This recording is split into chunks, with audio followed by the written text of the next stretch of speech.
Alrighty, test, mic check, mic check. Mic check, mic check. 1, 2, 3, 4, 5, 6, 7, 8. And now you know your boy Neo can at least count to 8. What's going on, people? What's happening? Can you all see me? Most importantly, and I do stress this, if there is anything in life that is going to be the most important thing you do today, it's letting me know if y'all can hear me. What's going on, people? What's up, what's up, what's up? How y'all doing? How y'all doing? Okay, I see we got a couple of early birds in the chat. Who we got? Let's see. Let's see who's in the chat tonight. Okay, we got the homie Flame, of course. He's number one. He was number one. Scarlet Nexus would have saved that direct. I don't know if a direct can go into the negative numbers on ratings, but I feel like Scarlet Nexus might push it towards that. Nah. No Scarlet hate over here. No Scarlet Nexus hate over here. I just love pissing Flame off. Because in the war between Tales of Arise and Scarlet Nexus, Tales of Arise always comes out on top. Why? Because Tales of Arise is coming to Switch 2 and Scarlet Nexus isn't. Let's see. We got Animal Path in the chat. Kingdom Hearts remake. Yes, man. You're shock and awe. Listen. That's exactly how I felt this morning. We're definitely going to get into that later. But let me slide over here onto this side because I noticed that the light was going a little too bright on your boy Neo.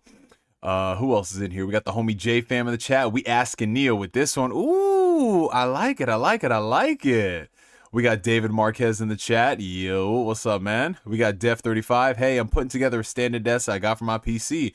Oh, that is valid, bro. Eventually, one of these days, I got to get myself one of those because I'm that type of person where if I sit around in a place for too long, I get antsy. And just the idea of having a standing desk and then seating and then back and forth whenever I feel like it, it would definitely help me. But I'd have to get rid of this giant fixture that I have. You know, this huge ass monolith bookcase that is such an incredible display piece. It would have to go in order for me to have a standing desk setup. So I don't know, man. I'll have to make a tough call if I want to get rid of all this stuff and put it into some storage. But it's definitely beautiful to look at. I will say that much. We got Dimwit Monkey in the chat. What's up, my guy? We got Julian Harris. We got Corey Gryffindor. What's up, Mayo Eaters? Well, actually, I haven't had mayo in quite a long while, man. I want to say I'm going on a solid, I want to say like 2 weeks. Almost 3 weeks without having any mayo. And to your shock and surprise, your boy still exists. Because, you know. Who else is in here? We got Retro Lad in the chat. What's going on? We got Beto Rods. We back. Yes, sir. Even better than I was the last time, baby. Oh, we got the homie Asbel Lant, who's here early for a change. That's what's up. For once, we can get the homie Asbel on a stream without it being the ending. You feel me? You know, because the past couple streams we've done, Asbel Lant strolls in, and it's like, well, guys, it's time for hydration check. Good night. And then we end up going a little over just because, you know, when the homies pull up, it's always a good time. So what's going on, Asbel? Good to see you. We got Sora Life Story. I'm not going to let them Yakuza Kiwami or Kingdom Hearts 1, bro. Over my dead body. We got Light Pop in the chat. Any Mega Man Star Force fans in the chat? Hey, type down below if you guys are a fan of Mega Man Star Force. The homie Light Pap trying to know. Cancel that remake. Give us Kingdom Hearts 4. We got Pierre Young 24 rocking the Zenitsu fit. Yeah, you know, I'm trying to. Your boy Neo is trying to get a little dynamic on these streams. You feel me? I don't just want to stroll up here in just any old regular graphic tee. So what do you do to make a stream more exciting? You wear a damn Demon Slayer garb. That's what you do. I have one for Zenitsu and I have one for Rengoku. But the thing about the Rengoku one is that you can't really tell because, you know, with the Hashira, it's all white for the most part. And it's the bottom part that's all red. That's Rengoku.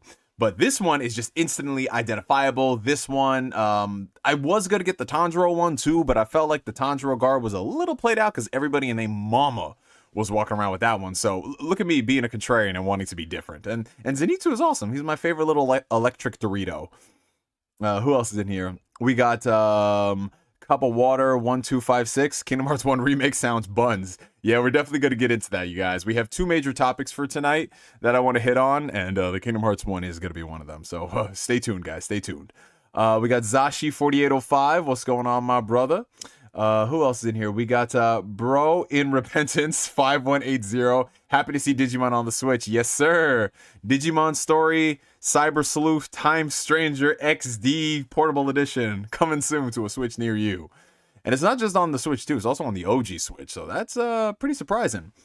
We got Roxy Reyes in the chat. What's up, Roxy? How you doing? We got Battlefield Joe Guzman, my brother. How you doing, man? And see, there you go. See a Mega Man Star Force fan right there. Star Force hype. Yes, sir.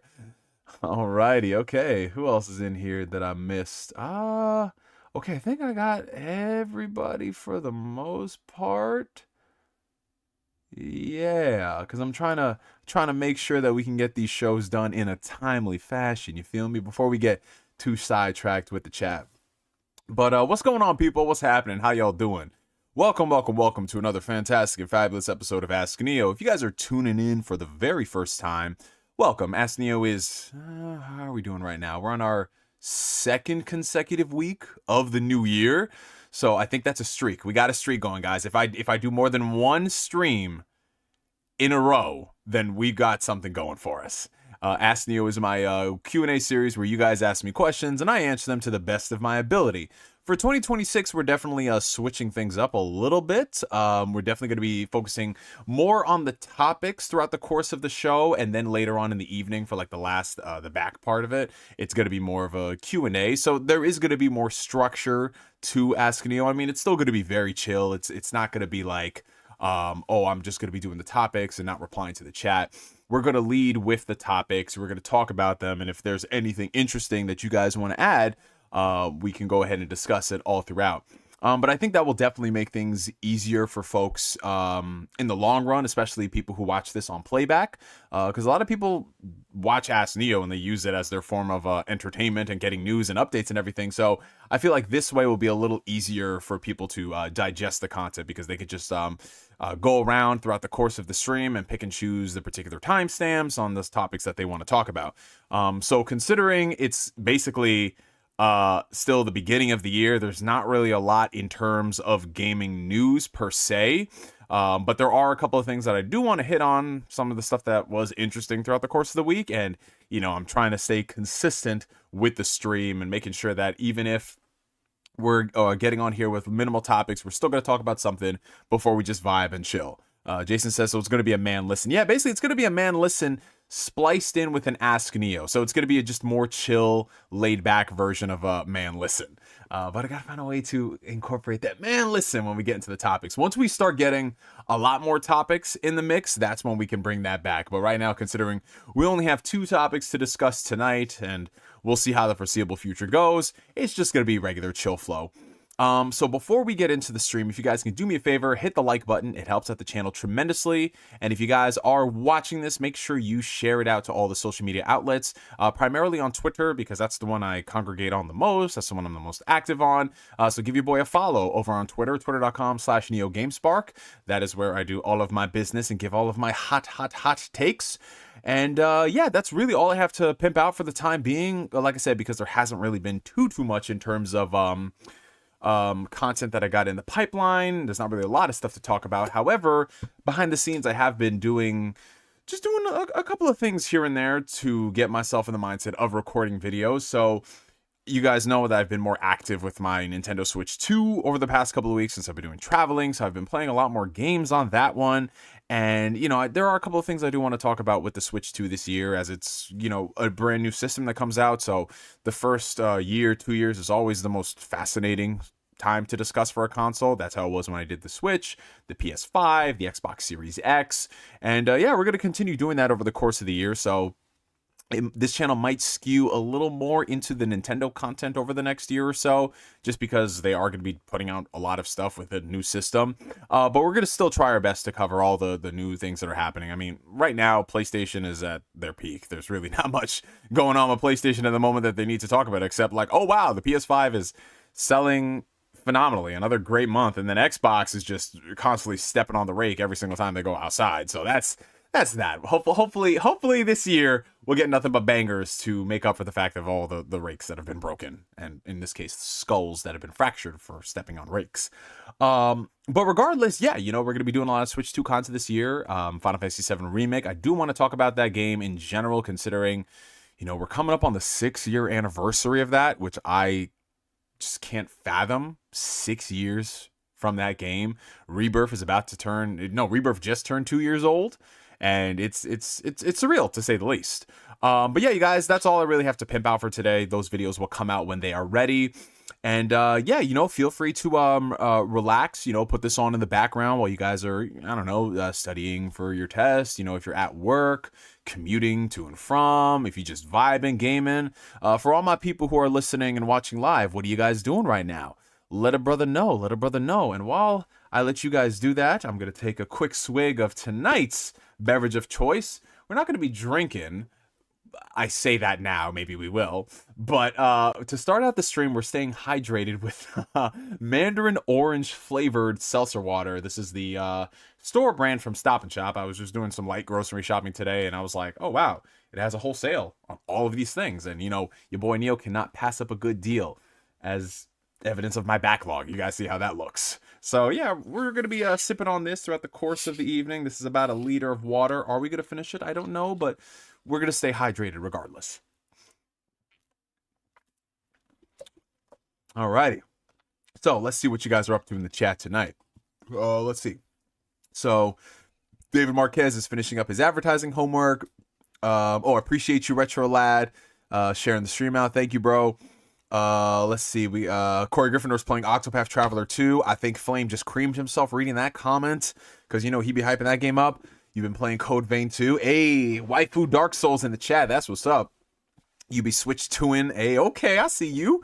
I'm chilling at work, slow, quiet evening shifts. Hey, that's how it is, you know? Like, depending on the field that you're in right now, the first couple months of the year are very, very slow. Very, very chill. Let's see. Roosevelt716. What's up, my brother? How you doing? Dimway Monkey says, I've been busting through some Dragon Quest 11 tonight. Hey, that's what's up. Dragon Quest 11. Whew. Incredible game, man. I started up another playthrough on the PS5. Was it last summer? I think it was last summer. I started up another playthrough. I got about halfway through. It's just a great classic JRPG, man. This man said, Stop & Shop, bro, isn't shopping right. You see, the thing is, my Stop & Shop and my ShopRite are literally right next door to each other. But the problem is, going to ShopRite is kind of like driving up to Wayne Manor, and I mean it like that because it's all the way in the back, and then you got to park your car, then you got to walk all the way into the store. It's a whole thing. Stop & Shop, I'm just like in and out in 30 seconds. Yeah, I might be paying a little bit more, but you know, sometimes I'm just lazy. I'm like, no, I don't want to go all the way into that shit. You feel me? Because if I go all the way into ShopRite, I'm usually walking out with a cart full of stuff. But funny enough, I walked out a cart full of stuff from Stop & Shop today, but that's because I had to buy water. I had to buy a lot of water.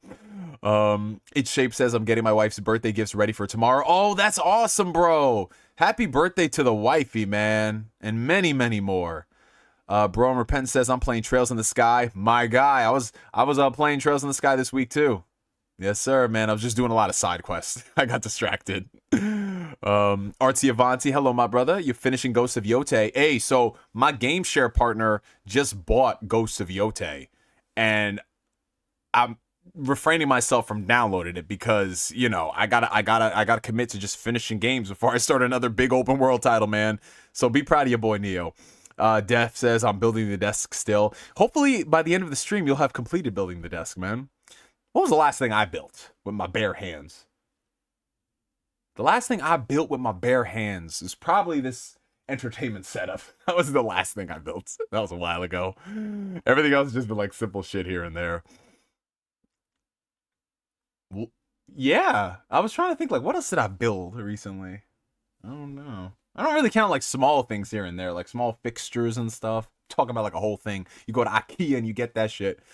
Playing a little bit of Final Fantasy VII Remake on the Switch 2 after grocery shop for the Super Bowl. Hey, that's what's up. We got Pooh Bear in the chat. Neo loving this late night streams. It's starting about when I get off work. That's awesome, man. Yeah, so a lot of people have been wondering if this is going to be the new schedule for the Ask Neo streams. And I'm going to be honest with you guys.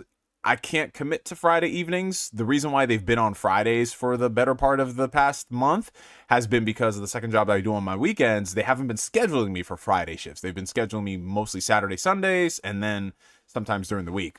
So the way it's looking, next week, I won't be able to do it on the Friday stream. It'll most likely happen on Thursday.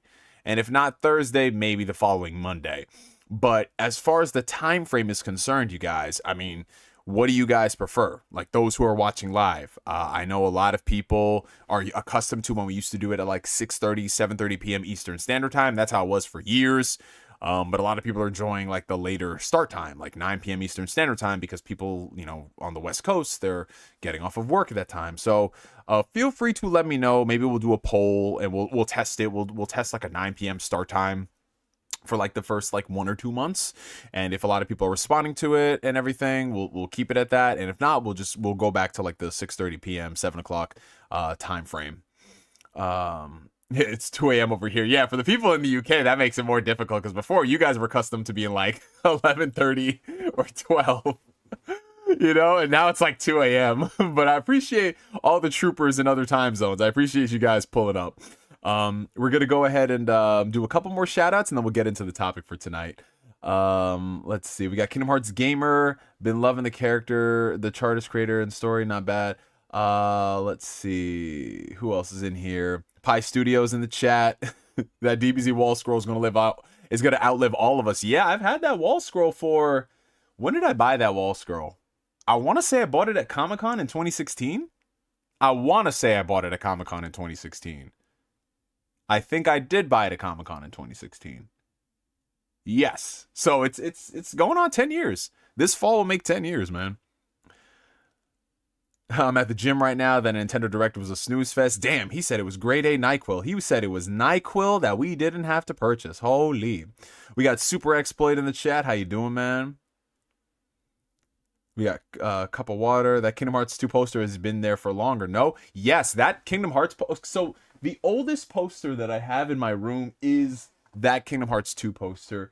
My sister actually bought that when we went to anybody who's in like the tri-state area, New York, New Jersey, Connecticut. There used to be a Kinokuniya Japanese bookstore in the Palisades Mall, and we used to frequent that like in the mid 2000s. Because it was like the only place around us that had all of this cool Japanese stuff, imported stuff. So we got that poster from there. So this poster is about to be 20 years old, guys. Like, holy fucking shit. This poster is older than some of the people who are subscribed to my channel, which is crazy. But yes, that poster is 2006. This poster, I'm not sure if he's in the chat yet, but this poster is a fan-printed poster of the Persona 5 cover for the base game. My boy Valkian24, when they first announced, well, not first announced it, but when they did the gameplay rollout for Persona 5 in 2015, and they released the first promo, I think it was 2015, 2016. He basically took a high-res version of that, printed it out at a local print shop in Australia, and then sent it over to me. So that is also going on 10 years old, in addition to the DBZ wall scroll.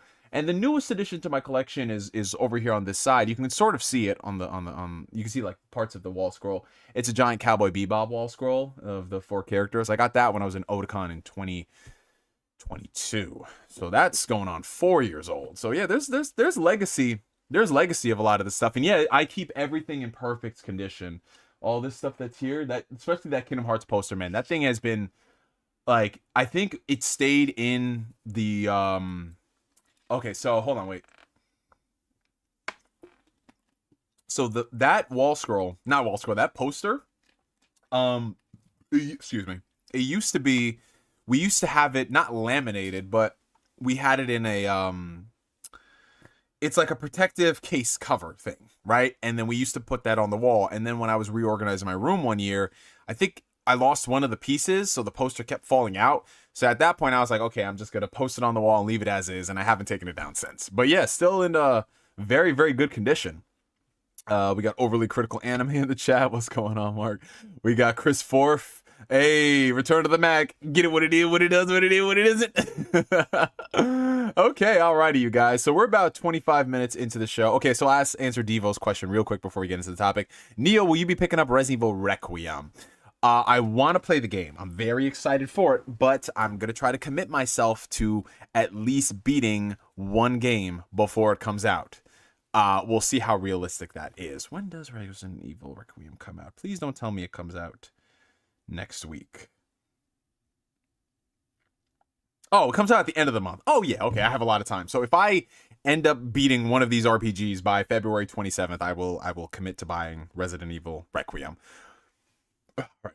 Okay, so before we get to the topic, we've got a $5 super chat coming in from the homie Artsy Avanti. Thank you so much, bro. By the way, I shared a bit of history with my niece and nephew. Do you recall that kid that tried to go Super Saiyan? I was so embarrassed to be a Dragon Ball fan. Oh yeah, what was his name? Jalen? Yeah, the kid that tried to go Super Saiyan on camera. I remember that shit. I remember I did a reaction video of that. And I believe he was subscribed to me and he saw that reaction video. It was the weirdest freaking thing, bro. But I was just like, what is this man doing? You feel me? Like, and funny enough, a lot of people were kind of hating on me for like taking the piss out of it because they're like, well, he's actually doing something really motivational if you actually look into the context of what he's saying. And I'm just like, my nigga, it's not that deep. It is not that deep, bro. Like, man's is over here busting a freaking vein, trying to go Super Saiyan, taking his shirt off. Like, it was a funny fucking video, bro. It was a funny fucking video. You feel me? But yeah, that was definitely a time. I think that was like, what, 2011, 2010, somewhere around there, bro. It was crazy, man. That's a real throwback right there. But appreciate the super chat, RC Avanti. Thank you. Also, by the way, you guys, if you do want to support the channel, super chats are a great way to do that and have your questions answered with priority. Appreciate it, you guys. But yeah, we might as well just dive into the first topic for tonight, my friends.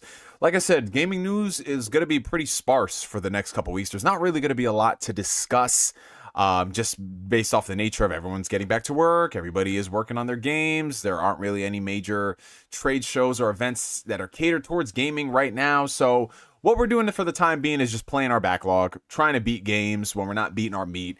But we do have a couple of things to discuss, one of which being the first major Nintendo Direct for 2026. And I say major with the most sarcastic tone of voice because it wasn't really a Nintendo Direct that a lot of people were looking forward to. It was a Nintendo Partner Direct, which, for those of you guys who don't know, Nintendo has various directs that they do. Of course, they have their main directs. They have their Nintendo Direct minis they did for a while. And then they have their partner directs, which are essentially focused on all their collaborators, third-party partners, things like that. So, you know, temper your expectations when it comes to that. A lot of people, when it comes down to Nintendo Directs, myself included, we have a tendency to get extremely overhyped because, well, you know, out of all the shows that are out there, Nintendo Directs, whether people like it or not, are the ones that are the most exciting. You know, they have the best flow to them, and they just have a lot of announcements. And in some situations, they're the best at keeping secrets, which is crazy. But then again, Nintendo does employ the best ninjas in the world. So if they leak something, they're not going to be around for long. So we got our first partner direct of the year focused on Nintendo Switch and Nintendo Switch 2. It happened on February 5th, so that was yesterday morning. I actually got a chance to watch it for a change. I didn't have to, you know, just read the summaries on Twitter, things like that. So I'm going to just do a quick rundown of a couple of the things. I know most of you guys have already watched the direct, or if you haven't watched the direct, this will be a good way for you guys to get caught up to speed.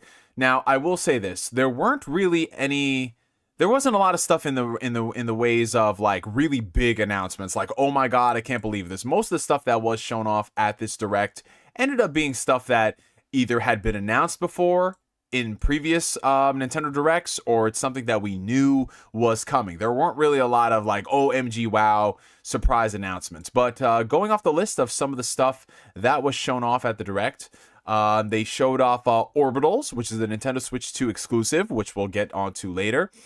They showed off Resident Evil Requiem, Resident Evil 9. Of course, we were just talking about that. Tokyo Scramble, Pragmata, Final Fantasy VII Rebirth, Paranorma Sight, The Mermaid's Curse, Indiana Jones and the Great Circle, Fallout 4 Anniversary Edition, Elder Scrolls 4 Oblivion Remastered.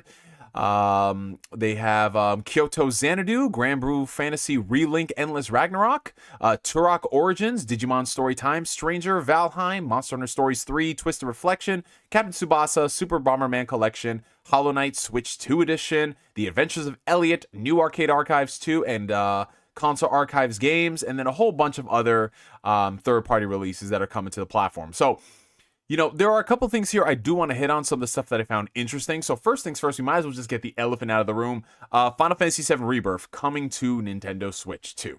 This is something that we knew was happening. In fact, the director of the game, Naoki, he was basically on Twitter saying, yeah, you guys won't have to wait long to hear news about Final Fantasy VII Rebirth. And literally, like, what, a couple days later, it shows up in the Nintendo Direct. We knew Rebirth was coming. Square Enix is fully committing to this multi-platform push. for their IPs, because whether we like it or not, multi-platform is here to stay. The majority of the games that are coming out nowadays, the biggest selling games out there, they are multi-platform. So while the Remake Saga project started out being exclusive to PlayStation, it ended up migrating to PC, and most recently, it found new life on Nintendo Switch 2, and to a lesser extent on Xbox Series consoles. And now you don't have to wait long. If you just finished up Remake, Rebirth is coming out on June 3rd. And this game is what I've been most interested in looking at, more so than just Final Fantasy VII Remake, because while Final Fantasy VII Remake is a great port, I have it on Switch 2. Shout out to Square Enix for that. It's a very damn good way to play the game, especially portably. It's still a PS4 game at the end of the day. While it is like a halfway version between PS4 and PS5, like it looks better than the PS4 version, but it's not quite up to the standards of the PS5 in terms of like frame rate and fidelity. It's still fundamentally a shiny PS4 game. So to me, it's not that impressive. Now, talking about Rebirth, a game that is current gen only, a game that even on base PS5 has some issues, that is the one I was most anticipated in checking out, because I want to see what the Switch 2 is capable of. And based off of the video that they showed off in the Direct, and I implore you guys, if you watched it live, go back and watch the actual gameplay video of that portion that they uploaded. It actually looks like a really solid port. I assume it's going to be the same resolution and frame rate, 1080p 30, you know, so don't sit here and just hope and pray that they're somehow going to go from 30 to 60 with this new game with optimization. It's not going to happen. But 1080p 30 for this kind of game, if it's stable and smooth in the open world and it's not too fuzzy, then I'll be okay with that. But granted, we only saw a small sliver of that gameplay. I want to see how it is going to perform throughout everything else that happens in Rebirth, because Rebirth is a pretty big game. There's a lot of stuff happening. So if they can get a really competent experience portably, that is awesome. In fact, you Nintendo Switch fans, if you're looking at Rebirth and you're just like, wow, this game looks awesome, you actually have to thank the Steam Deck for it looking as good as it did, because Rebirth is deck verified on Steam Deck. So if you were somebody who played the game, that was the portable way to play it. Unless you wanted to do other stuff like the ROG Ally X or all the $1,000 handhelds. But if we're talking about a small form factor handheld for $400 Steam Deck, the optimization that they did there, they're taking what they learned onto the Switch 2 and even further optimizing it, because the Switch 2 is a more capable device by comparison to the Steam Deck. So I'm excited to see the future of Nintendo Switch third-party releases, and I'll speak more about this later when we grade the Direct. But the Rebirth, that game, in addition to things like Indiana Jones and the Great Circle showing up, and Resident Evil Requiem, Pragmata, things like that, that's where I'm going to highlight more of the positive aspects when we grade the Direct. So yeah, Final Fantasy VII Rebirth coming out in literally 4 months. It's available for pre-order, and Square, in an un-Square-like fashion, is actually doing a really cool thing and not charging full price for the game, like they did in previous years. Like, just compare like when they were used to release the Kingdom Hearts collections on new systems, they would put them out for full price, and then they would be like $15-20 on PS4. It was insane. But you know, thankfully they did drop down in price. But here they're like out the gate, you know, they're releasing it for $60, and I think if you pre-order it on Xbox, you get a $10 discount, so it's going to be $50, which is fantastic for a game like Rebirth with the amount of content that's in there. $50 is an incredible price. So yeah, Final Fantasy VII Rebirth is on the Switch 2. Then let's jump to another game that they showed off, a game called Orbitals, right? This is what they opened the Nintendo Direct with.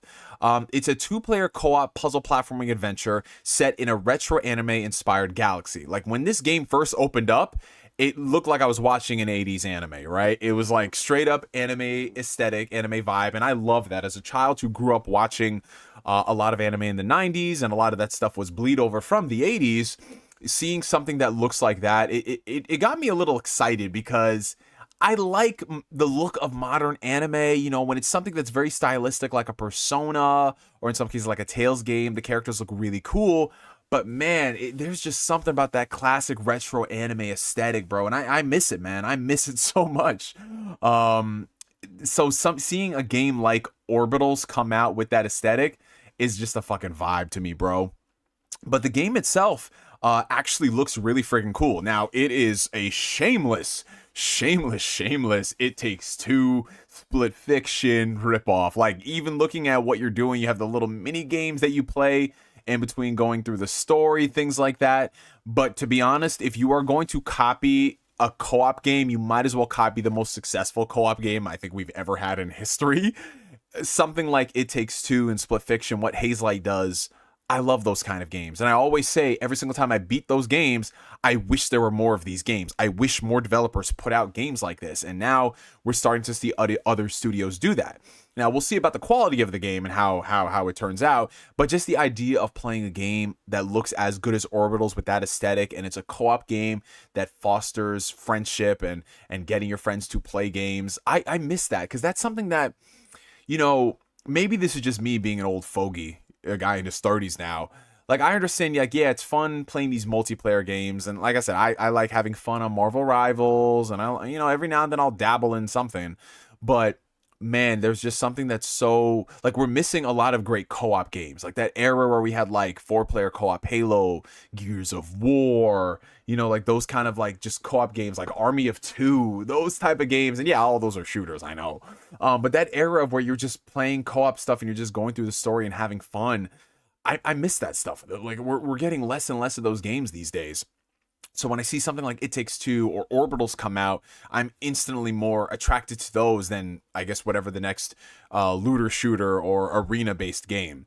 The cool thing about this game is that if you are a Nintendo Switch fan, this is a Switch 2 exclusive. So, I mean, they know their audience. I'm pretty sure that if you're looking at games of this ilk, what platform they would sell the most on, PC, and if you're looking at it from a non-PC perspective, it's going to be on the Nintendo Switch platform. So it's going to be exclusive, timed exclusive. We don't know for how long, but regardless, it is a game that I have on my list. I'm excited to check it out. And yeah, you know, maybe if it's a really good game, we can all like run it together. We can do different runs, you know, like if there is eventually a multi-platform version of it, maybe there's crossplay, and then we can do something on the stream and have fun doing that.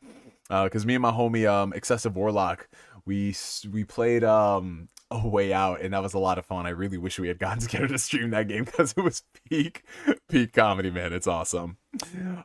Next up, that a game that I found really interesting was this game called Tokyo Scramble, which I'm not even gonna lie, y'all. I looked at this game and I was like, okay, so it's giving me like Resident Evil vibes, but with dinosaurs. And y'all know where my mind went immediately, like without, you don't even have to say what it is.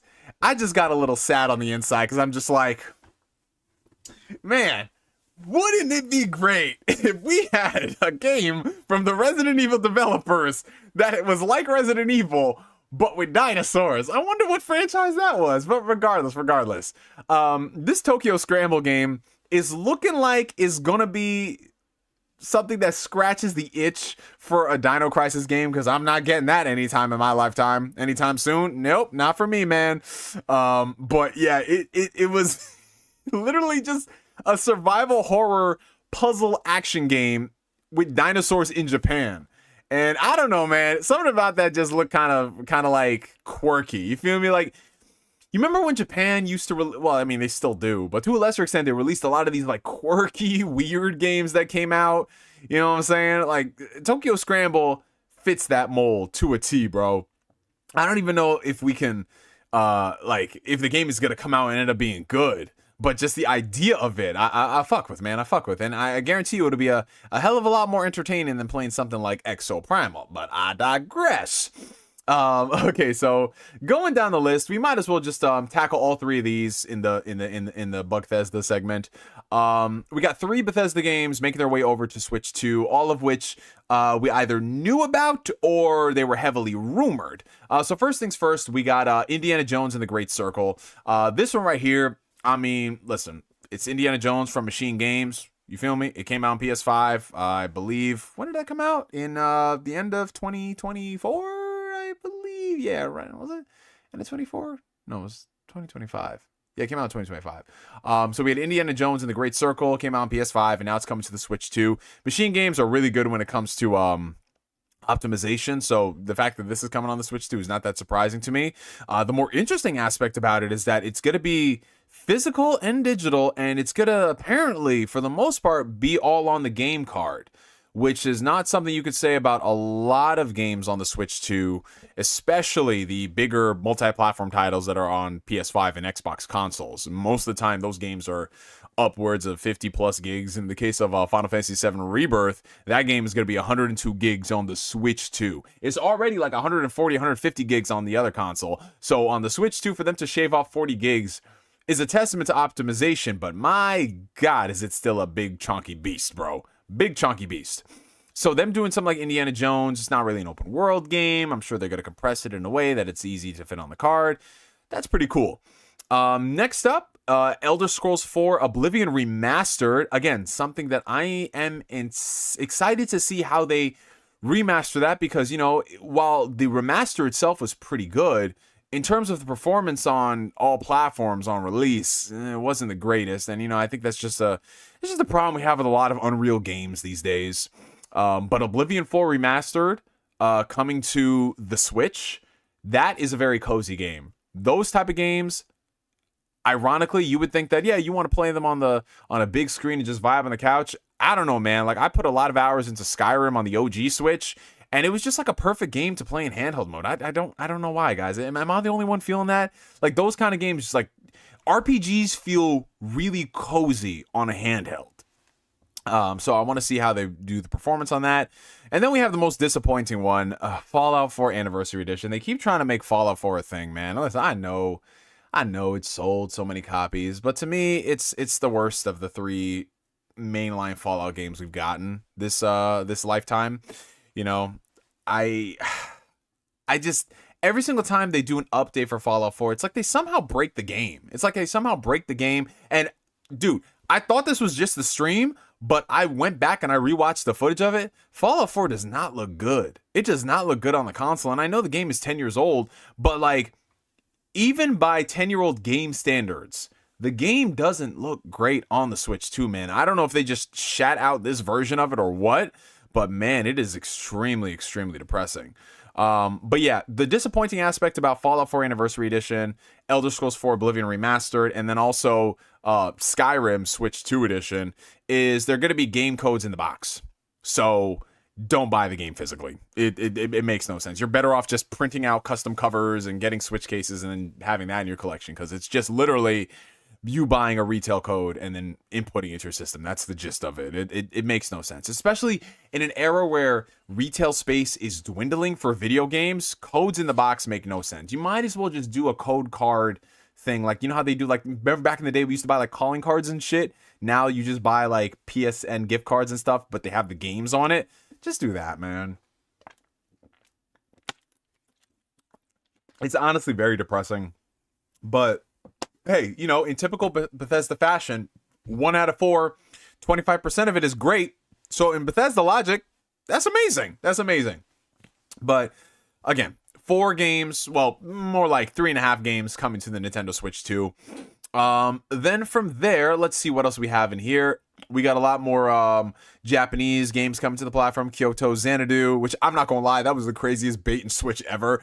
I was looking at this game and I'm just like, okay, I'm kind of vibing with this so far. This looks kind of interesting. And then they went straight into that gameplay and I was like, this is no. Grand Blue Fantasy Relink. I heard a lot of good things about this game when it came out on the PS5. It looks like it's a fun multiplayer game. So I might have my eye on this one if the game ends up being as good. Has anyone in the chat actually played Grand Blue Fantasy Relink? It looks like just like a fun game where you could just turn your brain off and play with your friends. And sometimes that's all I want in a video game. Just a bunch of us get together and we just vibe and play this thing online. It looks pretty cool. We got Turok Origins. Turok Origins, that's looking really awesome, man. I don't know what it is, man. They've been trying to relaunch Turok for the longest time, and I think this might be the one. And again, most of the other stuff here are games that we heard they were coming to the Switch on other platforms. Some of the things like the Adventures of Elliot, we got another look at that one, and just again some other stuff like third-party releases coming to the platform, all of that stuff. Tales of Arise coming to the Switch 2 in all its glorious 1080p 30 frames per second for both versions, which yeah, that's not the greatest way you port a game, but I digress. That was really everything that went down in this Nintendo Switch 2 Partner Direct. And as you can tell by me brushing past most of the other stuff that was there really wasn't a lot in terms of new stuff. I mean, you got some much anticipated ports to the platform. Again, something like Digimon Story Time Stranger.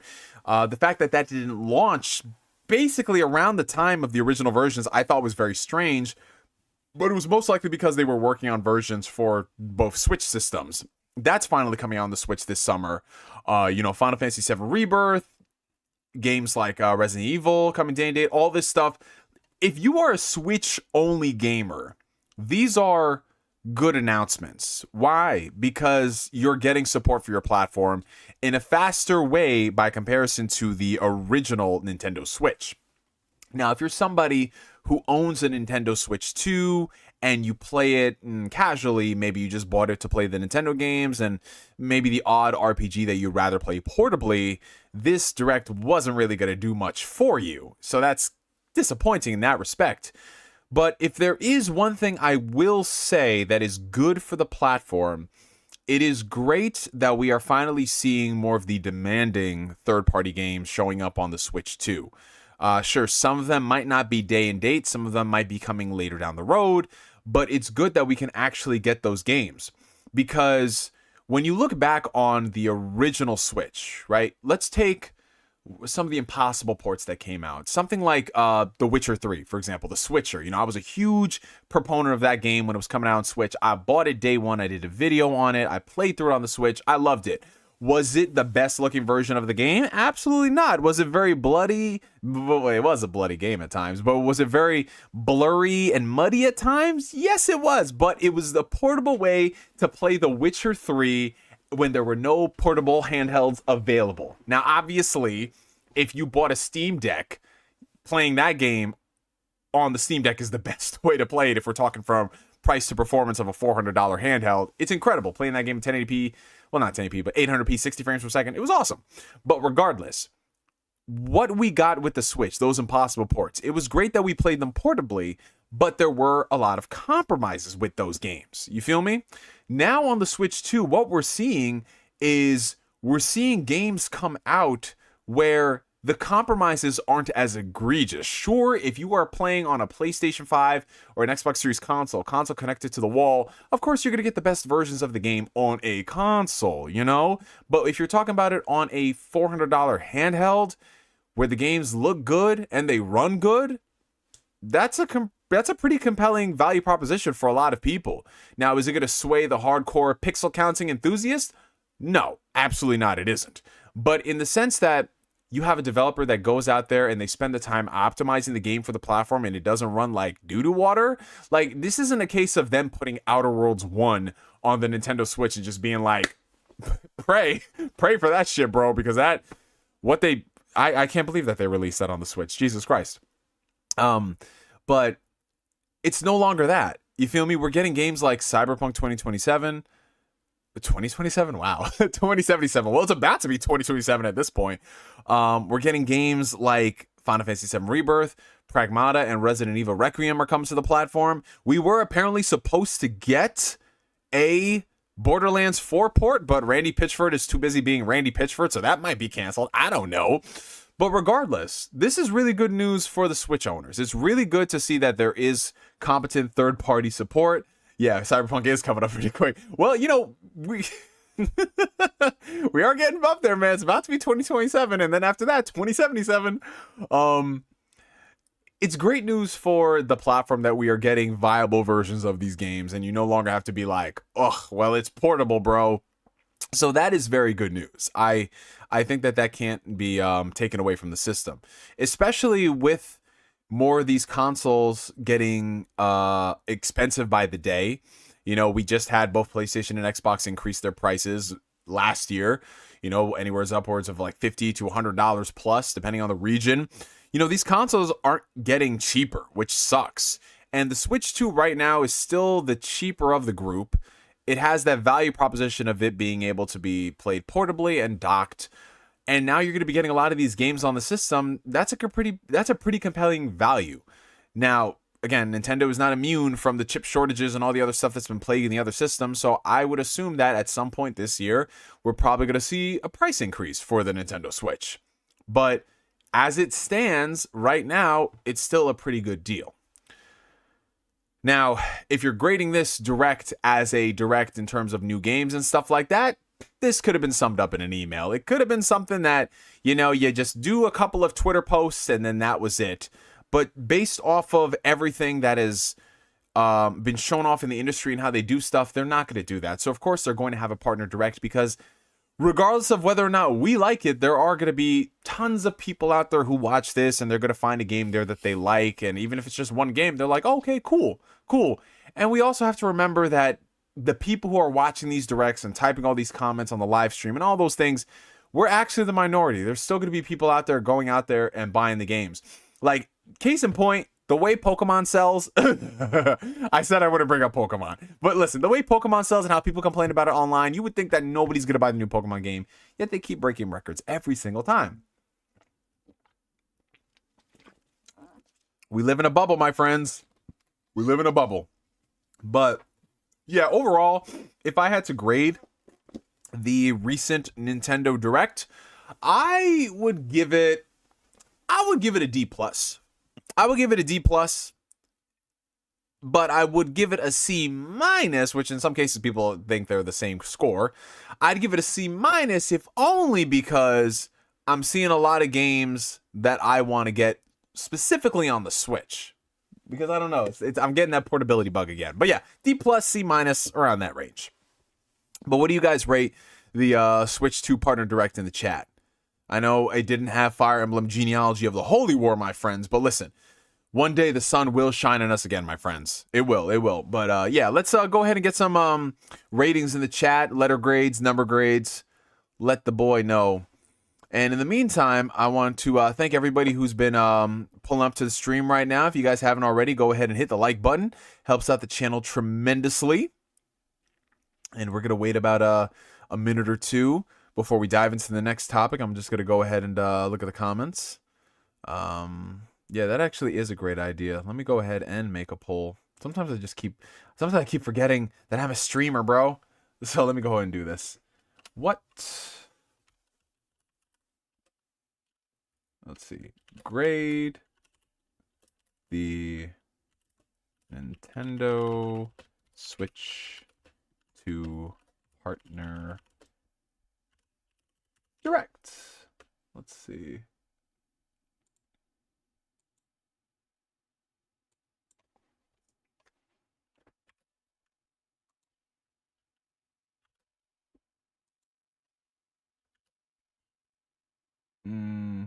Why does it only give me 3 options? Oh, no, there we go. Yeah, I'll just keep it 4 options. Here we go. So I just put up a poll for people who are watching live. Grade the Nintendo Switch 2 Partner Direct. You have 4 options, A, B, C, and D. Yeah, so we'll do that, and then in about like 5-6 minutes, we'll just go ahead and reveal that. But yeah, let's go ahead and see who else is in the chat tonight before we get into the next topic. We got Jay Sniper. How you doing, my man? Good to see you, bro. You got the D-Brand Kill Switch case today. It's nice. Hey, that's awesome. Wow, we got another one, bro, because you bought it. The homie J-Fam bought it. I got it. A lot of people, bro. That's awesome. We got Dark Stars saying Grand Blue is going to be amazing on that thing. Yeah, bro. I mean, listen, I seen it on PlayStation. I wasn't really into it, but like it coming to the Switch and just like, because I don't know, like a lot of people on my Switch list be playing a lot of multiplayer games, co-op type shit. So I'm like, I might just cop it on there and just squad up with people. Who knows? Okay, all right. I'm seeing a lot of scores here. Let me look at this. Oh no, let's not end the poll. No. So yeah, we got 20 votes so far in 1 minute. Okay, so far it's leaning towards C, a C average overall. Some people are giving it a B.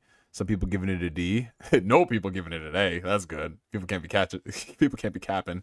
We got Video Game Lover in the chat. Hello, Neo. I've been watching for nearly 15 years. My brother, my brother, my brother. Thank you so much for the support.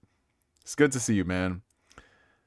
I'm actually way more interested in the adventures of Elliot than I was before because of this direct. Yeah, this direct made the Elliot game look really freaking good. When I first saw it, I was like, okay, another 2-day HD game, I guess. We'll see. But I don't know, man. Something about this one, maybe it was like the scenery. It looks like it wasn't just like a 2D HD game. Like they put their foot in that shit, man. Shit's looking pretty good. GameStop case enjoyer. Nah, Guzman, you gotta try. Listen, next time we go out, bro, I'm gonna bring my Switch 2 with the kill switch on it, bro. You gonna play that, you gonna be like, listen, man. You'll be like, man, listen. Hey, Elliot's gonna bang. Well, congratulations to Elliot. I hope he wears a condom when he does that. I'm definitely into the adventures of Elliot. Excuse me, Jason? What do you mean by that? What do you mean you're into the adventures of this man? Do you have Octopath Zero by any chance? No, I do not. I do have the first 2 Octopath games, but I feel really weird buying Octopath Zero when I didn't finish Octopath 2. You know what I'm saying? But I've heard a lot of good things. The homie Flame here said Octopath is his game of the century, so, you know, there's that.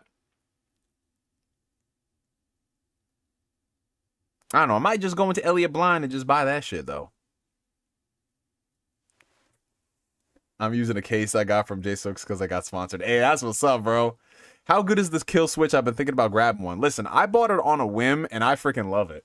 As you guys know, I don't think the Nintendo Switch is the most comfortable handheld out there just because I love the form factor, but it doesn't have any grips.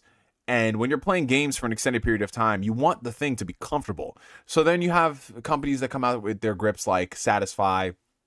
Love Satisfy. Been using them for years. But for the Switch 2, I was going to be doing a lot of traveling this year, and I didn't buy a Satisfy grip in time. It wasn't going to get here in time, so I was like, fuck it, I need another grip. I had this little cheap grip I got at launch, and it was okay. But I kept hearing a lot of good things about the kill switch. And I noticed that D-Brand started carrying them at Best Buy. So I just said, fuck it, I'm going to buy it. You know, it was a kill switch grips with the case combo. And, dude, I'm so happy I did because it's fucking awesome. It's so freaking comfortable, bro. And like it's got me sitting here like really playing my Switch in handheld mode. Even when I'm just sitting in bed, bro, I'd be playing handheld mode. Because I always thought it was stupid when I would hear people say like, yeah, man, you know, I got this big TV and everything, but I just like playing my Switch in handheld mode. When they're in the same room as their TV, just dock that bitch, bro. Dock that bitch, get a pro controller. But now, with the kill switch, if I'm playing a certain game where I just don't want to see it on the big TV, I'll just be playing that shit in bed, bro, because it's so comfy. It is so comfy, man. I love it. I love it. So I would highly recommend it. It is pricey if you get the grip and the case. It's about $80. But it's $80 well spent, man. It's $80 well spent. And it, like I said, it comes with a case as well. And that case is sturdy as fuck, bro. It's very low profile. I love it. Okay. We'll go for one more minute and then we will reveal the results of the poll. So if you guys haven't voted already, feel free to take a minute to vote.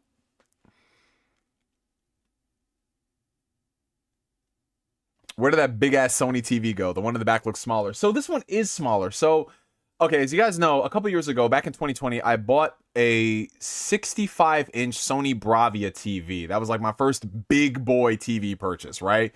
And I was so happy with it. It was the X900H. I loved it, but I always knew down the road I wanted to get myself an OLED model. I cheaped out at the time, and I didn't buy an OLED TV because I wanted to save like $300. I regretted it for the longest time until like 3 years later, the LG C3 was on sale on Black Friday, and I just pulled the trigger and bought that. So this one is smaller. It's not 65-inch, it's 55-inch, which I think is perfect for my room, because that 65-inch was fucking overkill. It was so cool, like, watching stuff on that big screen when you're this close, but 55 inches is more than enough for this space, because, you know, I'm only about, like, 3 feet away from the TV. Well, when I lie back, it's like 5 feet away. But yeah, you know, it was crazy. I know, having a 65-inch for this close to the bed. But yeah, it's a much better TV. It's an OLED TV, and once you go OLED, man, it's you never go back, bro. It's beautiful. That's my baby, man. I've had my C3 for about 2 years now. Beautiful. Which is crazy because normally I like my things to get bigger. You know what I'm saying? Like, I like my Switch 2 screen. It's much bigger than the Switch. You know, I always will go with like the iPhone Pro Max. But like when it came to that TV, I went too big, too quick. You feel me? Now, eventually I do want to get like a 75 inch or an 80 inch for downstairs, but for the bedroom, 55 inch is more than enough. And I can't go down from 55 inch because 55 inch is perfect for this viewing. If I tried going like a 48 inch, nah, that shit is like a monitor, bro. That shit is like a monitor. If you got a 48 inch TV, that shit's like a monitor, bro. I'm being real, man.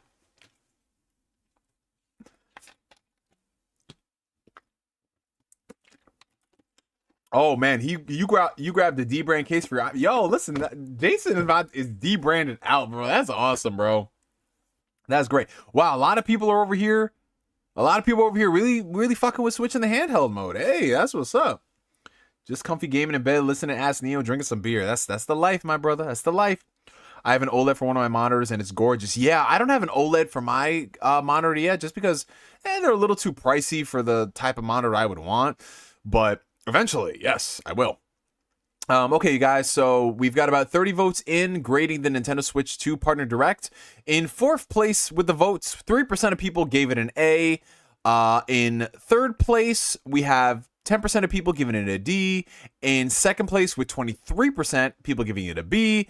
And no shock and surprise, in first place, 63% of the votes, we have people giving it a C, which I think is a fair score all around. All right, you guys, so now that we've gotten that topic out of the way, let's dive into the rumor mill, my friends. Rumors. Now, you guys know we don't really spend too much time on the channel talking about rumors, just because if we were to do that, we'd be live streaming every single day, because there's always rumors in the gaming industry. And most of the time, they're a load of crap. You know, like if it's not people making these stupid lists for Nintendo Directs or PlayStation State of Plays that we're going to see this game or this company's going to buy that studio or whatever, it's just a whole bunch of nonsense, and you get your hopes up and then you get disappointed when they don't happen. However, I thought this one was really interesting, and if anything, this might be my one rumor discussion of the year, if you will. Like, everybody gets one. Because it does pertain to a franchise that I love, and it's very near and dear to my heart, as you guys can tell from the poster right there. We're going to be talking about Kingdom Hearts. So earlier in the day, because this news story is literally only about 12 years old, there was somebody in the community by the name of EXTAS1S. I'm not too familiar with this person. I do know that they have a YouTube channel. He put out a report earlier today that Square Enix, he said a couple of things. In fact, we'll just go down the list real quick. Two most important parts.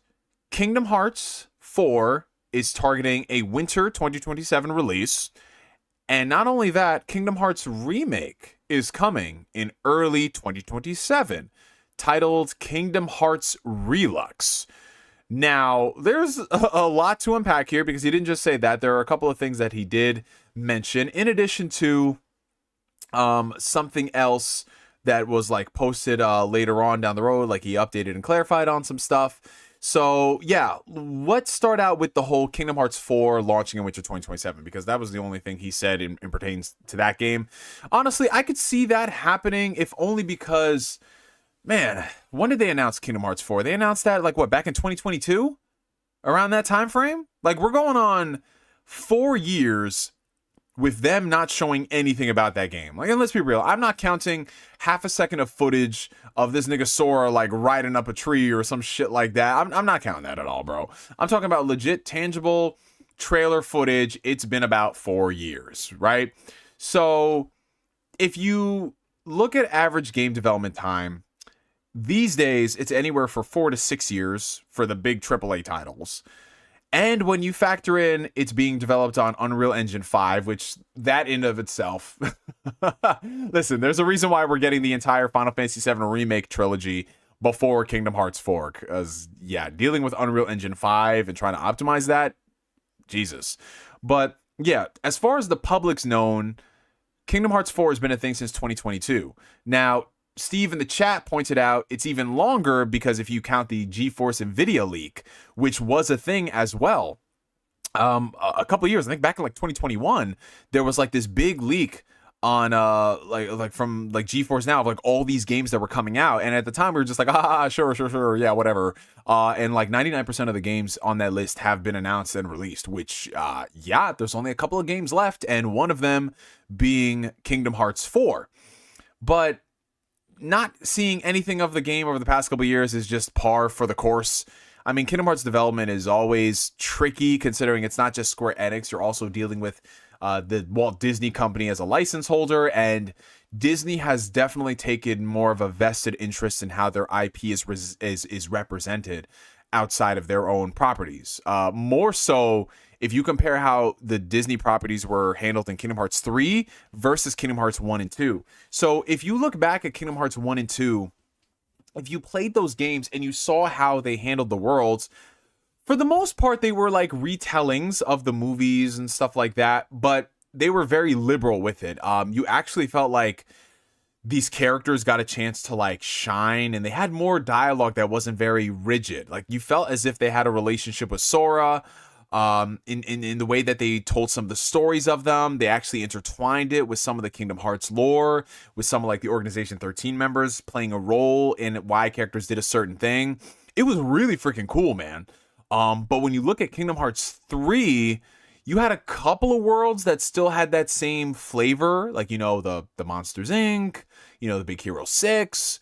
But then you look at the stuff like Tangled and Frozen, and man, you could tell that Disney was like, absolutely the fuck not. You are going to retell these stories to a T, no deviations, no none of this, bro. Like, it was micromanaged to a crazy degree, to the point where if you look at the Frozen and Tangled worlds and you compare it from a design perspective, from creativity, it just seems so lifeless. Like, bro, you would be watching the cutscenes of the Tangled world and the Frozen world and looking at it, it's visually stunning. Like, wow, if you compare side to side to the movies, it's kind of hard to like choose which is one.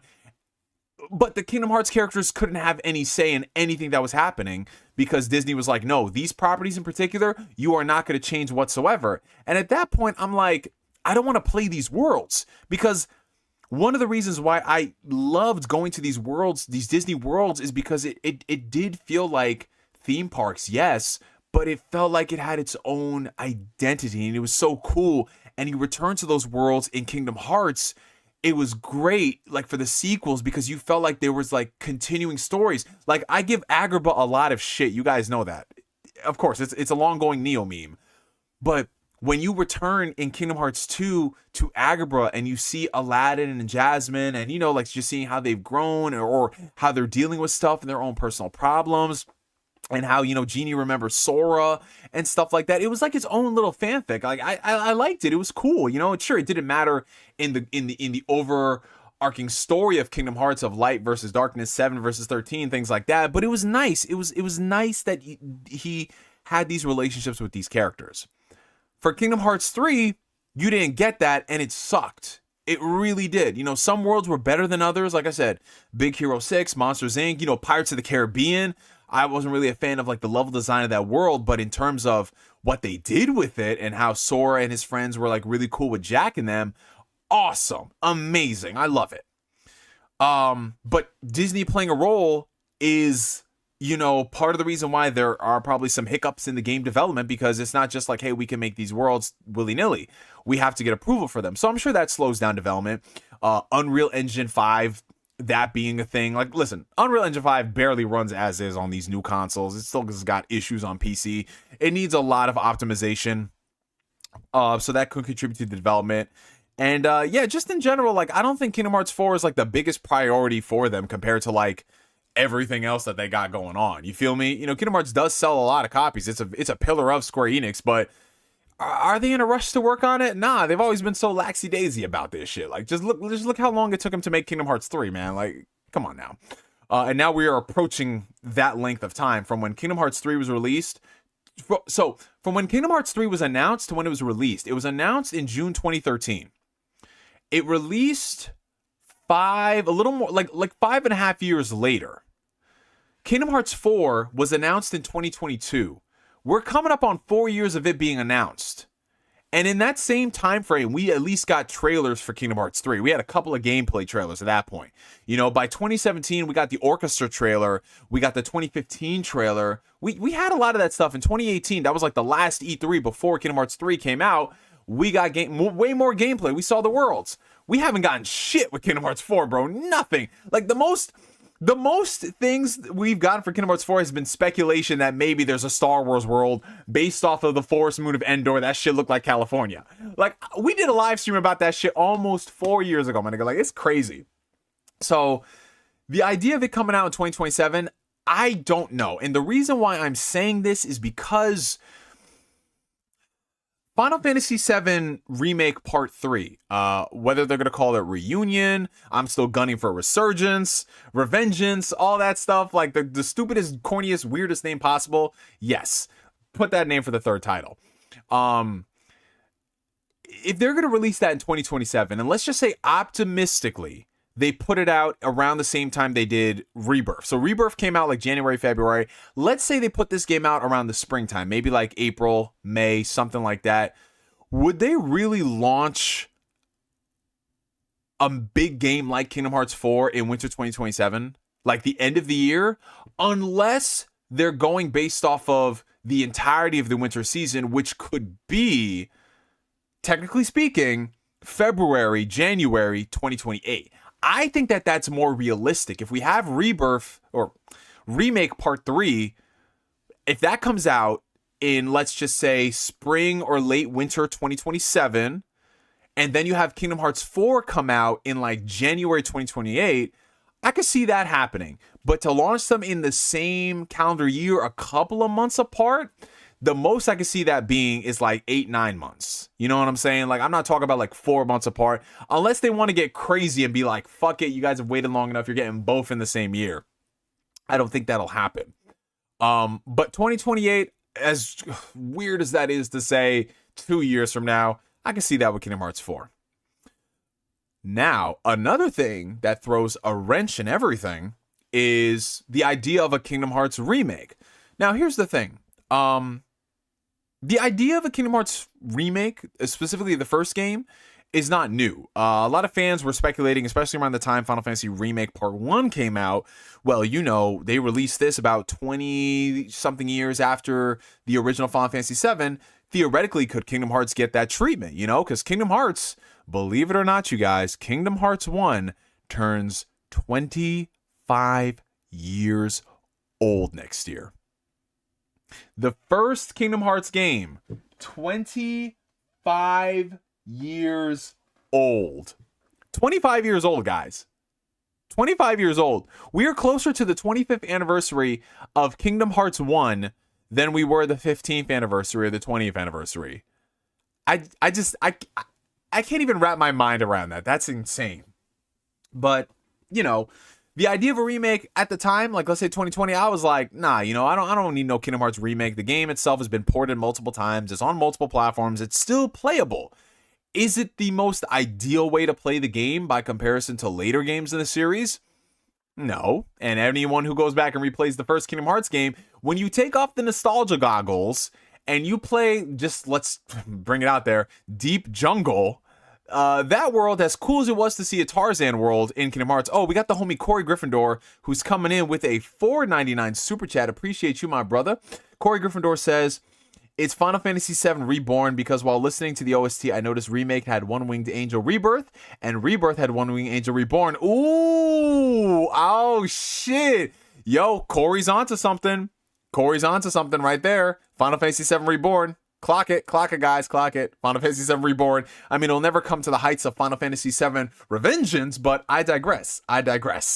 But yes, going back to the first Kingdom Hearts game, while it's aged surprisingly well from like a visual perspective for the most part, outside of like the bug eyes that happen, it's aged pretty well. The platforming and the camera are not the greatest, even with the improvements they did in the HD collections. So if they were to do a Kingdom Hearts 1 remake, what would that look like? How in the world would you justify this remake outside of no bug eyes for the characters, outside of maybe better dialogue and scripting, outside of better platforming for some specific worlds. Like, what could you realistically do that'll warrant, hey, go out there and spend $40, $50, $60 on a Kingdom Hearts 1 remake?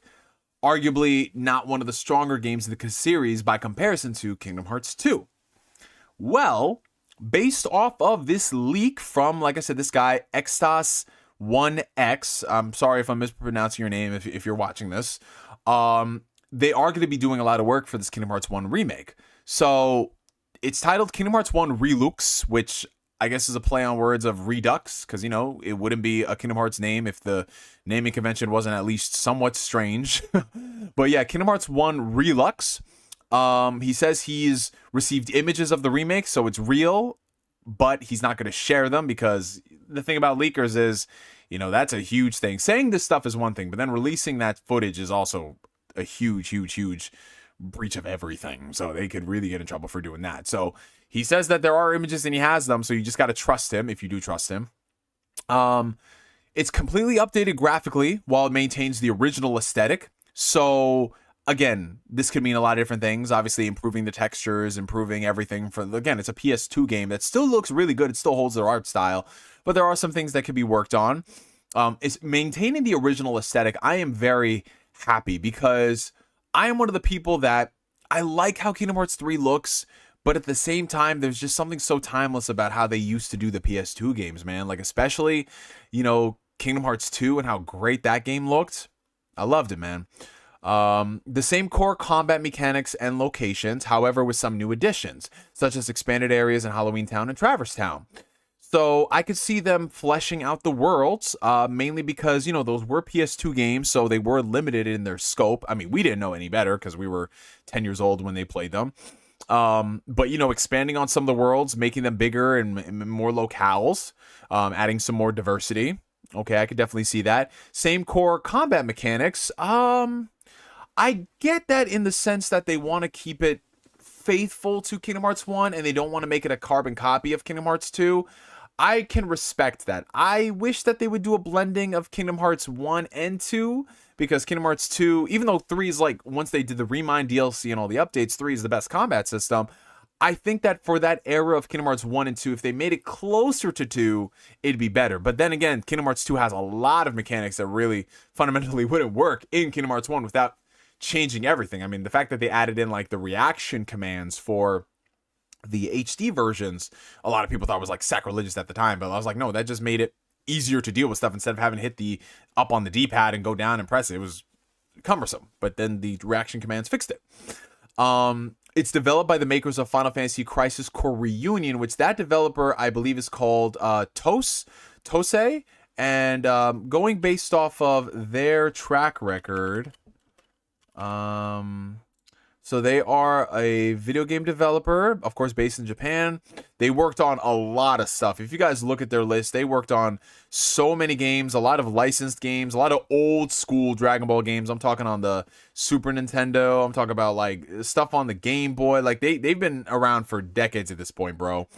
But some of the stuff that they've done recently, they do a lot of like support work for Square Enix titles. Just scrolling down the list. Jesus Christ, man. I'm scrolling down the list so much and I'm only at World of Final Fantasy. This is crazy. So they did a lot of support stuff. They did the remastered version of Tales of Grace's F, which, you know, that came out recently and I've heard good things about that remaster by comparison to the Exilia one. They did support on the Dragon Quest remakes. They did support on a lot of Nintendo games. But their biggest claim to fame was co-developing Scarlet Nexus, Flame, shout out, Scarlet Nexus, the Pixel remasters, and Crisis Core Final Fantasy VII Reunion, which of course was the remake master that they did of the PSP game. So, you know, they've been around the block as far as like re-releasing games and providing support. It's going to be adding in the remains of the canceled Missing Link game. So that's a big thing I want to hit on. They have a new world, the Jungle Book, which is funny story, you guys. This is a deep cut. If you're a huge Kingdom Hearts fan, you know this. But originally there was going to be a Jungle Book world in Kingdom Hearts. in Kingdom Hearts Birth by Sleep, which of course, released on the PSP back in 2010, and there was the limits of what they could do with the development time and all the things they wanted to do in that. So that world had to be scrapped. But if you go back, you can find images of like Aqua going around a Jungle Book world, which is wild, bro. So, they're gonna have that world in there, and apparently, and this hasn't been confirmed, some people are saying that the Jungle Book world is going to replace Deep Jungle, which I have no reasoning as to why, other than maybe it's a licensing issue. If they're doing a Kingdom Hearts remake and they want to do a new game, they don't have the rights to relicense Tarzan. That's just based off what I think is happening. Unless they wanted to make it like fully owned Disney stuff from the Disney legacy, and we're going to just do Jungle Book instead, because there'll be a meta thing for the fans saying like, hey, here's the Jungle Book world you always wanted, and it's still a jungle, so you can still do this. And they can basically swap out a lot of the stuff. Like, instead of fighting Sabor, you can fight Shere Khan. It can be a completely different world. But I am going to miss Clayton. I'm gonna miss fighting Clayton. That was actually a really fun boss fight. New playable Riku segments. That's a huge thing, which we'll again touch on more with the Missing Link stuff. A re-recorded opening song with another artist to accompany Utada Hikaru. That's a huge thing. So we're gonna get a new version of Simple and Clean with a different artist. That'll be fascinating. Because those were her things, and yeah, she did a song with like Skrillex and Pooh Bear for part 3. But her Simple and Clean with somebody else. Wow. And this one is very fascinating. It was originally targeting a 2026 release as a Switch 2 exclusive, but says it could be delayed to 2027 due to a shift in priority to multi-platform. Even he doubts that himself, because Square was already in the multi-platform shift by the time Missing Link got canceled. And when they brought in that new CEO, he was just firmly on the idea of like, hey, everything is going to be multi-platform. That's what it's going to be all about going forward. We're not going to really do the exclusive deals. So yeah, those are all of the things that this person said in regards to a Kingdom Hearts remake, you guys. Now, first things first, I have to stress this.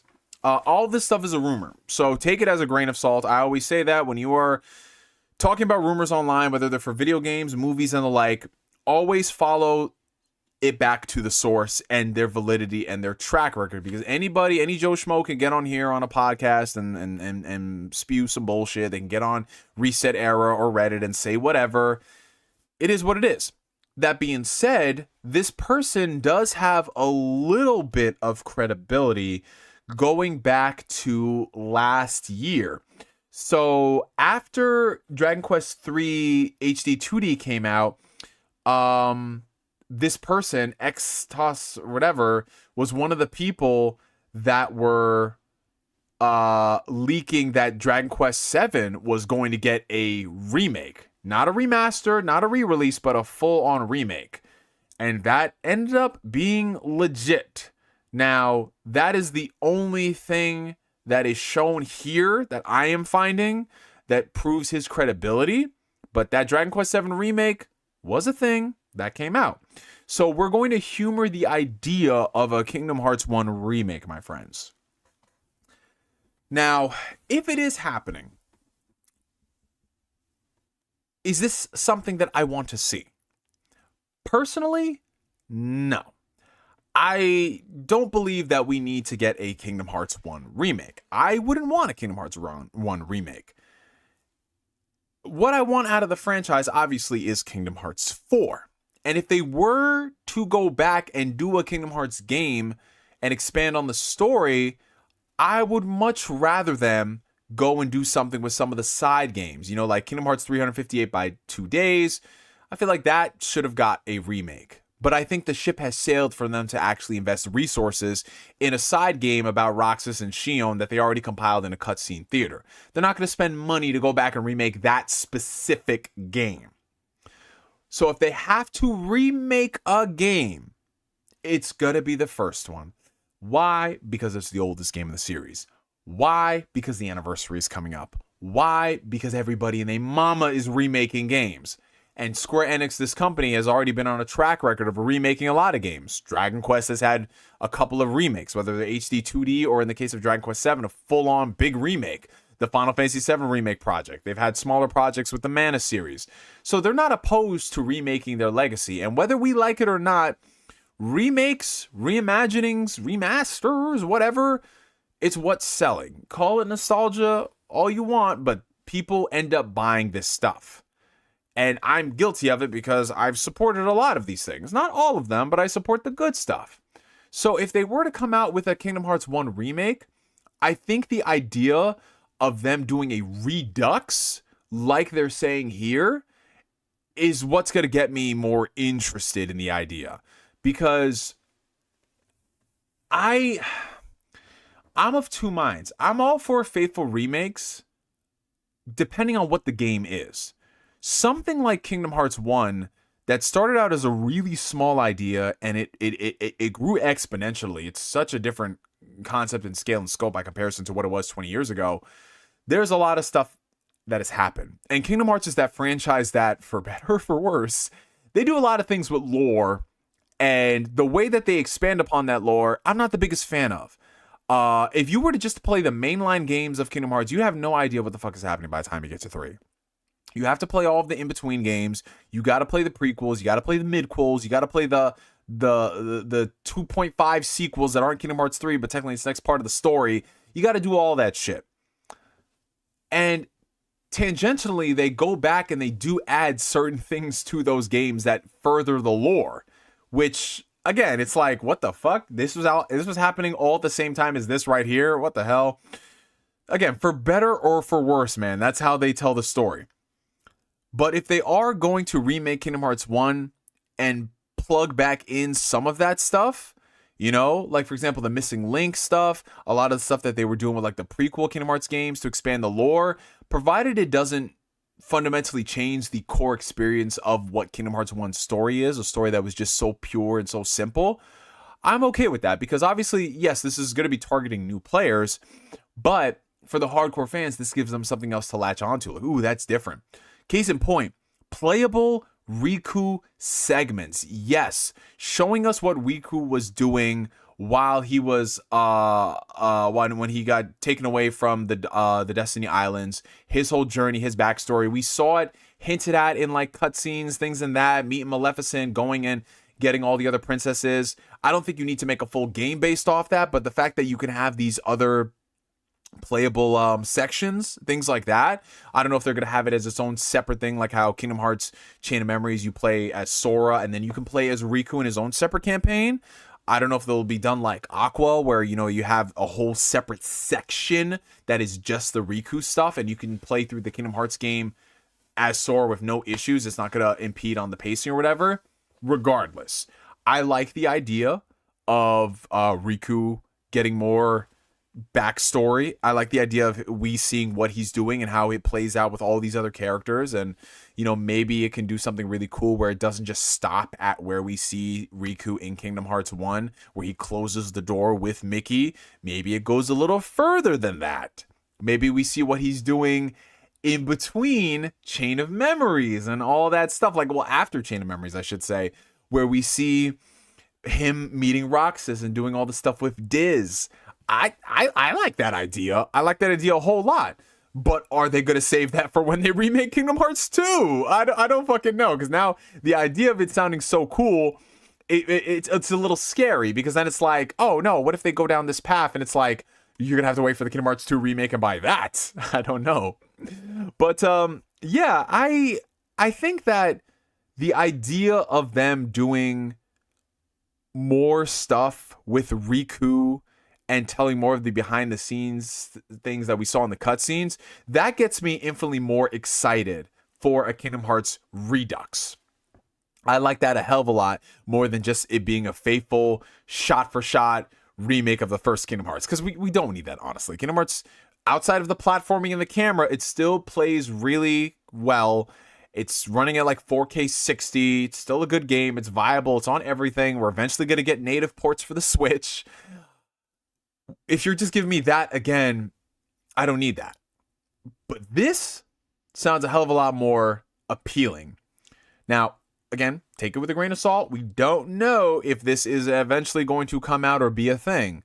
But based off of this Extos 1S person being right about Dragon Quest, I'm going to humor the idea and we'll see what happens because it's about a year or so away. So if anything, we might see an announcement later this year.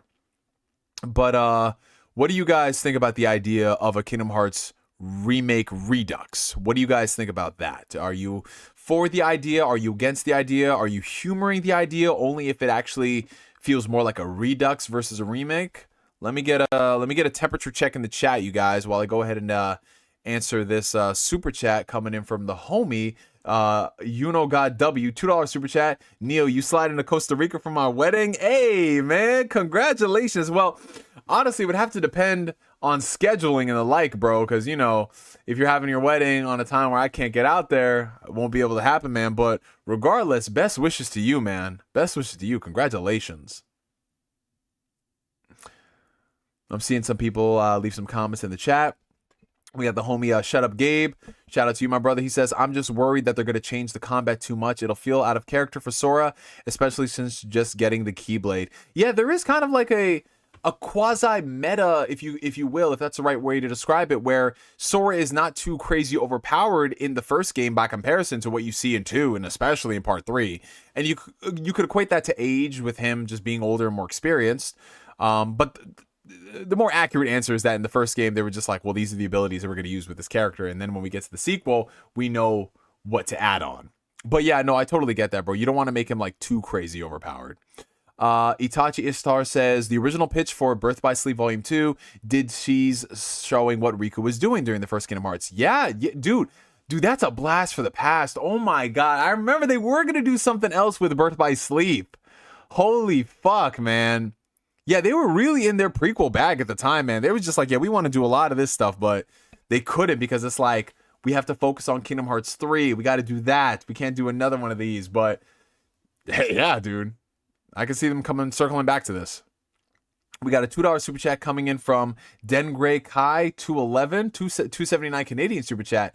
You got a Switch 2? Yes, I do. Yes, I do. I was very thankful enough to have pre-ordered it for launch. It's actually sitting down there, if you guys are looking. There it is. You can see the red and the blue accents of the Joy-Cons. Those are the only colors you see on the Joy-Cons. It's very sleek, but also very, very sad looking at the same time. Oh, we got the homie Fun Speculation. My man Mav in the chat. The Animal Cracker God. My God, my brother, how are you? Well, first things first, Mav. I hope you're feeling better, dude. I saw on Twitter that you weren't feeling too hot, man. So best wishes on you getting better, bro. Mav says, I would like an opportunity to get into those games. I never could for some reason, but I feel like I should. So here's the funny thing about Kingdom Hearts, Mav. I don't know. Maybe this is me sounding ignorant, but I feel like Kingdom Hearts was like one of those franchises where you got into it when it came out and you just like you're ingrained in it. I don't know if new people have gotten into Kingdom Hearts in the past couple of years. I would assume so because now it's available on everything. Almost everything. But like to me, playing through those games, it was just such a product of its time and growing up with it versus something like for example, like a Resident Evil remake. There's millions of people who have just got into those games. Those were the first Resident Evils. But with Kingdom Hearts, to me, it feels like if someone were to say like, yo, should I play the Kingdom Hearts games? I'm like, honestly, I don't know, bro. I don't know if you're gonna like it. And it's not because of the Disney shit. It isn't because of the Disney and it being weird. It just feels to me like, man, it was just some like mid-2000s type stuff. But I want to get a gut check from some people who like, did you guys get into Kingdom Hearts within the past like 15 years? Like my boy got into it with Birth by Sleep, but then again, that was still in that era of like the late 2000s, early 2010s, so it was still freshish. You feel me? JFam says, yeah, it's been almost impossible for me to get into Kingdom Hearts as someone who plays it years later.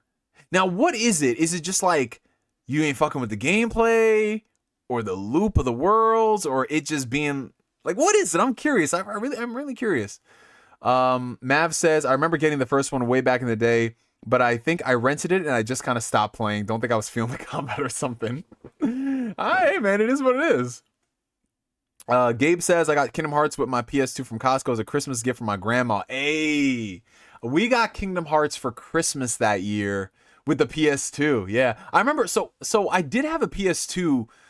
Like the year prior when Jack and Daxter came out, I played through Jack and Daxter, and then for whatever reason, I was just so, you know what it was? It was probably because my mom didn't let me buy all the cool games. I could only play like the platformers, which was cool, but you know, I wanted to play like the mature rated games, the teen rated games. My mom did not let me play mature rated games without berating me until I was 16 years old, guys. My mom was dude, when I started playing games on Xbox Live, my mom, up until I turned 21, she thought I was playing with people in jail, man. And I'm like, yeah, mom, everybody in correctional facilities got access to Xbox 360, high-speed internet, and $60 video games. I'm sure, mom. I'm sure. Where do they get the headsets from, mom? Where do they get the headsets from?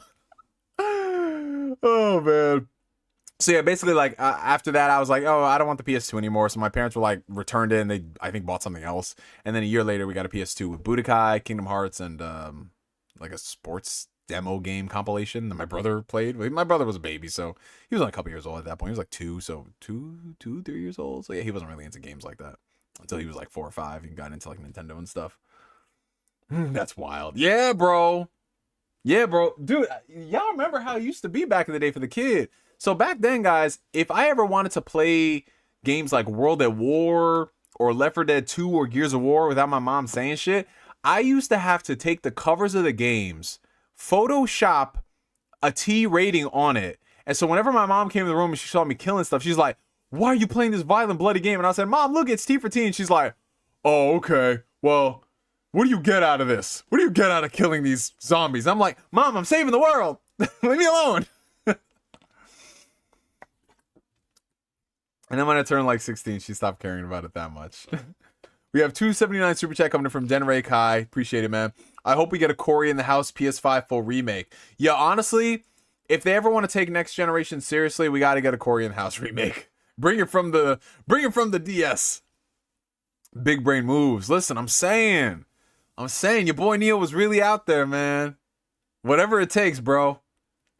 I remember hooking up my Dreamcast to play online sports games. Yo, y'all remember the Sega Channel? Oh god, only the old heads will remember that shit. The Sega Channel, man. Sega, that was the original Game Pass. That was the original Game Pass back in the day. Didn't you not have a memory card for your PS2 originally, so you had to keep replaying Destiny Islands over and over again? Yo, Itachi, yes. So, okay, we got a PS2 for Christmas that year, but you know, our parents weren't hip to shit. Because when they bought us an N64 as Super Nintendo, we didn't have to buy any memory cards. And we weren't really a PlayStation 1 family here. Like, we had it, and we had a memory card after the fact, but it wasn't one of those things where my parents knew you need a memory card. So when we got a PS2 for Christmas, we didn't have a memory card for the first month. And it took about a month for us to get a memory card because my dad was like, okay, every time I go to the store, they're always sold out. I can't find anything. I was like, all right. So eventually we got a memory card. But for that first month, we had to keep replaying Destiny Islands and Traverse Town. You guys know how not boring the first 2 worlds of Kingdom Hearts are, but how it's very much so setting you up for your journey. Doing that for a month straight. And I remember one day, I beat Dragon Ball Z Budokai. I beat it in one sitting, right?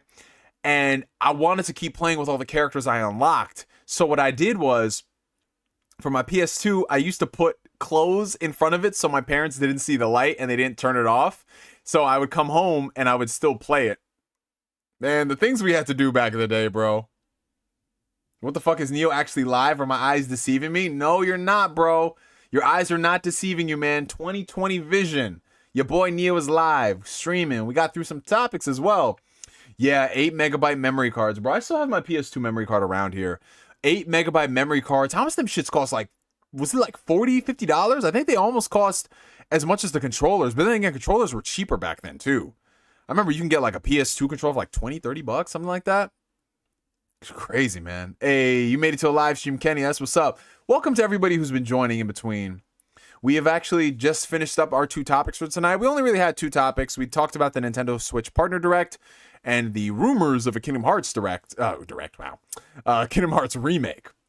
So now we're just going to be just chilling, just vibing for like the next 20 minutes or so, give or take. We'll see how long the stream goes. Yeah, back in the day, I mean, then again, we weren't really paying for it because we were kids, our parents were, but yeah, man, it was a different era back then, bro. Games, around that time, that's when they got standardized to like $50, and then when the 360 came out, it was $60, and it was $60 for a good long while. But yeah, I remember we had the regular black controllers, and I remember I always wanted like the red and blue transparent ones for the PS2. Those were nice. 2 topics down, time for 2 shots.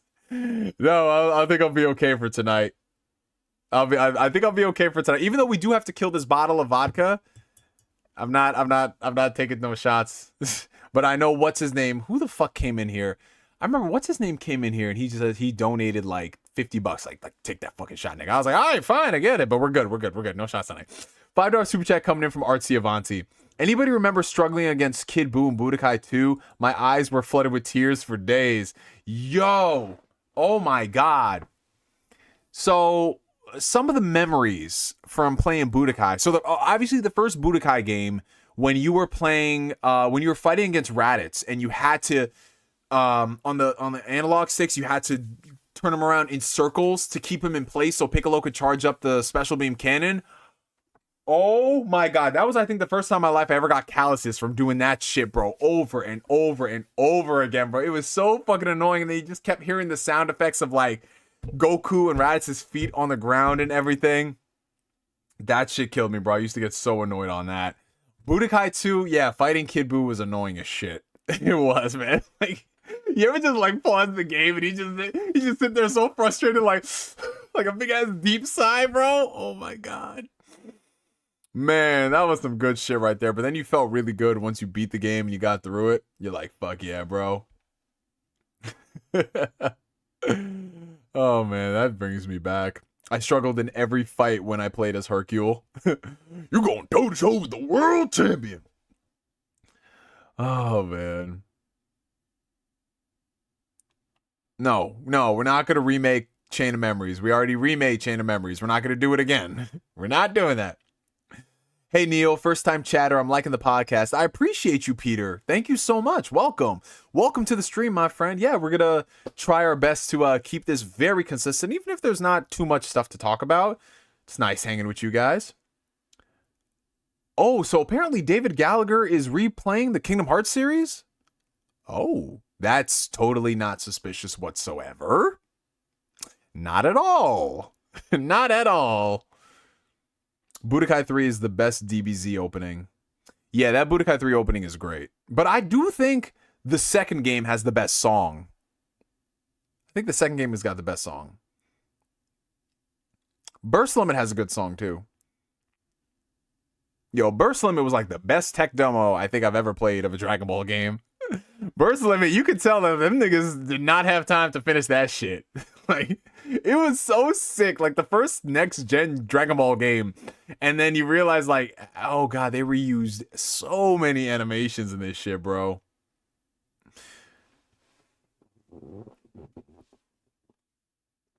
Yeah, Raging Blast had good songs. Oh, that's his first time playing the series? Oh, that'll be fun. I gotta tune into one of those streams.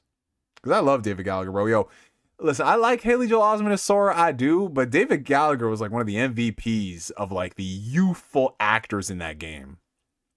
I still think Kingdom Hearts peaked when we got people like Billy Zane and Christopher fucking Lee to play characters, bro. Billy Zane as Ansem, Christopher Lee as Ansem the Wise. Bro, he was on some peak with that shit. Yo, so speaking of, that's another thing we got to talk about. If they do this Kingdom Hearts remake, you guys know what that means. They're most likely going to recast everybody, with the exception of, like, you know, the actors who have passed away or some of the iconic Disney voices. We're probably going to get like a new Sora, might get a new Riku, because remember, all these guys, they did that stuff when they were like teenagers, early 20s. Their voices don't sound like that anymore. So we're going to have to get new actors. And honestly, I don't mind that. I would not mind them doing a complete script overhaul for Kingdom Hearts if they make it sound less wooden. Now, this is less of a problem with Kingdom Hearts 1 and 2.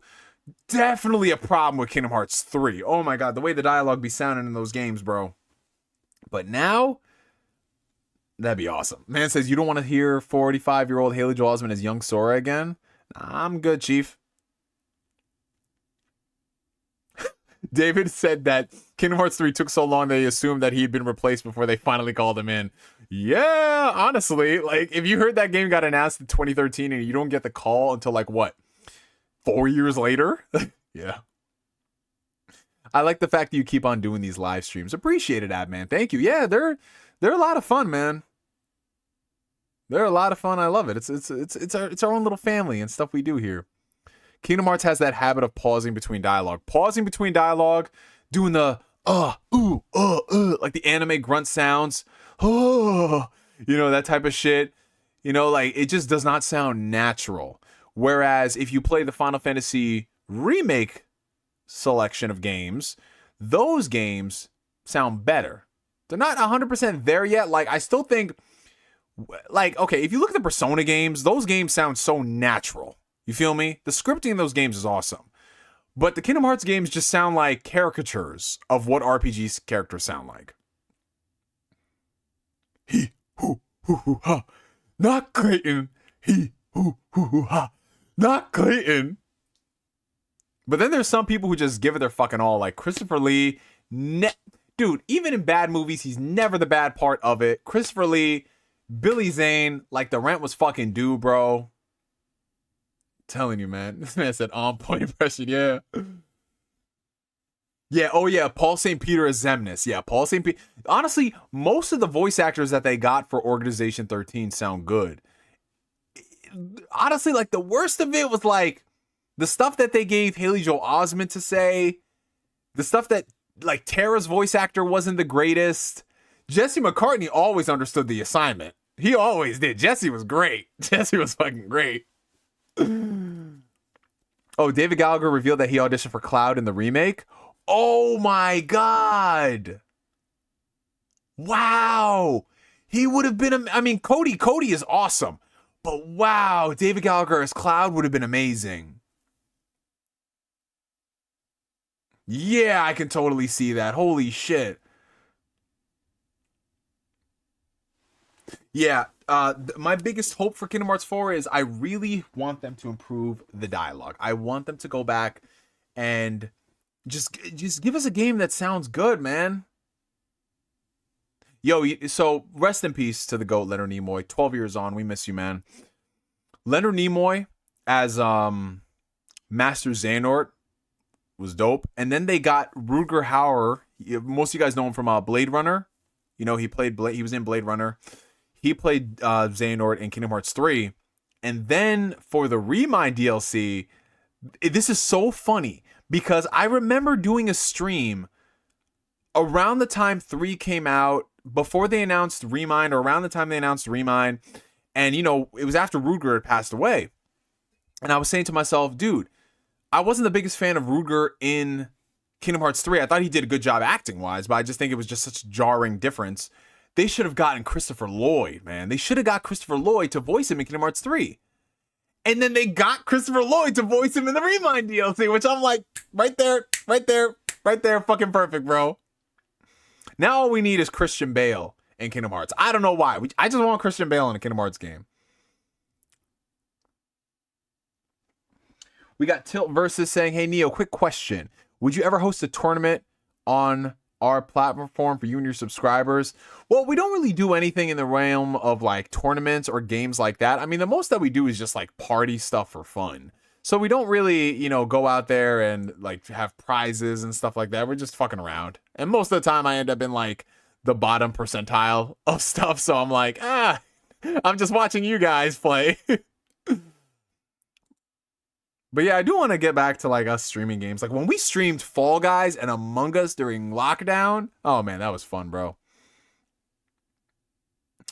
But yeah, guys, we will go for a couple of more minutes before we wrap up for the night.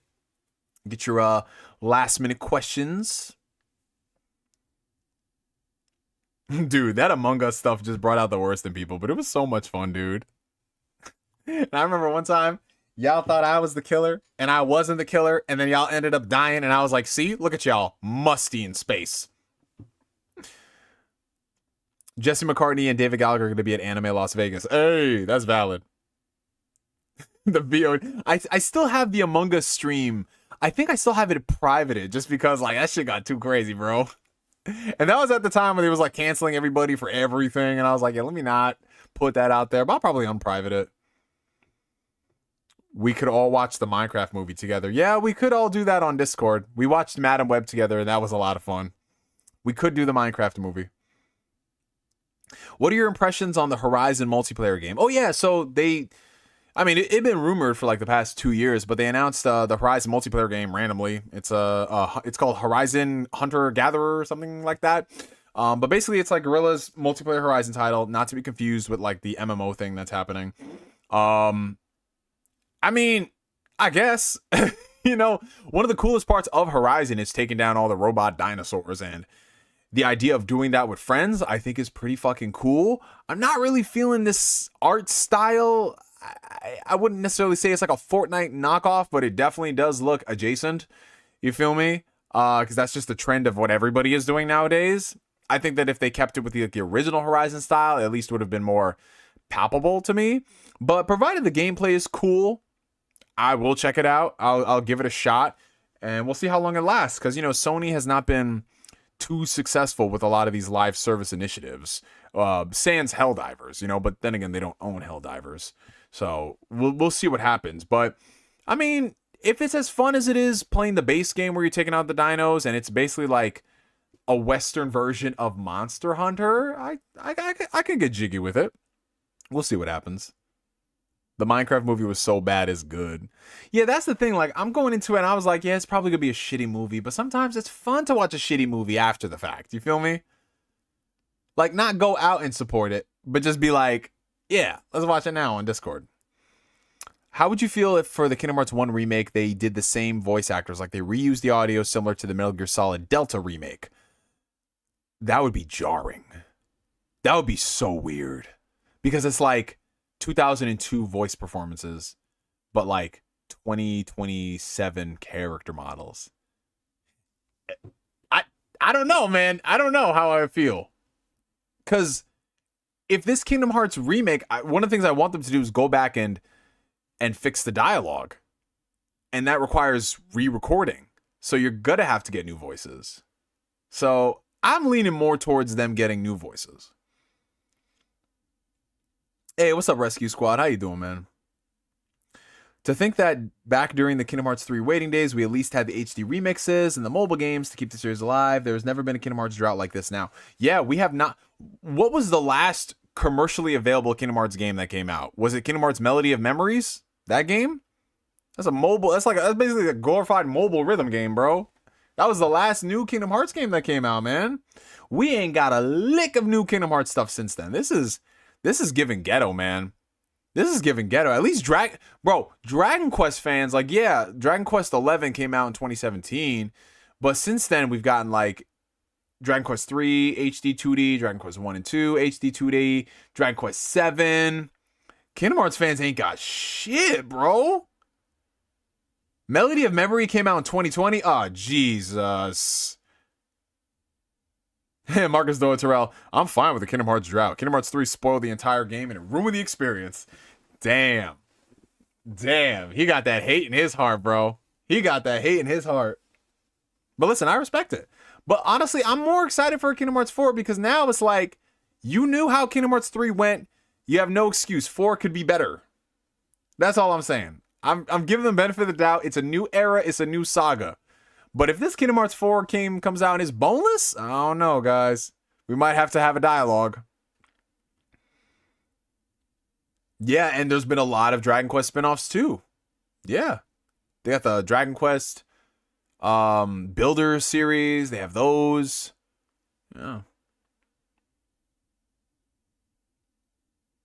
So many awkward pauses in 3. Yeah, man. It was not a good... Bro, that...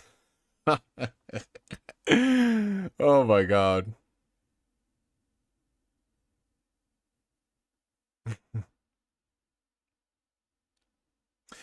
Would you still prefer to keep the current cast for Kingdom Hearts 4? Uh so for Kingdom Hearts 4, yes, I want them to keep the current cast if they can. For a remake, and it's a completely different reimagining, I don't mind them recasting the roles that they need to recast. So, I don't know, because there really isn't like a prime example of one game having a new cast and then another game coming out with the same cast. Because like with the Final Fantasy, like the remake games, those are the new voices. Those are like now the official voices, I would assume, for like every other project they have going forward. But in Kingdom Hearts' case, they would be a fool to recast them for the game and recast them for 4. You feel me? Because then you're just fucking with all the old fans. Because at least with the remake, you could be like, okay, you have different characters for this game because they can't do those voices anymore. But for the adult versions of the characters, nah, that'd be fucked up.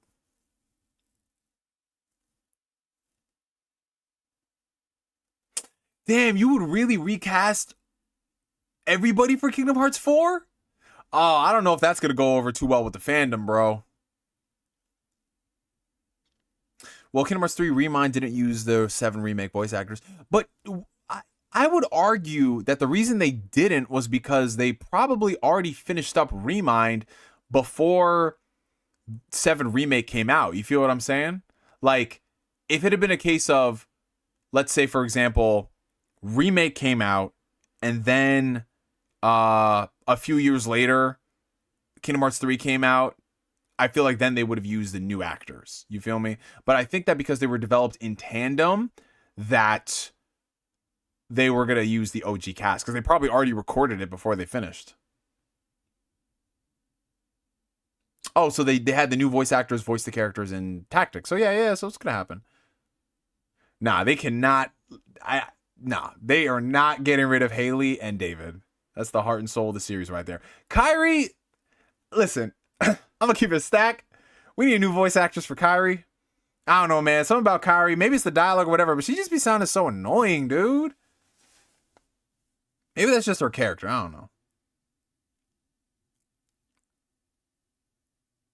Yeah, dude. Could you imagine him just he's going through all the Kingdom Hearts games right now, and then he just gets recasted for it. It's like, well, fuck me, bro. Yeah, Remind. Yeah, Remind was most likely developed before they even finished the FF7 remake.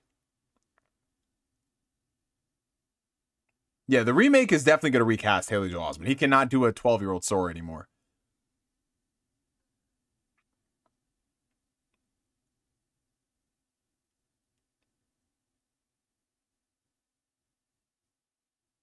His man said Hayden needs to come back as Kairi.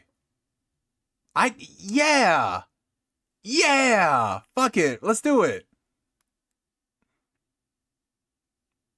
I liked Hayden Panettiere in Kingdom Hearts 1 and 2. That's my Kairi. Allison Stoner, she was alright. She was okay. She's been replaced multiple times. She has been replaced multiple times. They've had different actors and shit. Didn't they replace Nominee's voice as well? Like, Nominee was Brittany Snow, and I don't think she came back. Right? Yeah, Allison as Shion is great. If they ever did recast everyone, Yuri Lowenthal would voice Riku. Oh god, no. And I say that as a huge Yuri Lowenthal stan. Yuri Lowenthal as Riku? Nah, bro.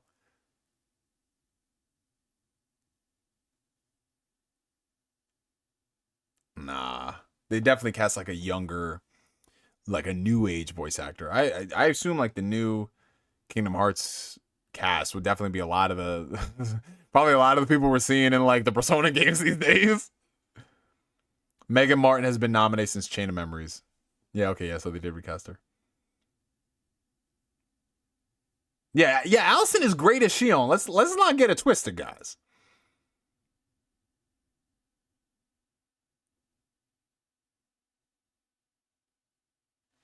Yo, Camp Rock? Damn, Camp Rock is a deep cut. But I mean, that's basically where they got all their actors for the most part. They were just like, oh yeah, you were in this thing? Yeah, come over here. Like, yeah,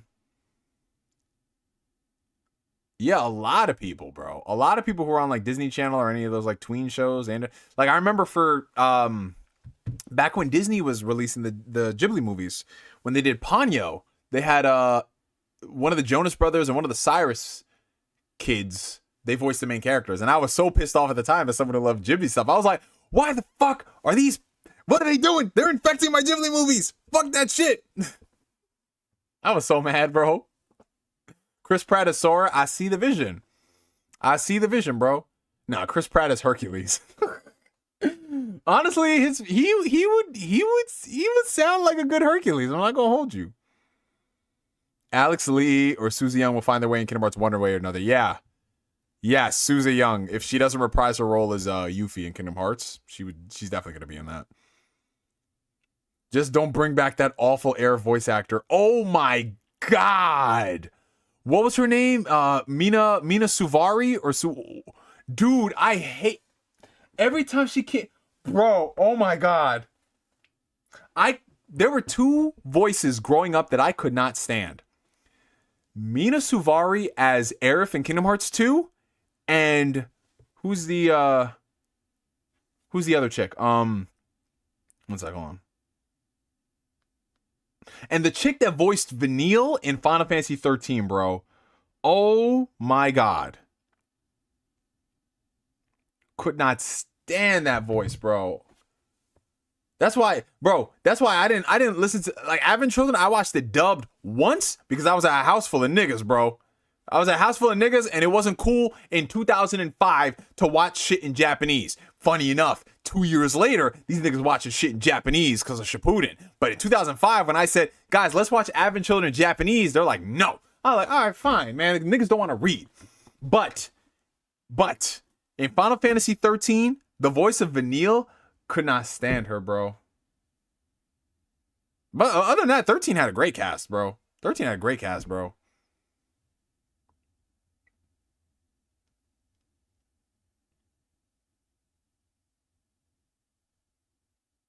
Dude, that voice is... I might have to take a shot because of that. I gotta take a shot, bro, because that voice pissed me the fuck off. I'm taking a shot, guys. I said I wouldn't, but I'm taking a shot. Someone's got to take a shot to me, because whoever brought... Whose fault is this? Who brought up Aerith's voice? Was it Epsilon? Yeah, it was Epsilon. This is your fault, bro. You're contributing to this shit. Bro. I wasn't going to drink tonight. I'm not going to drink tonight. Because that voice genuinely pissed me off, man. Like, don't fucking piss me off bringing up trauma in the chat. This was supposed to be a nice show that goes for 2 hours. We're all having great vibes. And now this happens. But I will say, when it comes to voice acting, bro, there's only so much an actor can do with a script, and direction is a huge part of it as well. You need to have proper direction. Anyways, all right. So what are we toasting to tonight? We are toasting to a very successful flowing episode of Ask Neo. You know, we're getting to the rhythm of doing these topics. We did 2 topics. We answer them accordingly, and hopefully you guys enjoy this. We're going to be testing it out over the next couple of streams, and I promise you we're going to get a lot more topics as we move into the next couple of months of the year. And if not, we're still going to be streaming and talking about the games we play and all that great stuff. But yeah, cheers to consistency, my friends.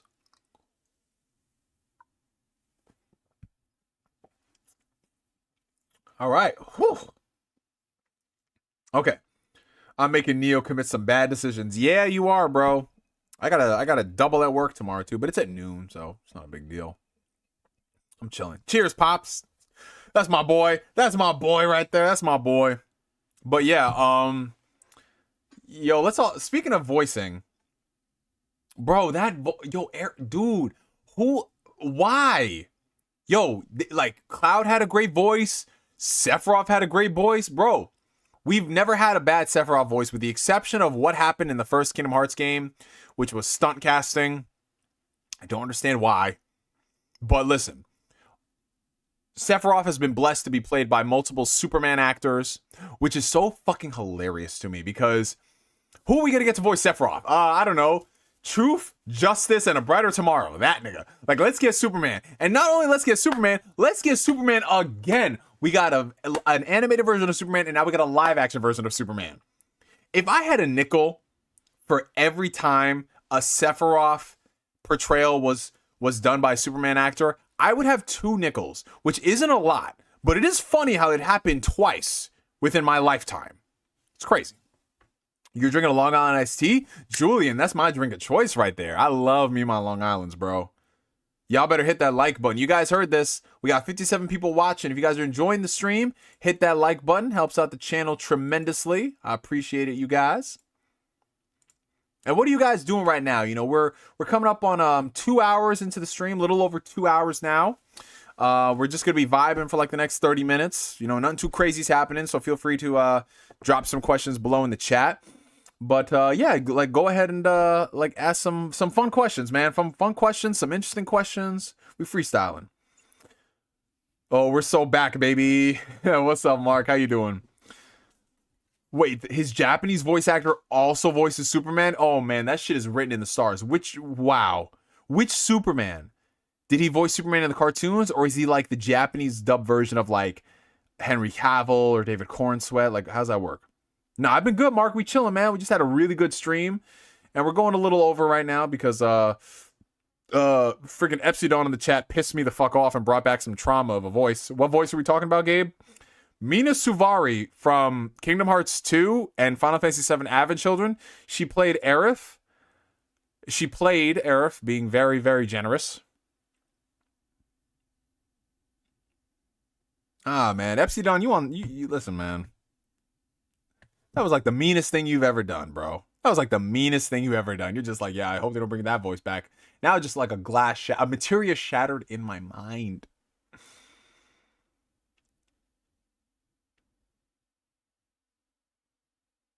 You're playing that, what the fuck? You're playing that new My Hero Academia game, waste of $100, don't buy it. Wait, whoa. Time the fudge out. First off, there's a new My Hero Academia game. I didn't know that. Second, you spent how much money on this? You spent $100? On what? Was it like a special edition? Please don't tell me you bought like a deluxe edition to play 3 days early. Please, Otaku Underground. Please. Oh my god, please don't tell me he did that. What?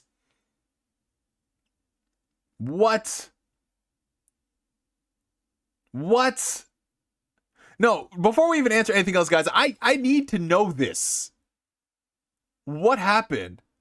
Oh, what's up, David? Yeah, we talked about the Kingdom Hearts leak. So on the playback, if you want to watch it, you can just scroll back, and it's the second topic we did. It was an Ultimate Edition with the DLC. Bandai got me again. Again? What do you mean again? This has happened more than once? On what game? What game?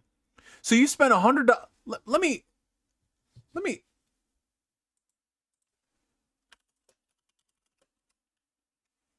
What game is he talking about? My Hero Academia All's Justice. It's got a 3.2 out of 5 on Steam. And before I even... Is this another arena brawl?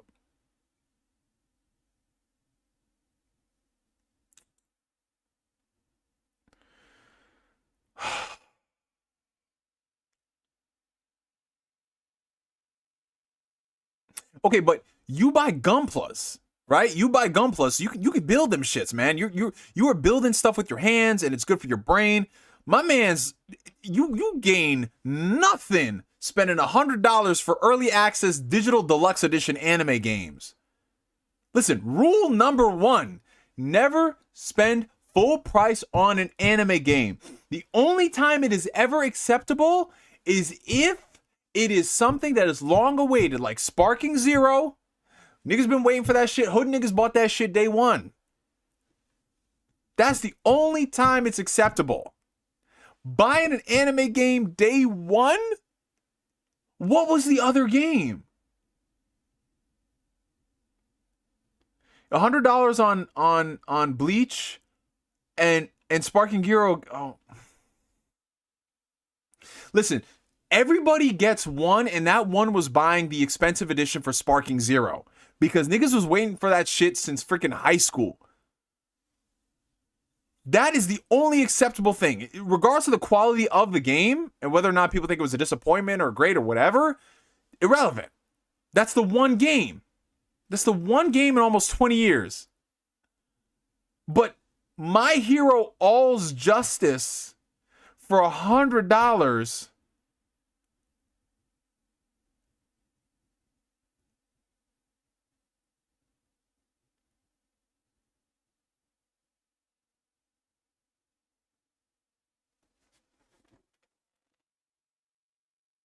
Oh my god. Like, did you get some enjoyment out of it or something? Like, are you playing with your friends or something? Like, I don't. $100, bro. That's a lot of money. $100 is a lot of money. Like, what do you get out of the $100? what do you get out of it? Like, I'm genuinely curious. Like, did you get like a, like you said it was a digital deluxe edition, right?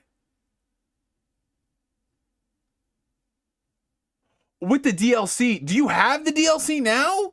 Is it stuff that's coming later? Is it an expansion or like?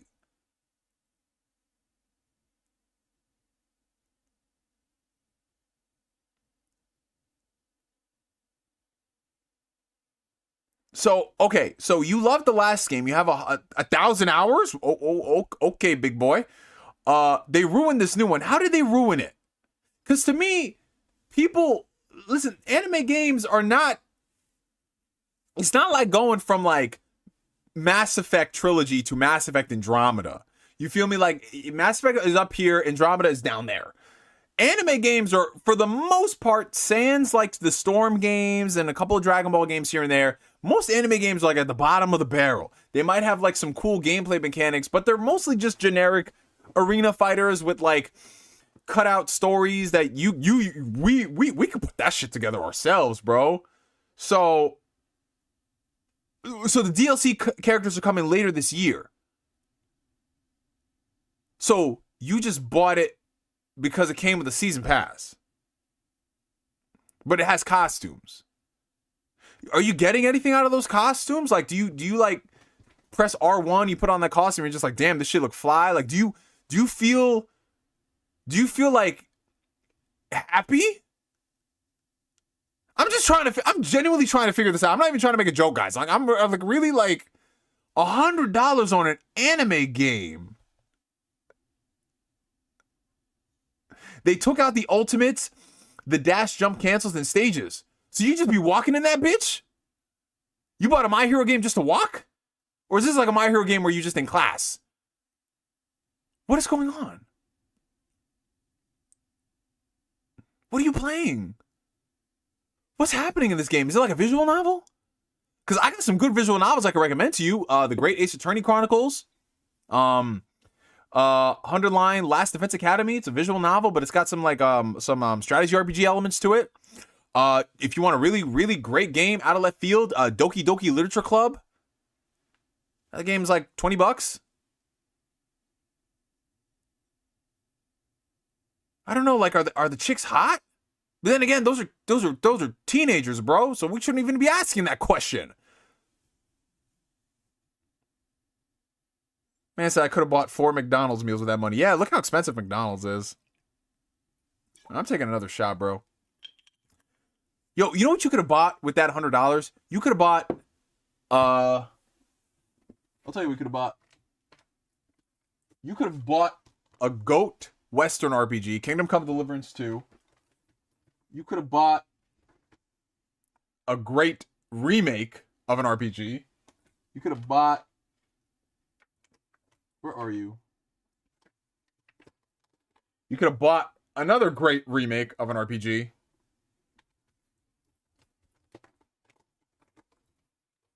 And you could have bought just for out of left field an incredible game from a company that no longer produces this franchise. Prince of Persia: The Lost Crown. I just had to get a physical copy of it.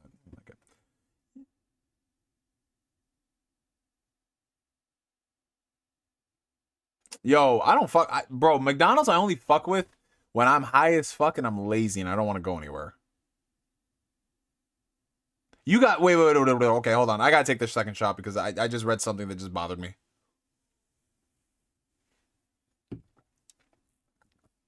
Wait, so you bought Persona 3 Reload? It's still in the plastic wrap, so you haven't touched it. But you spent $100 on My Hero Academia, where you're not getting all that content until later in the year.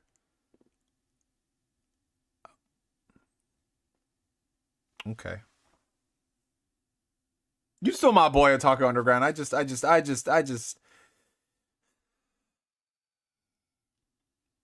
You know when they say, when you're a parent, you have to love your child regardless of the shit that they do. I'm not a parent, but I'm learning some lessons tonight.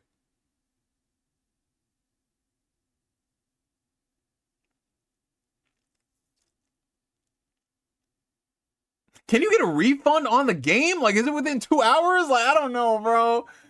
I don't know, man. I don't know why that bothered me. Nia was just disappointed. Yeah. Persona 5 is in the plastic wrap too. I'm gonna get to a one. Chat, just spam L's in the chat, please. Everybody, even the lurkers, if you're lurking and just not commenting, just spam L's in the chat, please. This man got Persona 3 and 5 in the packaging, which, yes, okay, he supported the games, he bought it, cool. But, man,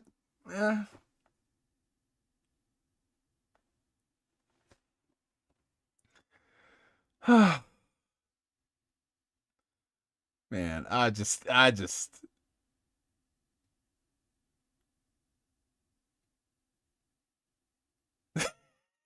the lurker is coming in just to type L. It's crazy.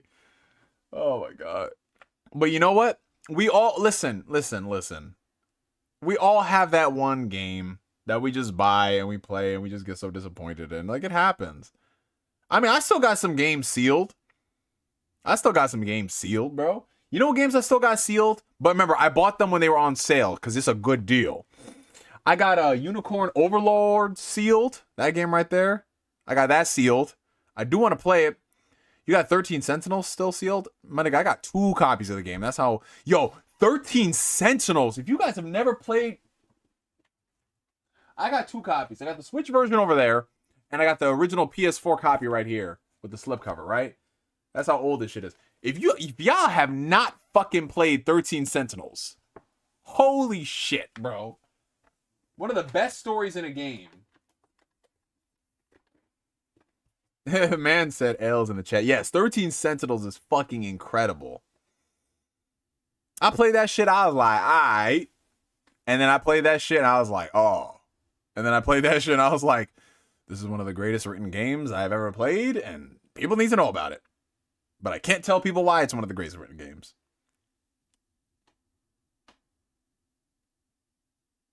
This man, Corey Gryffindor, said that Otaku Underground is the biggest disappointment since his son. Damn, Corey Gryffindor had a whole son, and he's already elected that Otaku Underground is already a big disappointment by comparison.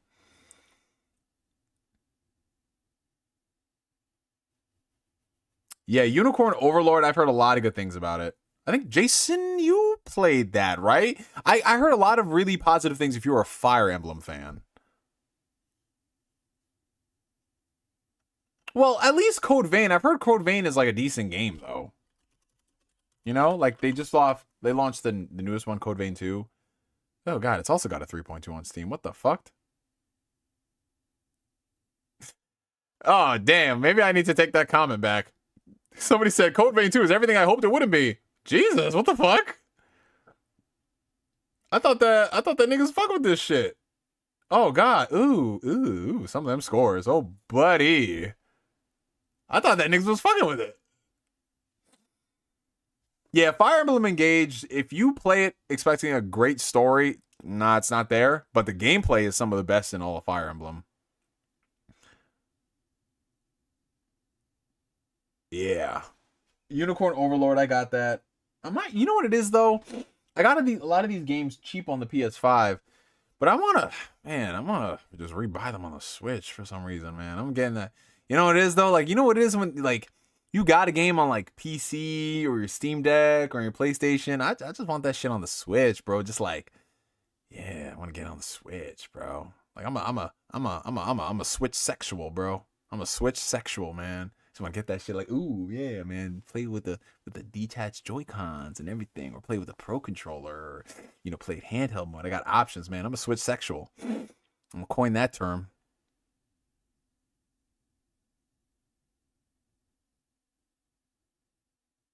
It's only the Bandai content creators who love it. I didn't even know there were Bandai content creators. That's news to me. Hey, Neo, did you hear about the Xenoblade leaks? I did. And speaking of, it's so funny that, like, twice in my lifetime, we have had Xenoblade leaks come from voice actors updating their CVs. Because this happened twice now. So, for those who don't know, one of the voice actors for the Xenoblade games updated their CV that they're working on a Xenoblade game, or they worked on a Xenoblade game that's coming out this year. And that's leading a lot of people to believe that it might be a Xenoblade Chronicles 2 Definitive Edition. If not a Definitive Edition, maybe something with some more content, maybe, which would be pretty cool, because even though I rank Xenoblade Chronicles 2 lower on the list by comparison to 3 and 1, I still love the idea of more Xenoblade content, and it's great. But a new Xenoblade game is absolutely happening. Whether it's a definitive edition or a new game, it's going to happen. But I think it is time for us to move beyond the Xenoblade games and do something completely different. Because we had 4 games in the series, a whole remake in the mix. It's just time. A remake and a remaster. Gotta stop playing more than one RPG at once. I know! That's contributed to so many problems in my life, trying to juggle multiple RPGs. But yeah, I would love for them to do definitive editions of all 4 games. Just give them updates, man. Make them run at good resolutions, great frame rates. We need that, bro. Like, I think out of all the games that are on the Switch, those games need them more than anything. Dude, just looking how beautiful Tears of the Kingdom and Breath of the Wild look on the Switch too. Oh my god, those games are gorgeous. I just want that for Xenoblade. Especially Xenoblade 2. That game ran at like 362p sometimes, bro. It was not pretty. It was not pretty, guys. But yeah, the last new Monolith game came out in 2022. So it's coming up on 4 years, man. It's about time for them to show off something.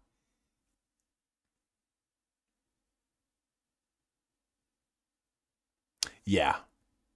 Absolutely, yeah. 3 and Future Redeemed is like a nice send-off for the series. You calling it Xeno frame rate sends me every time, Neo. No, I didn't call it Xeno frame rate. What did I call it? No, I never called it Xeno frame rate. Did I ever call it Xeno frame rate? 0 frame rate? I don't think I ever did. You still have Xenoblade 3 sealed? Avanti, bro. Just go jump out that window right now. I'm not playing with you, bro. I'm not playing with most of you guys at this point. Xeno frame rate. If I did, okay, I called it that. Xeno frame rate. It had no frame rate. It really did. Like, sometimes that shit would drop to 0. I was like, what the fuck? And I remember I got some hate on people. Like, people were just hating on me, saying like, oh, the performance is not that bad. You're just being a contrarian and everything. I'm like, this is why, as much as I love the Switch, I can't. Well, okay, so you know what? A couple of you guys are saying that I said that, so it must be accurate. I'm just gonna say yes, you guys are right. I probably called it Xeno Frame Rate Chronicles. It has been 8 years since I made that video. I'm about to be 9 years, actually. Wow. But yes, please, if you are gonna play a Xenoblade game, play 1 or 3. 2 is cool, but 2 is just a little too weird. You gotta be a little bit honestly, you gotta be a bit of a degenerate to really like 2. And I liked 2. I was cringing a lot during 2, but 1 and 3, I think if you play most RPGs, you'll be like, yeah, those are the ones. Yeah, no, it was not a good performing game. Oh no.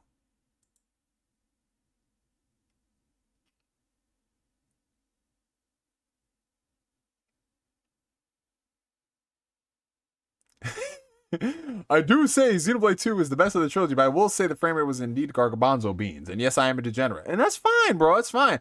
I don't know. I'm not at that age anymore where it's like, ooh, look, like hot anime girls or big titties or whatever. I'm like, I just want great characters at this point, bro. Yo, I gotta finish up Metaphor too, bro. I really be, you know what? Honestly, I feel like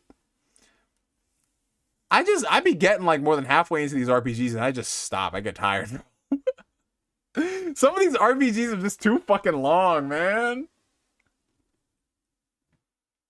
Xenoblade X is the best gameplay in the series, and I didn't realize that until I got it on the Switch, where I was just like, oh, you niggas were right this whole time. Xenoblade 2 has got the best gameplay in the series. No, Xenoblade X, I'm sorry. Xenoblade X is the best gameplay in the series. Xenoblade 3 is the most streamlined approach for the gameplay in the series. Xenoblade 2 is the most complex, but it's very interesting when you pull off some stuff late game. There's a lot of gameplay mechanics in Xenoblade 2. It's fucking insane, bro. But it is rewarding if you put time into it. Xenoblade 1 is the most MMO-like.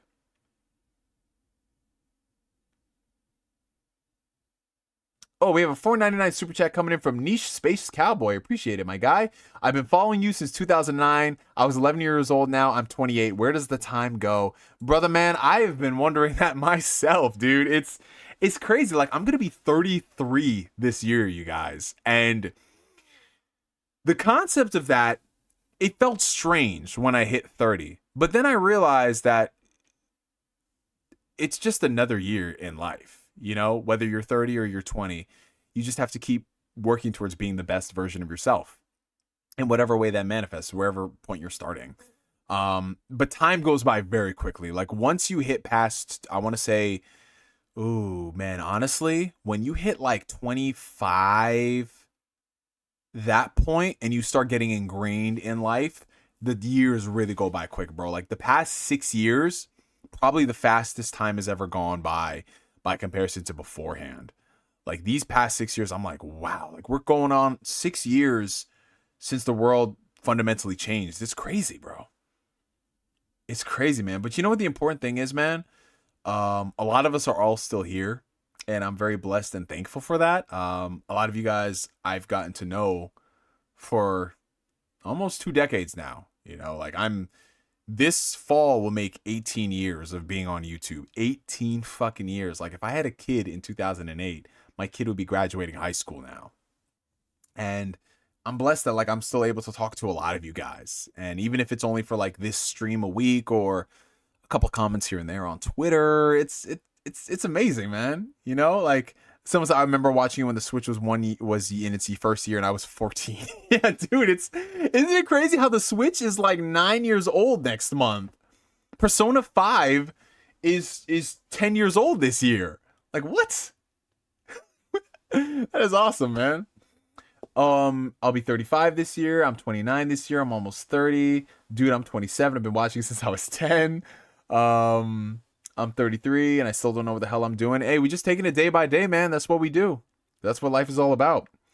I'm going to be 33 tomorrow. Oh, shit. It's going to be your birthday tomorrow? Oh, shit. Yo, guys. So tomorrow, the homie Karuto85 is turning 33. So we're both 93 babies. That's awesome, bro.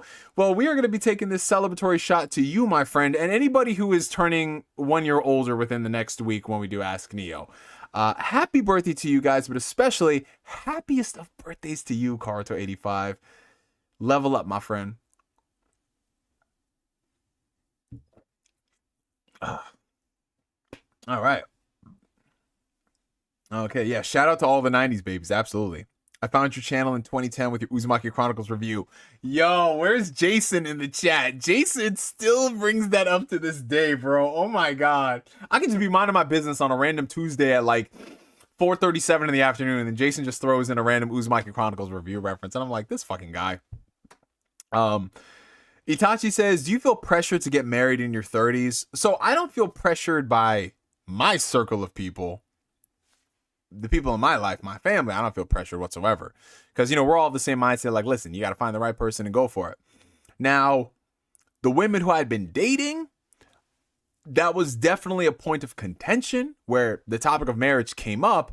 But the thing is, I always say this, is like, you really have to get to know the person and grow with the person.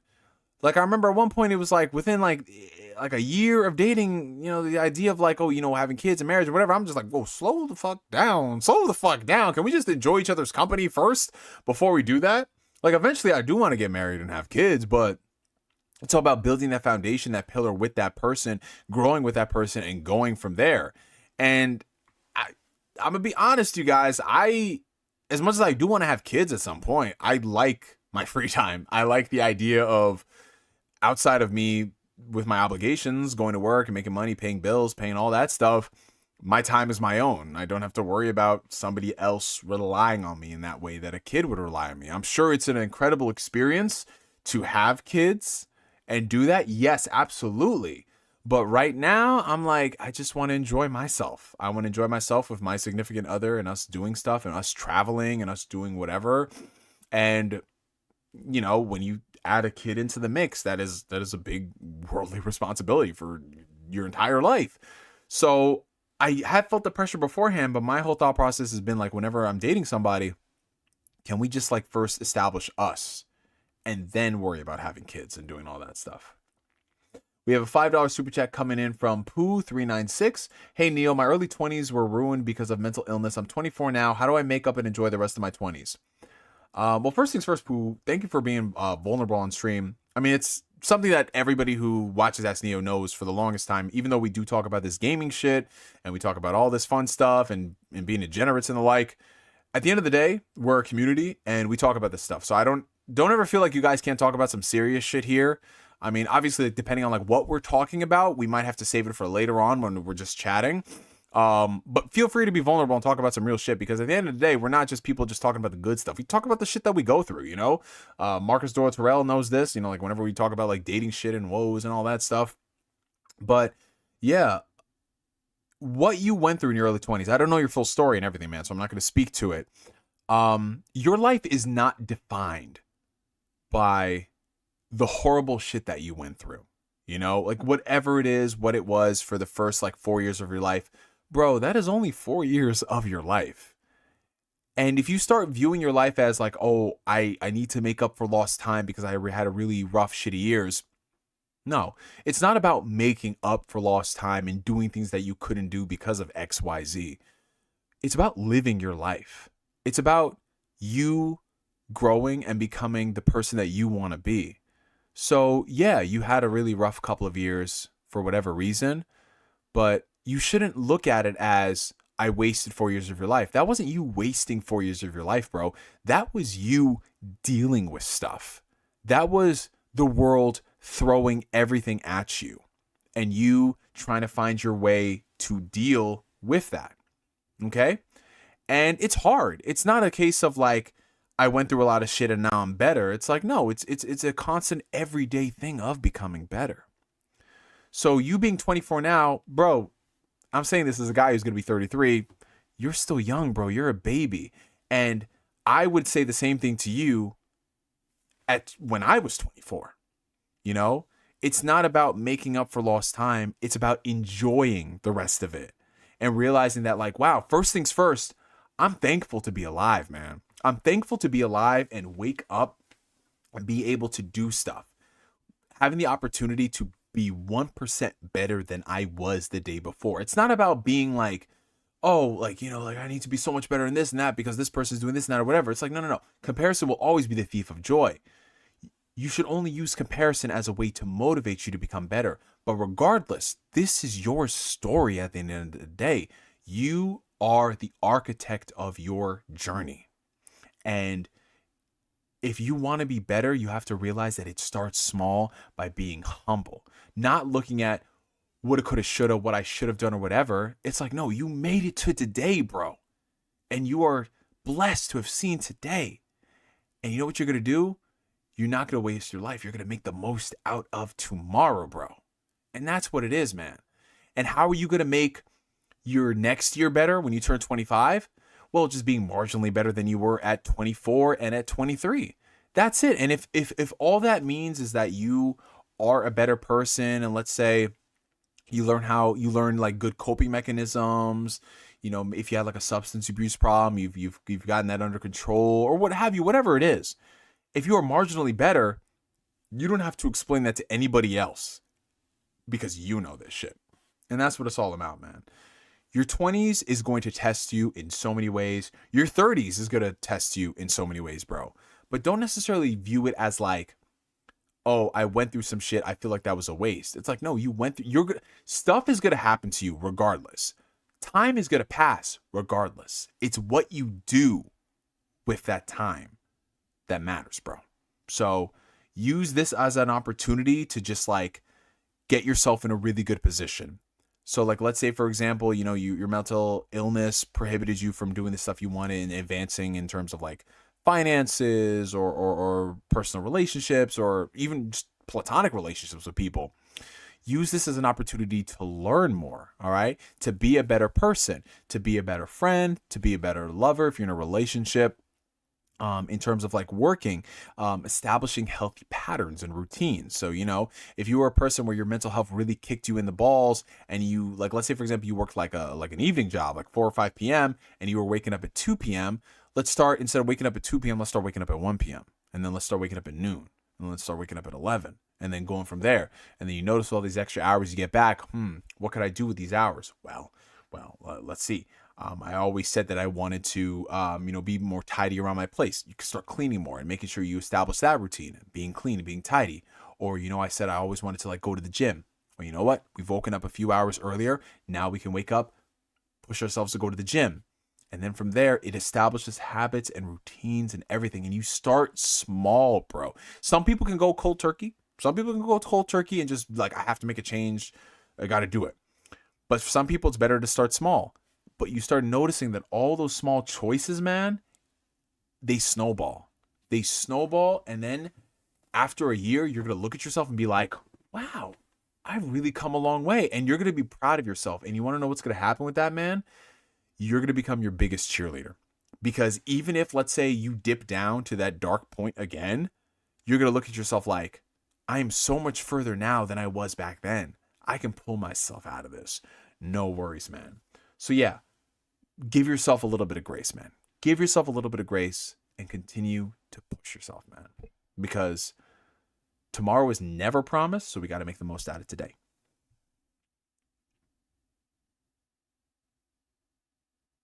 Neo took some shots. Now he's teaching us about life. Well, you guys know that's just me in general, sober or not. Regardless of me having alcohol, I would tell y'all the same shit. Neo giving life lessons. God bless you, bro. Yeah, because that's what it is, bro. I mean, you know what it is? In life, man, like, it's hard to, because you know how sometimes we always look like, wow, I really wish I had like a mentor or someone like, I look at them like they have everything all together. Like, how is this possible? You come to realize the older you get that a lot of people just, they're going through the same shit that you are. They just don't show it. You feel me? And they're probably self-conscious about that stuff too. So it's okay, man. It's okay. You have your whole life to really help figure all this stuff out. And a lot of you guys that I've gotten to know personally, I've seen the growth happen. So it's all there, man. Just never give up on yourself. Because I won't give up on you guys, man. Gabe says, I've been doing fasting. I was gymming and not losing weight. Luckily, the discipline I learned from going to the gym made the discipline of fasting easy. I've lost 10 pounds and started my new trend. That is awesome, bro. I love fasting. I did intermittent fasting for, I want to say like 4 years straight. I loved it. It was great, man. I was eating like 1 or 2 meals a day. I was doing like 16-8 fasts. It was awesome, man. I definitely lost a lot of weight with that. You know, now because I've been more like focused on like growing in the gym or whatever, I don't do fasting like that. But fasting is a great way to instill mental discipline in general. Like that goes hand in hand with the gym, because if you're able to like shut down all the noises in your head of, oh, I can't do this, whatever, and you just lock the fuck in, you will realize like how much in life is so much easy and attainable. Like there was this tweet that I saw from one of my friends about discipline. And sometimes all discipline is just you putting your feet on the ground and just getting up and moving, and then worry about everything else after that. Because what happens is we start our day, we wake up, we're sitting in the bed. We're in the bed right there, and we're thinking about all this stuff that we have to do. And we just get so overwhelmed that we spend all this time trying to do everything but those tasks. And then you notice when you wake up at like 7 a.m. becomes 8 a.m. and 9 a.m. and then doom scrolling and all that stuff happens. Sometimes one of the things that you need to do is just put your feet on the ground and just move, bro. And just move and not look back. You know, for some people, they just do push-ups when they wake up first thing in the morning because it gets them in the mindset of like, yo, I just did this physical thing. I could do whatever. You know, me, myself, and I have had this routine ingrained in my brain that like, okay, I wake up first in the morning. What do? I know exactly what I'm supposed to do because I think about it the night before. I get up, I go get my day started, I brush my teeth, I eat my breakfast, I get to work, I do what I have to do, and then about like 2 hours, 3 hours later on my lunch break, I go to the gym and I do that. And I instill those routines and habits. So that way it gets to a point later down the road where I just don't even have to think about it. It becomes second nature, you know? So if you really focus on changing your mindset, reframing it, it helps out a ton. It really does. Nobody has it all together. It's like High School Musical. We're all in this together. Yeah, it's absolutely true, bro. Nobody has it all together. Like there are some times where I look at myself and I'm just like, I'm doing pretty well. Then other times I'm like, I could be going a little better because I see how someone else does it, and it seems like they do so much more than me, and it's easier for them. Instead of shitting on myself, I just use that as motivation and fuel to be better. Not to be like them, but to be a better version of myself. You feel me? And it starts small. For some people, it's like, I'm going to stop going to work late. For other people, it's like, I'm going to make sure that I'm actually in bed at the time I said I was supposed to. Things like that, man. But shout out to the consistent like 50 plus viewers watching. It's been like that for the entirety of the stream. Shout out to you guys. I appreciate you. If you enjoy the stream, hit that like button. It helps out the channel tremendously. Chris Freeman says, when are you making a new video, mate? I definitely got something coming in the next couple of weeks, my guy. Probably something related to the Switch 2.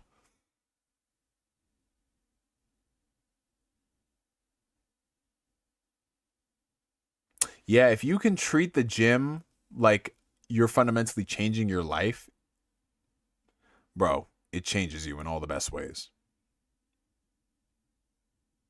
Yeah, like it's all about picking goals and starting small. Like for a lot of people, it's saving money. For a lot of people, it's getting out of debt.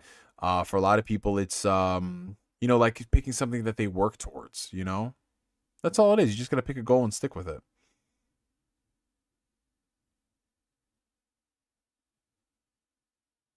Who's your current girlfriend you keep mentioning? Oh, my feisty, fiery Latina. You guys know me. I can't escape these Latinas, bro. Yeah, it's my baby girl, and I love her. But I'm actually solo dolo. Right now because she's on vacation right now with her bestie, and I'm chilling here. And every guy knows when your girlfriend goes on vacation, that means like, oh, peace and fucking quiet. But no, I love my girlfriend. But it's one of those things where it's just like, have fun with your friends. Let me enjoy my peace in time. Because like when you're in a relationship and everything and your girlfriend is like obsessed with you and it's great, it's awesome. But at the same time, it's like, I want you to do stuff with your friends because I like my personal time, you know?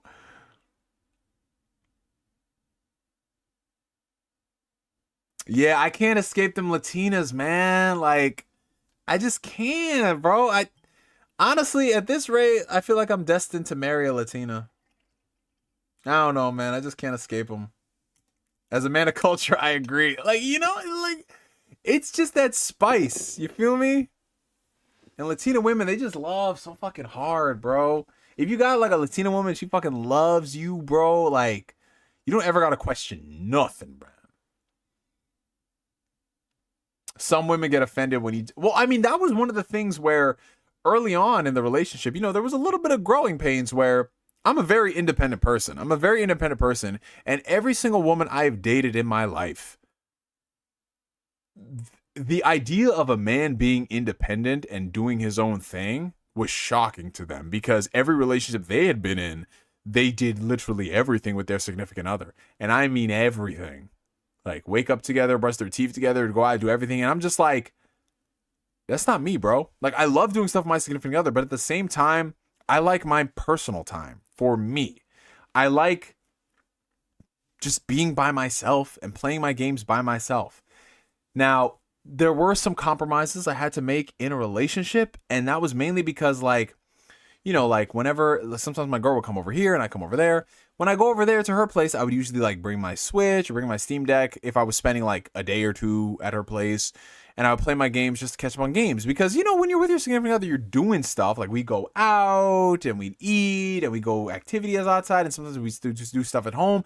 But then, you know, when you're in a relationship for a very long time, it's like you gotta just like do regular shit. You just be around each other's company. So she would do some gangster shit like, oh, I don't want you to like have to always remember to bring like your Switch, your Steam Deck over. I'm gonna buy you a PlayStation Portal for Christmas. And she bought me a PlayStation Portal for Christmas so I could still play like my PlayStation games there. And it's like, oh, that's fucking dope. That's cool. You feel me? But still at the same day, like there are some times where I just want to be by myself and do my own thing and whatever. You feel me? But yeah, it's someone says my girl has a girls trip coming up and I can't wait. Yeah, you know what it is, and it's like no disrespect. It's not that we dislike our significant others. It isn't, but it's like I want my time for me, just to be myself and zen out. You know, it's not that you hate your significant other. It's just I'm a firm believer that everybody needs their personal space. Everybody does, and it doesn't mean that you like them less. Oh, so you're choosing these games over me? I can't be with a woman who's like that. Thankfully, because my girlfriend is a gamer, she understands what it's like. But one of the things that I've compromised is I'll play my game and she'll be in her own section of the room. She'll be like painting or she'll be playing her own game or whatever, and that's fine and it's cool. Because before I had, you know, respectfully, I had to tell her when I'm playing my game, I'm focused on that game and I'm not trying to entertain her. And I always feel bad if I'm over her place and I'm trying to play a game. Because, you know, like when you work a lot and everything and you only have a limited amount of time to do stuff, sometimes you're just like, yeah, I don't want to watch this show with you or do this. I just want to play a game. And I had to explain to her, like, it's not you. It's just I want to do this for myself. You can still be here in the room, but I just want to get engrossed in this. You feel me? But that's just that. Nah, she's chill. I mean, she's a Latina, so she's not chill, but she's chill. She's chill, bro. She's not one of those where I'm like, if I'm playing a game, she takes umbrage with it. She is not. She's actually very excited when I talk about like a new game that's coming out, and she's so happy for it. Like she's bought me, like she got me like Donkey Kong Bonanza when it came out. She bought me that for my birthday, one of my birthday gifts. She's into, like I let her, like whenever she comes over and I'm playing like my video games, I let her use my Steam Deck because she got jealous when I was playing Persona 3 Reload, and she was like, "Aww." And I was gonna buy her a Switch too, but she's like a gamer, but not. She plays like 1 or 2 games a year, so I'm not gonna buy her a whole Switch too. So when she's over here, I was just like, "Hey, here's my Steam Deck. Play Persona 3 Reload on that." And she's like, "Oh my god!" And I was like, "Yeah." So we were both playing at the same time. It's like some cutesy shit. But yeah, like she'll like. I've never had an issue where she's like, "Oh, it's me or the game." You feel me? But it's like, listen, relationships are a lot of work, you guys. It's a lot of work. And when you find something genuine, you have to make the decision on whether or not it's worth fighting for. And a lot of the times it's communication and people having to unlearn a lot of the stuff from their previous relationships. Because that was the thing that really got us in a tizzy. Just that person unlearning a lot of stuff from previous relationships. But once you get over that hump, it's much easier.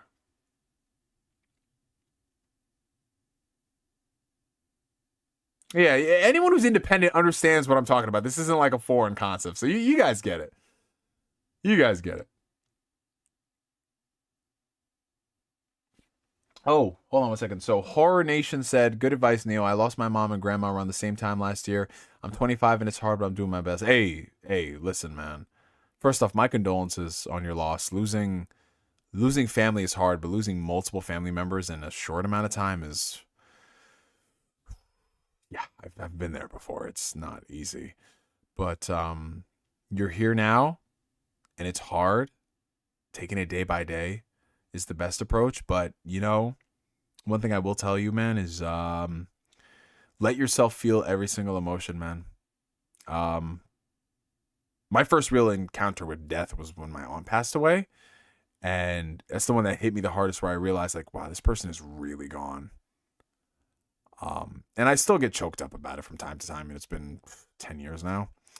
But I'd be a fool to deny myself of those feelings, because they meant so much to me when they were here. Of course they would mean the same way when they're gone.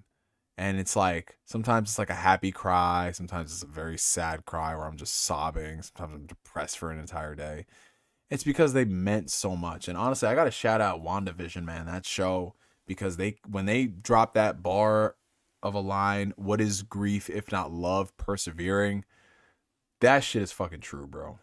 So, cheers to our fallen comrades, to our fallen loved ones. This is shot number 4, probably my last shot of the night.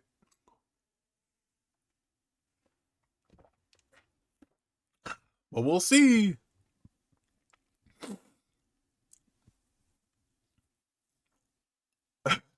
Not tonight, baby. I got to finish my dailies Yu-Gi-Oh! Nah, you got to make sure, if you're with your girl, you got to make sure she's properly satisfied before you hop on the game, man. Trust me. My dog Anime Analyst, my G. What's cracking, baby? How you doing, man? That's another OG right there. How many relationships do you think are going to end when Grand Theft Auto 6 come out? Listen, if you are a man and you got to explain to your girlfriend what the significance of Grand Theft Auto is, then you have failed as a man. Because, first off, Grand Theft Auto 6 got announced like, what, 2 years ago? Right? So you had 2 years to prepare your girl for the fact that when this game drops, it's over. It's over. Like, you just got to give your nigga like a whole month to play this game.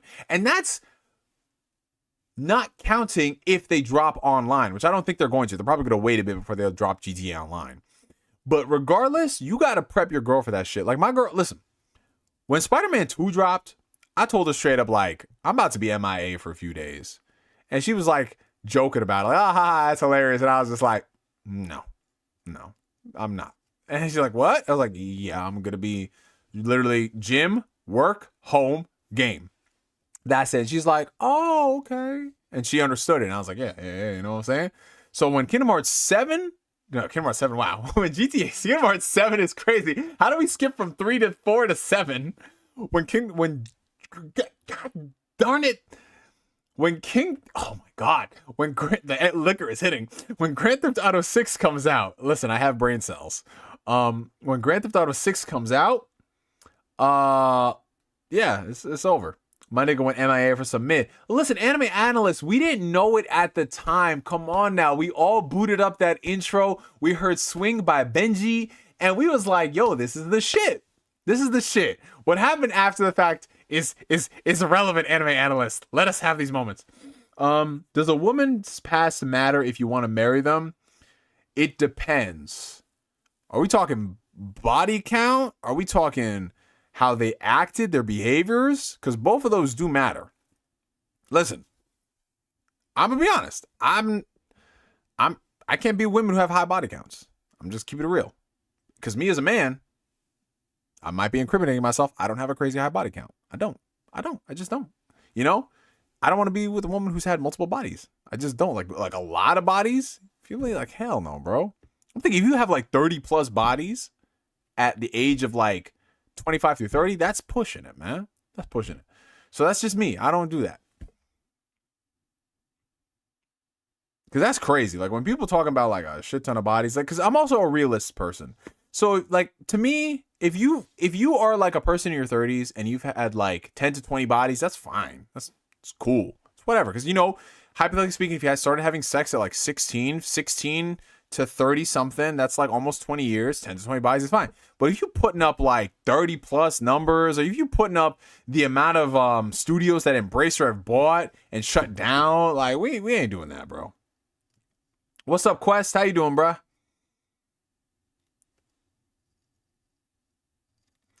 What are some red flags to look out for in a woman, and what are some green flags? Okay, so green flags. Let's start with the green flags. Communication is a number one green flag, and you notice that not just in dating, but in just platonic relationships. If you are talking to someone and they're misconstruing every single thing that you say when it's very blunt, if they're saying how you say something and they think it means like 40 different things, that's a problem. I'm a big proponent on communication. I'm a big proponent on like learning people and realizing that, hey, listen, we're all human beings. We've all walked different paths of life. So of course you might need a little clarification on why someone says something. But if it gets to a point where someone is questioning every single little thing that you do when you're being very blunt and direct, like case in point, if let's say your girl is going out with her friends and you text her, okay, babe, have a great night, enjoy yourself. And she's like, oh, why isn't he asking me who I'm with or where I'm going or blah, blah, blah, blah, blah, blah. Why is he not pining over me like that? Does he really care about me like that? Is he really into me like that? Like, you know what? Oh, I'm going to make him jealous and say I was dancing with some guys. Like all that dumb, corny shit from like high school or whatever. Nah, that's a fucking red flag. Another green flag. If she's constantly interested in how you're doing as a person, your well-being, all that stuff, checking in on you, really prioritizing you and realizing that like you are your own person and you are not just this individual who's there to make her happy, that's an important sign. All of the green flags that you guys will see are stuff that you want in platonic relationships. Notice I say that because every successful relationship, romantic or otherwise, starts from being platonic. So if people take a vested interest in you and your well-being, that is a very good sign. Red flags, because we'll switch gears for a little bit. Red flags is if, wow, Jason read my mind right there. Constantly prioritizing the person and treating them like a queen and princess treatment and all that stuff. Now, I'll just be honest. Before Drake made it weird, I am what people on the streets would call a certified lover boy. I am that guy who puts his girlfriend on a pedestal. She is my princess. She is my queen. She is my everything. I make sure that she knows that she is loved and appreciated. That don't make me a fucking simp. I'm not over here and bending over backwards saying like, oh yes, you are right. It's your world. I'm just blessed to live in it. No. But I realize that like, she wants to be treated a certain way and I prioritize her. I never let a day go by where shows where she's not loved. Every single morning, good morning. Every single night, good night. Taking care of her, doing all that stuff. And I've noticed that like with the real women in my life, they've appreciated that and treated me like a king. If you are doing all of those things and you are not getting that from your significant other, it's time to reevaluate the relationship. Because to me, you both got to spoil each other. You both got to spoil one another. And that's, to me, been the most successful relationships I've been in, where you both take care of each other and you both spoil each other. I have never had a one-sided relationship in my life where I feel as if like I am not getting something out of significant other. You feel me? And I'm not talking about just like a financial point of view. I'm talking about just in general, like being taken care of emotionally and physically and all that stuff. So if you have someone who constantly prioritizes herself and what you can do for her and things on their time, no, absolutely not. Because we're all grown-ass adults working full-time, sometimes working 2 or 3 jobs, because you know how the economy is, that you can't expect them to constantly cater towards you. Me, myself, and I have never had to deal with being in a relationship where finances are a problem. Because I've dated women who have their own money, I have my own money, and we both take care of each other, you know? If I don't got it, she's got it, and vice versa. We take care of each other. I think a lot of people, the problem they run into on both sides is that people are dating folk, I don't know if because they see potential, but you're dating people where like, listen, standards are a thing. I'm not saying you can't date someone who's below your means, but they're working towards something. Because I feel like it's fine. But, like, when I see dudes who are dating girls who don't got their license, don't work a job, you know, no real ambition, and vice versa, like chicks who are established and they're dating dudes who, you know, bummy, they might be selling drugs, you know, no type of stable income or all that type of stuff or whatever, or they're like, I'm dating this dude because, like, oh, he's like, saying like he's rough around the edges, he's this and that, or I'm dating this dude because he's got a lot of money but he's not emotionally available. Like, people just gotta stop dating people who they're not really interested in. You feel me? They're dating for the superficial aspects, and you're not dating people who their values align with yours. And that's the biggest problem I see constantly. Like, a lot of the biggest problems is people who are dating folk because of XYZ, and they feel as if, like, well, this is what dating is. You deal with stuff with people. And I've never been a believer of that.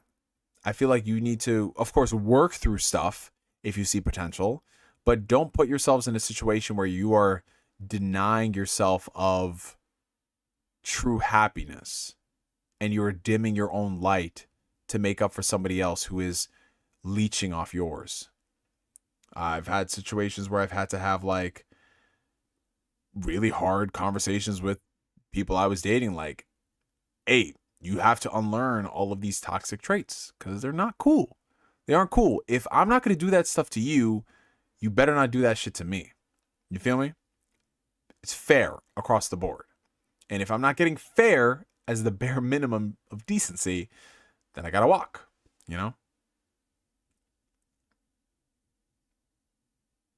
Yeah, and people dating people that don't like them. People putting in all the effort in people that don't like them. And that's also a big problem.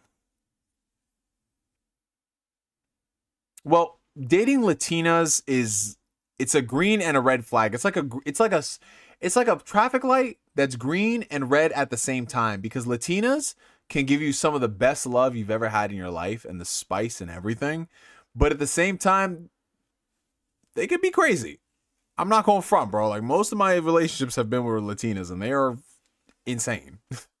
But in a really good way. Like, if you know how to calm them down, and you know how to, not necessarily, no, calm them down is not the right term I'd use, because that makes it seem like, oh, you have to justify it. But if you know how to maneuver and everything, she will give you the best love in the world. But you have to let her know that this shit is not okay.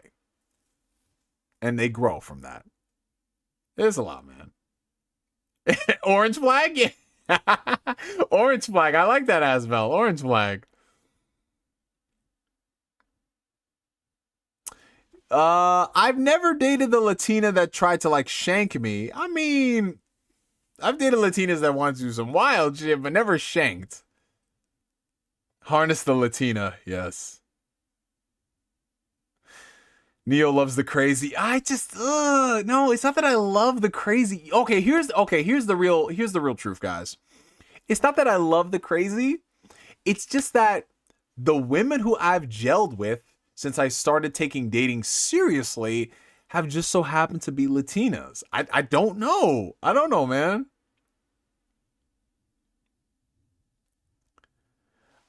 Share an example of one of those convos. What convos are you referring to, Sora Life Story? Like, oh, convos I've had with, like, significant others about toxic traits? Yeah. So I can give you just, like, a quick example. So my whole rule, and I've told you guys this before, whenever I enter a relationship, before I enter a relationship, I try my best to not bring my baggage from the previous relationship into the new one. Because that's not fair to bring stuff onto new people who didn't do anything. You feel me? So if, like, let's say I got done dirty in a previous relationship, I'm not going to put that on the next person. I'm going to take them as their own individual. Unfortunately, the women I've dated before in my life, they didn't get that memo, and they just, like, treated me like they did their exes. And I'm like, yo, that's not cool, because I didn't do this shit that other nigga did. So don't treat me like how you treat that other nigga. Like, we're not doing that. And that's me putting my foot down and asserting myself, my dominance, and defending myself, which is what every single person, man or woman, should do. So those are the hard convos I had to have with people. Similar, like that's like the tip of the iceberg with those type of conversations. Because it's not fair. Like imagine if like one of my friends did me dirty and like one of you guys was cool with me and I just assumed that, oh, you're just trying to get close to me because like I'm a YouTuber and I got subscribers and I do streams. Like, absolutely not. That's like stupid. That's dumb, bro. So all the stuff I would say is stuff out of love because it's like, that's not fair. You can't do this to people type shit.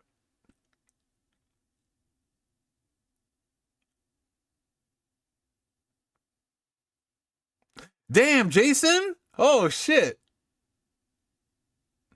I was okay with crazy back in my early 20s, but now in my early 30s, no ball maybe. No, absolutely not, Ghost Fixter. Also, what's up, dude? How you been? Yeah, it's not about, like, I don't date crazy Latinas. Like, they're spicy as fuck, but then I'm just like, hey.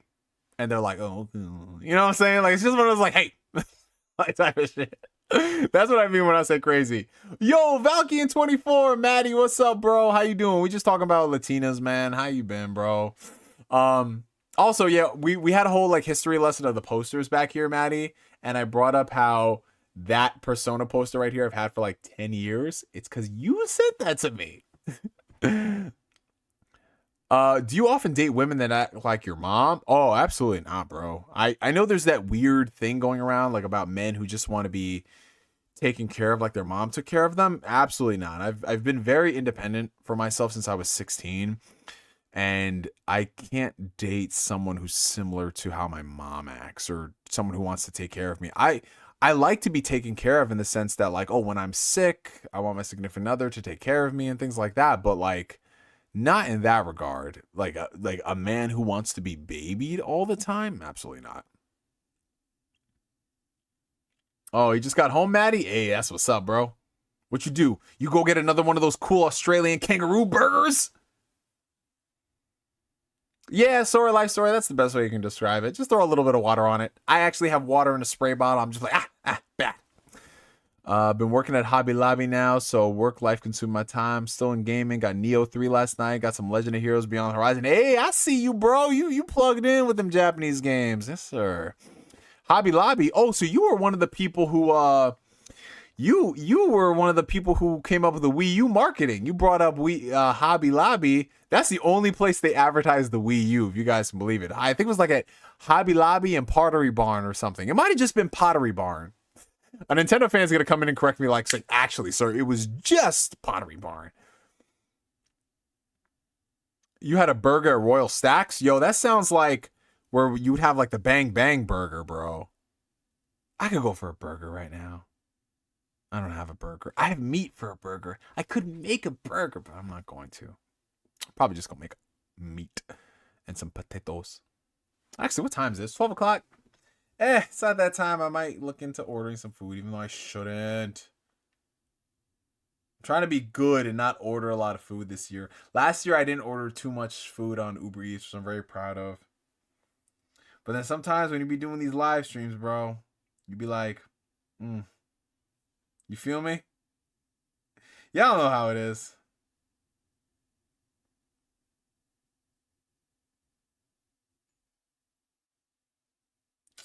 Damn. So tempting. Because every time I be ordering from like the stuff that's open at midnight, it's always fucking disappointing. Oh, there's BOGO deals. Create your own pizza, buy one, get one. But a shakaroni pizza, oh my god. Over a half a pound of cheese and extra pepperoni on an extra large pizza with 8 foldable slices. Never, oh my god, but I'm good. That's a little too much for right now. A stuffed crust pizza, buy one, get one free. But I don't want to pay $25 for 2 pizzas when I'm only going to eat one. Yo. I don't know, man. America's so unhealthy. Absolutely. Booyah says, any red flag is being afraid to show their parents or family. Yeah, thankfully I've never had that issue before. I've always dated people who I want to bring home to my mom. That's the important thing.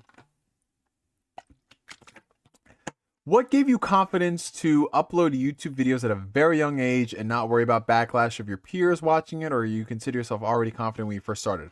So I was not confident when I first started. I was very, very self-conscious as a kid.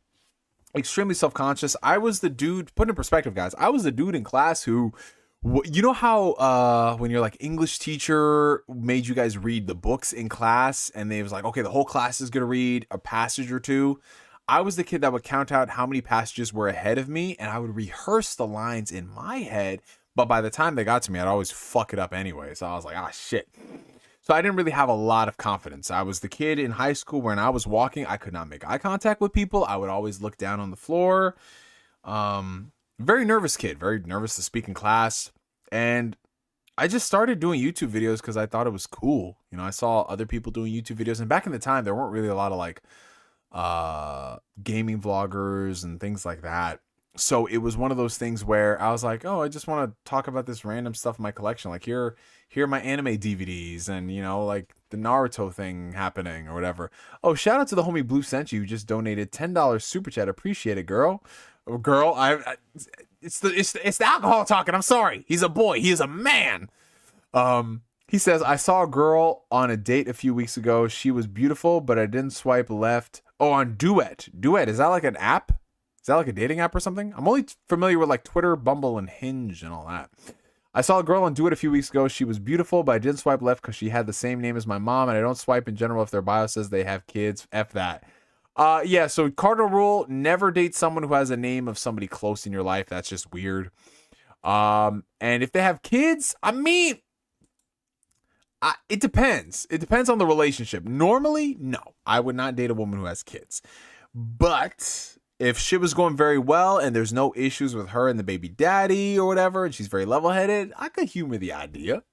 But as a general rule, be careful when you're dating women who have kids. I'll say that much. And also, dating anyone who has the name of someone in your family, nah, it's a no-go. Hell no, bro. Does not matter. It's like, ugh. Does not matter how bad that chick is or whatever. No, you don't do it. Appreciate you, Blue Senshi. Thank you, bro. But yeah, going back to what Booyah was saying, not Booyah, fucking Itachi.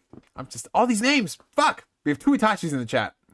So yeah, I didn't really have a lot of confidence. I just decided to start uploading, and I was always self-conscious of the comments that I would get from people, and I would feel like, oh my god, these people are really hating on me. And then you realize these are just random people over the internet, bro. It's not that big of a deal.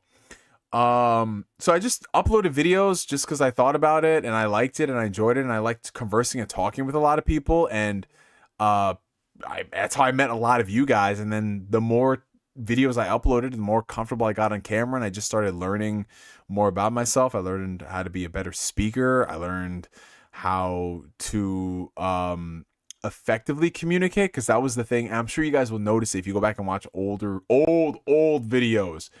I would really ramble for a long time. It would take me a long time to get to the point. And I got to a point where to make up for that, I just started speaking so freaking fast and like basically word vomiting everything that people were just like, what are you talking about, dude? So I finally learned how to properly communicate things in an effective way and pausing and how important that is. And it really helped, man. You know, practice makes perfect. So it wasn't really necessarily a confidence thing per se, because I was not a confidence person. I just gained confidence doing it over and over and over again. And I was always like self-conscious. Like when people in my high school found out I did YouTube videos, I was like a little nervous about it. Like, oh, you know, this guy does videos online. Before it was cool. Nowadays, no one cares. But back then it was like a big deal. And I remember when I was in 11th grade, some of my friends found out that I had YouTube videos, and then some girls found out I had YouTube videos, and I was just like, oh my god, man, what the fuck, you know what I'm saying? I was like, oh, it was you know, like that type of shit. But then you realize like none of the stuff should phase you in that way. It should just be one of those things where it's like, oh, okay, cool, that's awesome, well, thank you for watching. And that's my thought process now. Like when people find out I have like YouTube channels or whatever, like one of my managers found out I had a YouTube channel, and it was just so dope because like, yeah, I do YouTube videos on the side. He's like, oh man, I'm into that shit too, whatever. And every now and then he would pop into the streams and shit. It's like, yo, what up, bro? And I was like, hey, what up, man? You know, it's a guy from a job I haven't worked at for years. But yeah, you know, it's cool how that works. It's cool how life works, man.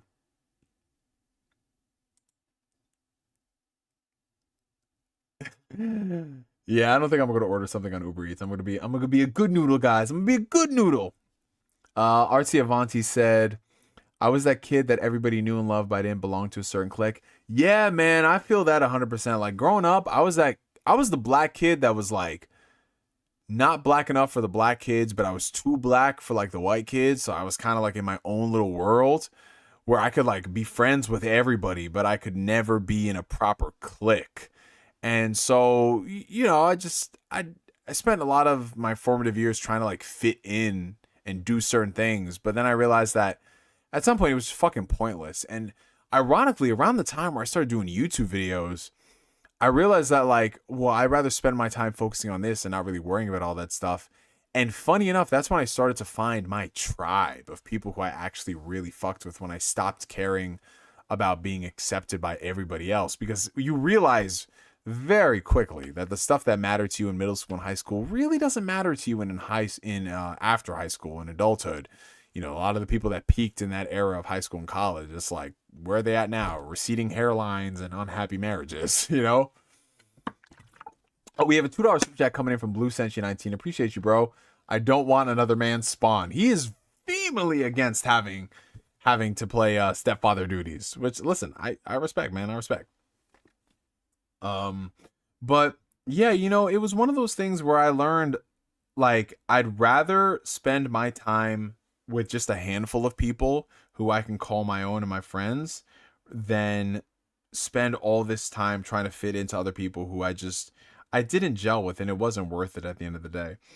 And I learned that that is what really kept me out of a lot of trouble and a lot of headaches and drama and a lot of the stuff that people in my age group, my peers, went through. So, you know, that really is what helped me a lot. And, you know, a lot of the people who I met through YouTube are the closest people in my life now. And, you know, these are people who are like, I hang out with, I've gone to weddings for, I've taken trips with some people, like me and Jason met online and we freaking went to California together to see the Persona concert and stuff like that. And it's beautiful. And that's the best part about life, you guys. You don't have to be confined and conform to what you think you're supposed to do when you have genuine and real people in your life. You know, like one of the closest people in my life, as you guys know, was Rots112. I've known that dude since, for like 15 years. I was blessed to call him my brother.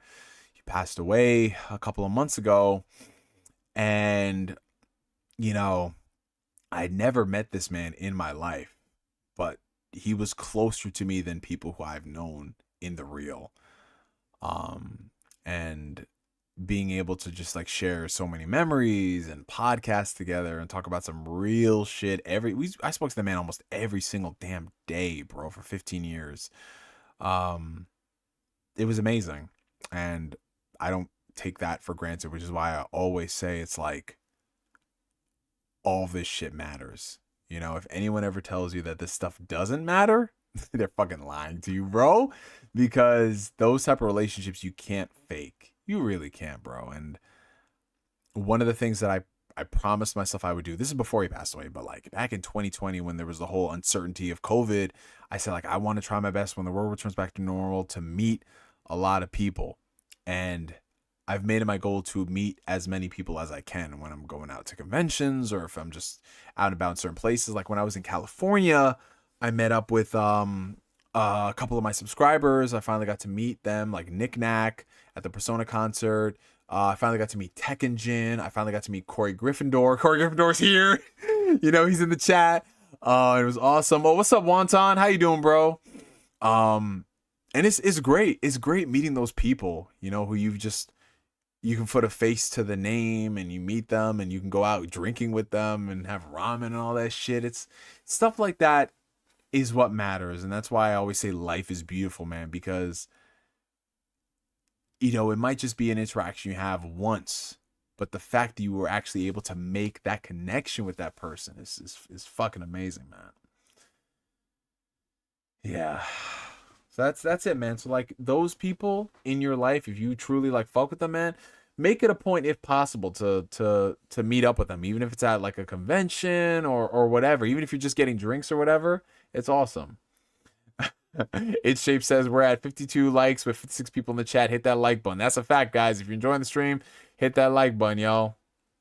You know, like if everything goes according to plan, me and the homie Gabe are gonna be meeting up towards the end of the summer, which is a long time coming because I've known this dude since you know, when you talk about console wars, bro, you got to talk about this man Gabe's mom, because she was straight up like, yo, we don't talk about PlayStation or Nintendo in this family because we are a Microsoft household. Like, she was straight up like Microsoft everything, bro. She had Gabe's mom had the fucking, like, when they came out with the Blu-ray versus HD DVD, she was all HD DVD. She said, listen, we're going to buy HD DVD for the house. Fuck watching all these other movies on Blu-ray. We getting HD DVDs. We getting Xbox 360s. We buying the hard drive in that bitch. Like, yo, she was all about that shit. Whoa. Hold the fuck up, you guys. We have an OG in the chat right now. Holy shit. Do my eyes deceive me, or is that Cyberman 65? Holy shit.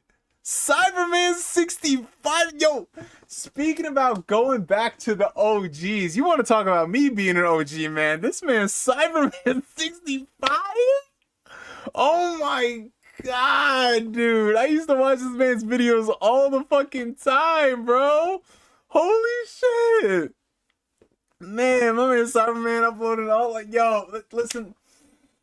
Holy shit. Yeah, bro, it's Cyberman 65. Yo, for real, guys. It's the Cyberman 65. And yeah, oh my God, that's fucking sick, bro. Long time OG over here, man. Long time finding him. Yeah, bro, been a fan. You obviously we've conversed before in the past, you know this, but it's just so fucking dope when you just see people pop up into the stream. But yeah, guys, Cyberman 65. If you guys know them OG back in the days, man. Kingdom Hearts. Speaking of which, Cyberman, we were talking about. I'm sure you've probably been plugged into this. The rumors of a Kingdom Hearts remake may be happening. So we spent some time earlier in the stream talking about that. Now we're just chilling, vibing, having a couple of drinks, just vibing, you know, doing our thing. But yo, see Cyberman 65, clap it up for one of the OGs tonight, man. That's dope. Neo Game Bars, yes sir. But yeah, look at him. That's him. That's him, you guys. That's him. Microsoft household, yeah. That just shows how strong the bond you have with your friends, man. Doesn't matter how far away. It's a beautiful thing. Glad you found your true friends. Absolutely, bro. And that's one of the things, man. I mean, and Cyberman talked about it, you know, met so many online friends by now. It's a blessing. That's the beauty of this, man, because a lot of us are all wanderers, you know? We're all wanderers. We're all strangers. We all feel like, I'm sure we all felt at one point, is there something wrong with us? Like, how is it so easy for other people to find their flock and gel and talk with one another, and then you start thinking to yourself, is it me? Is something wrong with me? And then you realize you just haven't found your people. You haven't. And then you find your people, and it's just so fucking beautiful, bro. And I wish that for everybody in life, man, because when you do, it's truly beautiful. And these are the type of people where you don't got to talk to them every single day, but you still are connected and you check in with one another, and you just, it's a great feeling, man. It's a great feeling. And that's one of the things that, like, I get excited for and I look forward to every single time, like, another day passes and there's another opportunity I can meet people. You feel me? You know, like, whether I'm going to, like, E3. I know RC Avanti was saying, God forbid a convention. Well, listen, conventions are a great way for people because you're all going to the same place. You feel me? You're all going to be in the same place. Granted, a lot of us here, we all wear deodorant and we shower and we do the things that you're supposed to do. But we're the exception to the rule. You know, not a lot of people really go out there and actually hydrate, and they make sure that their body is good, and they floss their teeth and they brush their teeth. Hey, Lapis Arsene, what's up? How you going? Late night stream. Yeah, you know, we started at 9 o'clock and we going a little over. You feel me? Because it's been a while since we've done streams consistently, so everyone's getting like an extra after party. You feel me? I was gonna end this stream at like 11 o'clock, and look where we're at now. It's almost 12:30. Well, it looks like we got to do a hydration check, my friends. Y'all already know the intro at this point. We save the proper what a hydration check is for the end. We're almost done with this liter of water. Shout out. Shout out. Y'all better be drinking that water. That's all I can say. Whoop y'all ass if you don't. We need that NeoGameSpark panel at DreamCon. I'm gonna be there, bro. I caught you just before I was getting off to bed. Hey, yo. You getting off to your bed? Shit, a sexy bed or something? Relax, my brother, relax. No, I'm just fucking with you. Yeah, cons are great. I like going to conventions, but man, it's like playing Russian roulette with a fully loaded assault rifle when it comes to the smells, bro. It's like, golly, bro, how do we keep gaining viewers as this stream keeps going? That should not happen, but I'm thankful for it. You guys are awesome. Like, usually you lose viewer retention after a couple of hours, but we keep gaining people, which is great. But listen, y'all know this. When you go to conventions, you gotta pack deodorant, you gotta pack a toothbrush, you gotta pack floss, and you gotta pack toothpaste. You don't need to have cologne or anything crazy like that, but making sure you have deodorant on and clothes that absorb moisture very well. Listen, I'm not asking for much here. I'm not. I've been drinking with G Fuel. Hey, you gotta. Okay, Mr. Sponsored, I see you. No DreamCon for me. I'm hitting BlurredCon though. Hey, I see you. Be smelly, bro? No, absolutely not. You better stay away from me. That's all I'm saying. I will. If I smell someone and they're a fan, I'll be like, okay, you can stand 20 feet away. I will yell hello. That's what I will do. Oh man, I passed out. Thank God the stream is still going strong. I appreciate you, Guzman. Yeah, we chilling. I don't know. We just gonna go until Neo gets tired. It's crazy that people didn't learn this stuff at a young age. Well, yeah, you would think that, Lapis. You would think that. But you know, evidently everything else matters more than doing that. Oh, we have a $5 super chat coming in from the homie Blue Senshi. Appreciate you, my guy. I'm 100% going to Japan in August, so I have to lock in 100% at work so I can ball out in Japan. I'm going for a week. Hey, valid, bro. I want to try to go to Japan this year, too, so I'm probably going to do the same thing, bro. I might just grind like crazy. I mean, I'm going to still do the streams and stay consistent to that, bro. But, you know, if something's got to take a back seat, so be it, because I do want to go to Japan while it's really, really cheap. Yeah, dude, Corey Gryffindor. I remember I was talking to you about how I did like Comic-Con, PlayStation Experience, E3, Otakon, like all those things in like a short amount of time, and I was like, oh, that's enough, bro. You get tiring, man. It gets tiring. The worst con hygiene I ever seen was MagFest 2018. Oh God. The worst con hygiene for me is... So it's not that there was like bad hygiene across the board, but man, when I go to Otakon and I go to the game room, it's not a pretty sight, my friends. It's a very smelly sight. But as far as like my favorite conventions, I really like Otakon. Otakon was cool. For the experience, just going to E3 for the first time in my life, and it was actually one of the last E3s they did. It was just like a dream come true because it's like I grew up watching these shows, bro, and now I am here. It was so cool. But I would say most of the smaller cons are probably going to be your best bet because it's more intimate, it's personal, it's not as crowded. You know, like New York Comic Con is just way too fucking crowded to actually get a proper experience out of it. And it's less about like the actual con itself and more, oh, you know, it's like pop culture and everything. You feel me? It's way too crowded, like I said, to do anything. I do want to go to Anime Expo. That is on my list of things to do. Shout out to the staff from Dove giving out deodorant at Anime NYC last year for free. Yo, Dove is goated for that. Oh my God. We should all support their business for doing that. Gabe says, I'm excited to do BlizzCon. More of a bucket list since I've been trying to do it since I was a kid. Yeah, that's going to be awesome, dude. That's going to be great. I want to go to AX as well. Yeah. Maddie, what is the biggest, like, convention in Australia? Because I know you've been to a couple of them.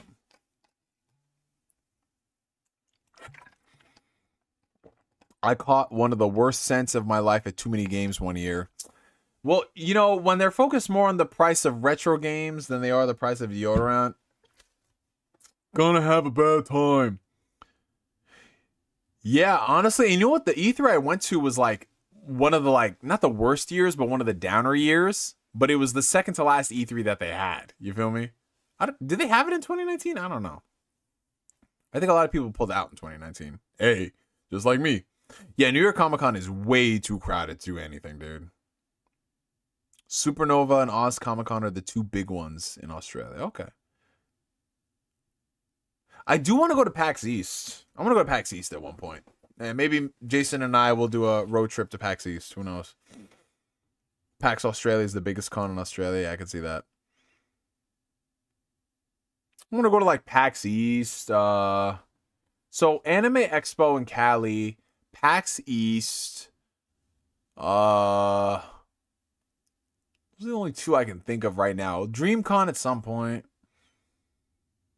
Take me with you, Pops. Yeah, honestly, if I do something on like the West Coast or something, Gabe, yeah. Anime Expo, sure. I wanted to do Anime NYC, but they are getting huge now, bro. That thing is huge. Are you telling me you don't want to spend $150 on a Pokemon GBA game? Come on now, what's wrong with you?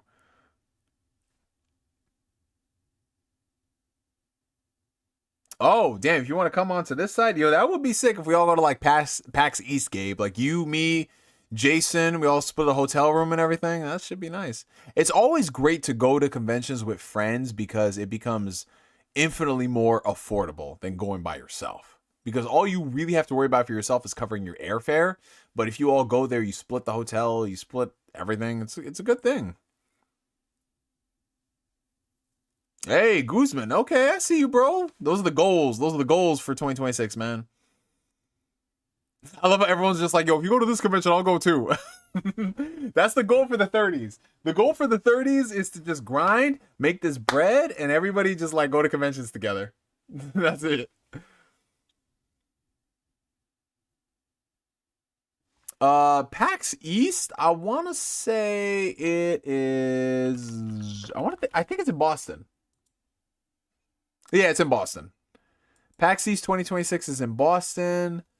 It is oh my god. So that's one thing that does bother me about conventions and how expensive they've gotten. Do you guys remember back in the day how Comic-Con used to be, if you can get for 3 days, it was like $100? Do you guys remember that? PAX East for a 4-day badge is $260. Dailies are $75 to $82. Oh my god. What happened to the game I love? What happened to it, bro?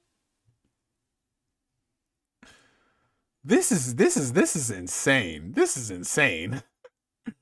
When is PAX East? 260 is insane, bro.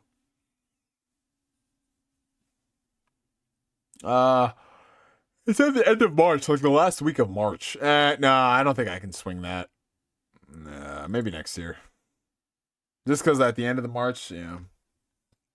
Like if I'm trying to save for Japan and if I'm saving for LA, because I'm going to LA at the end of beginning of September. So yeah, I don't think I'd do that this year. Yeah, 260 for 4 days is fucking wild, guys. That's wild. How much is Comic-Con tickets? How much was Comic-Con tickets? Let me see. How much is NYCC tickets?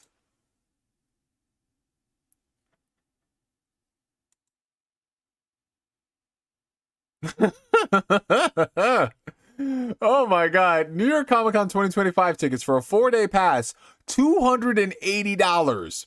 Every single day was $90. Wow. What are we doing here, bro? You gotta pay. Wow. Literally, you know what the best way that I can describe it? When you see the price of those tickets? Fuck. Literally this. Fuck, bro. Fuck. Because before you can even buy merch or do whatever, you're spending like almost $300 on 4 days, man. That's why, honestly, I'd only go for like one day. You feel me? I pay close to 2/3 of a weekly check to get a 4-day pass for both Anime NYC and New York Comic Con. Jesus. An early bird special for New York Comic Con was $70 per day. $70 per day, bro. Oh my God. For an early bird special, 70, 140, 210. Oh my God. What happened to the game I love, bro? Everything has been going up in price, man. Like, I canceled my Game Pass subscription. I wasn't really ever subscribed to PlayStation Plus Premium. I subscribe every now and then if I want to play something, but I cancel that. I only really have the only subscriptions I don't pay full price for subscription services. I usually get them discounted through T-Mobile. But man, it's crazy, dude. Yeah, back in 2010 it was $40 for weekend pass. Yo, dude, right? It's fucking insane. Like, we're being priced out of the shit that we built. It's being priced out of the shit that we built, bro. Yeah, Game Pass being $30, I couldn't justify it, bro. Because I don't, like, with all the games that I have right now in my backlog, it made no sense to keep paying $30 a month for those games. So before it hit 30, I downgraded to Game Pass Premium, and I used that for a little while. And Premium's got a lot of good games. But then I realized, like, I have all this other single player stuff I need to play. Let me unsub. Let me play everything else I need to play. And then if I need to play something else, I'll resub for the month. But it becomes a problem because I better make sure I am playing that game and nothing else for that month when it comes out to justify the $30. You feel me? Because I could wait a month or two and get that game for $30 and own it forever. So, yeah, man, it's that time, man. It's that time. We got to make sure that you being very frugal with this shit. You have the sites for all the shows and movies. So I still support my movies. I buy my movies on 4K. I do all that stuff. And I find that, like, I always have something to watch, and funny enough, things like Tubi is coming in handy if you want to go about, like, supporting things the legal route. Things like Tubi comes in handy. All those services where you can watch stuff for free. They have a surprisingly decent collection of things. Sure, you have to watch some ads, but it's still decent. And of course, sail the high seas for everything else. I remember playing Ninja Gaiden 4 and Expedition 33 in a month. Yeah, listen, if you play the games to completion, you can justify the $30 a month. Me, myself, and I, with everything I got going on, I don't think I'll be able to play all of the games that I want to play to justify the $30 a month. So I might as well just wait and get it for cheaper.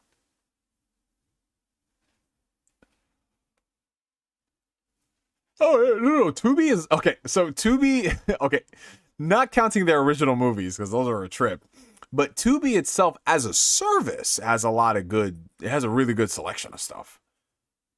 I was so surprised, man. Trust me. Tubi, also, Freevee, I think, was another service they had. But a lot of these free services that are popping up. I remember when I wanted to watch the IT Crowd, because they took it off of Netflix, they had it on, I think it was Tubi. Yeah, it was on Tubi, IT Crowd. And Pluto's another one. I've heard nothing about Tubi until you. Are you serious? Yeah, Tubi has got some decent stuff, man. Like, yo, people, listen, there are people in the chat who are bringing it up. Tubi has got some decent stuff. They've got some decent movies and shows on there. Again, you have to deal with some ads, but that's okay. To watch free stuff? Come on. Before, back in the day, yeah, it was a different story. You still have 1 month codes for Game Pass, Guzman? How?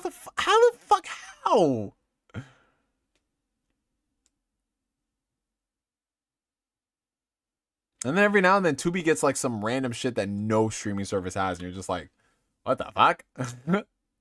As Gabe says, you're like, what? Like, what? Yeah, they have like a lot of obscure retro anime on there. Super Sentai, Kamen Rider. Like, they have random shit, dude. Also, another good service, it's a paid service, but if you really are into like retro anime, if you pay for like the High Dive subscription, you get like a lot of classic retro anime on there. Oh god, High Dive is so good. It's only I think like $60 a year or something. Yeah, hey, listen, Trailer Hero. I'm not gonna say that Tubi's gonna have all your favorite movies on there, but you could be scrolling through Tubi, you could be like, oh, I didn't know this was on there. Okay. Trust me, man. You're gonna find at least one or two things you want to watch on there for free. Gabe's like, what? Yeah, people, listen, Tubi's got some shit, bro. Yeah, High Dive is another good one, man.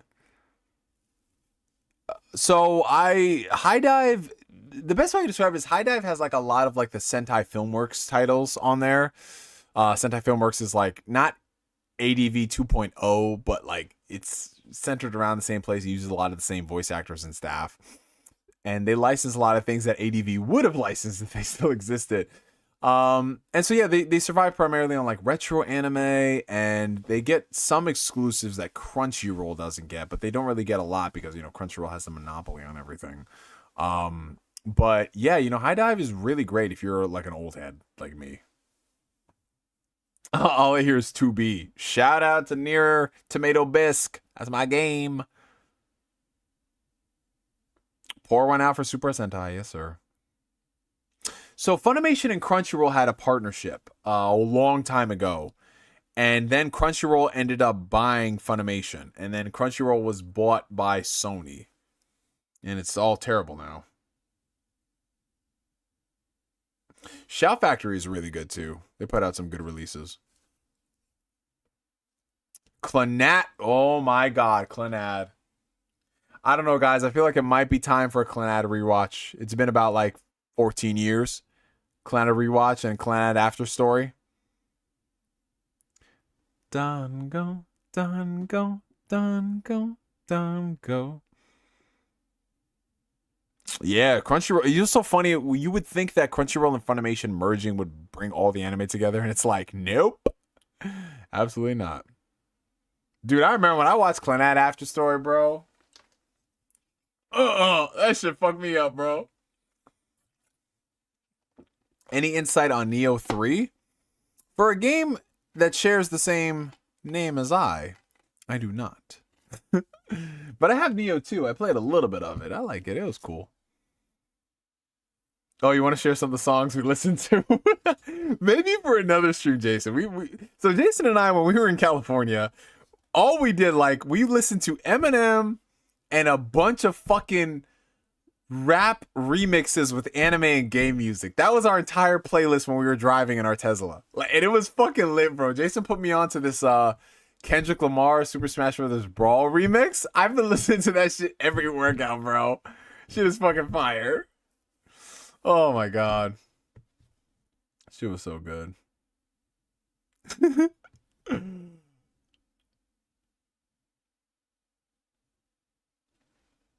Yo, speaking of Tales of Vesperia, man, this is how I make horrible choices in life, man.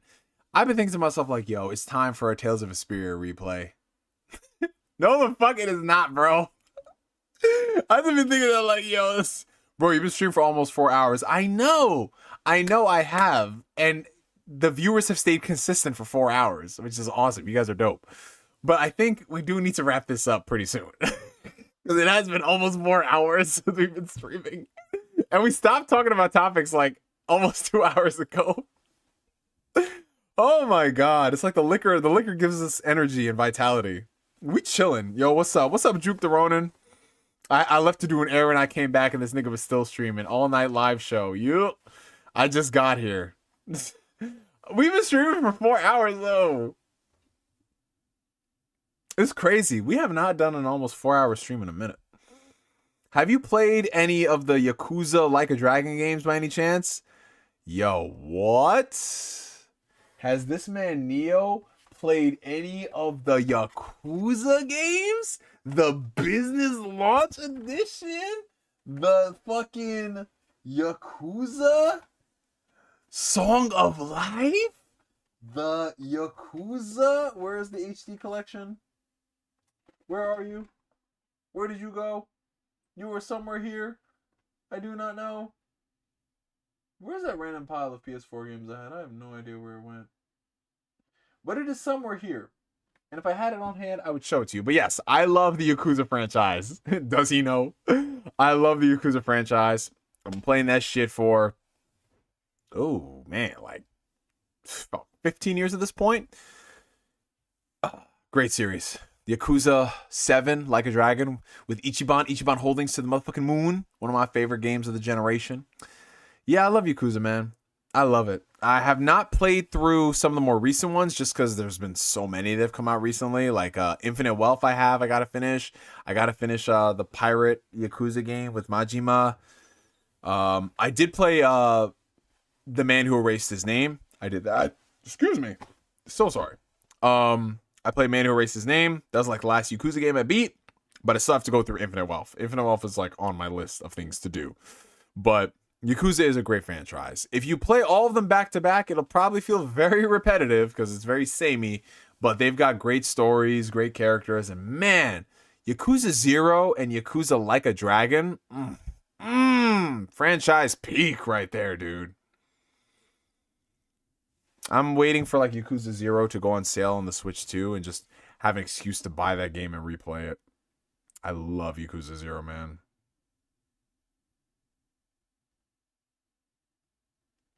Let me see. Is it on sale? No. I want it on the Switch too. I'm sounding like what's his name? Oh, it's $30. It's $30 on the Switch. It's $30 right now on Best Buy. I can wait for it to drop down on Switch 2. I can wait. He's like, yeah, I'm playing it on the Switch 2 right now. Oh, I have Ishin. Guys and girls. What the fuck? I hit a YouTube video by mistake. It's some guy talking about the director's cut. I have Ishin as well. Fuck, there's so many of these Yakuza games, bro. What's up, Reed? How you doing? Yeah, you really got to space out the Yakuza games. I wouldn't say play them all. How do we keep gaining viewers? What the fuck? That's awesome. I wouldn't say play them all back to back, but take your time. You know, like play one Yakuza game, play something else, then play another Yakuza game, play something else. That way you're not burnt out. Because if you're burnt out by it, you're going to start resenting the games in the series. It's not like Uncharted where the games are 8 to 12 hours long and you can marathon them in like a weekend or two. With the Yakuza games, them games got some lengthy cutscenes. They're very girthy too. So you wanna savor the experience. Hit that like button, motherfuckers. Yo, Asbelon told you guys. I'm telling you. I haven't bought a game key card yet. I haven't. And even because the thing is, I see the physical game key cards go on sale more than the digital games on Switch. So part of me just wants to buy them because they're cheaper. But then I don't have any game key cards in my collection, so I don't want to do that. I don't know. Girthy? Pause? No, don't pause. Resume. We're trying to play games here. Why you want to play a game in the pause menu, Gabe? Come on now.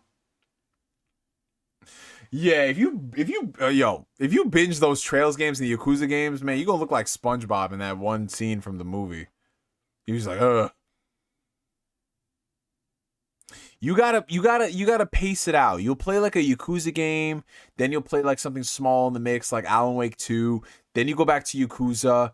Then you play something else like Death's Door. Then you go back to Yakuza. Then you play something like No More Heroes. Like you gotta do something.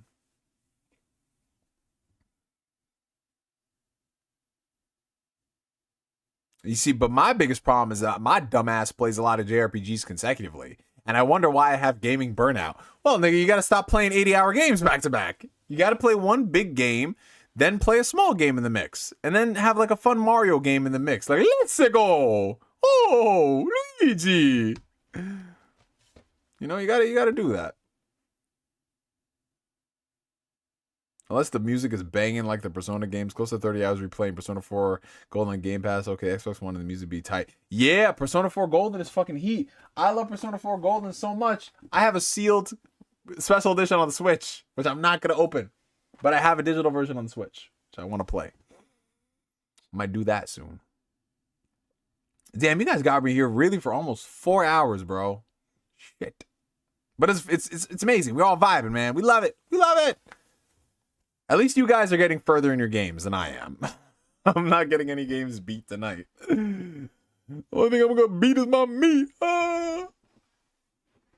Racing games are good palate cleansers. Yeah, you know, like put on like a nice Forza Horizon or some Need for Speed or some Ridge Racer. Yeah, Persona 4 Golden on the Vita is the supreme way to play it. And the next version after that is the Switch, just because it's portable. Yeah, you know, it's tough because a lot of these RPGs be having like great stories and they're just so engrossing. It's tough. Hey, appreciate you showing up, Lapis. Lapis, take care, my guy. Have a good one.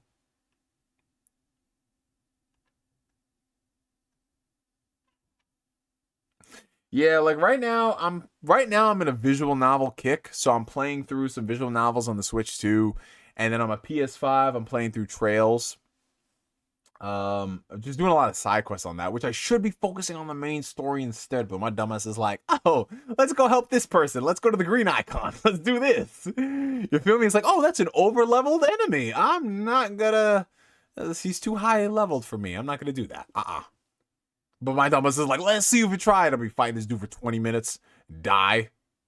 And then I'm just like, man, that was a dumbass thing to do. Umineko? Umineko? What the fuck is Umineko? Sounds like some cat game. Oh, wait a minute! I've heard of this game.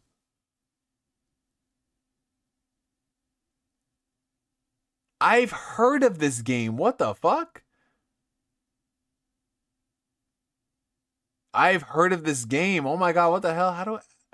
I don't know how I've heard of this game, but I've heard of this game. Where is it on? It's only on the Switch? No, it's on the Steam. It's only on Steam. When They Cry.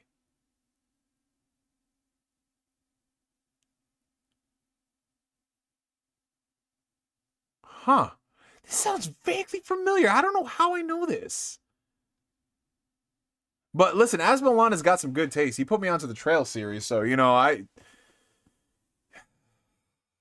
might, oh. Okay. So there was another series that someone recommended I play on the Switch. Tekken Jin, when I met up with him in California, he said play this game on the Switch. It's got like cats. It's like it's a furry game, but it's not a furry game. But it's got a really good story.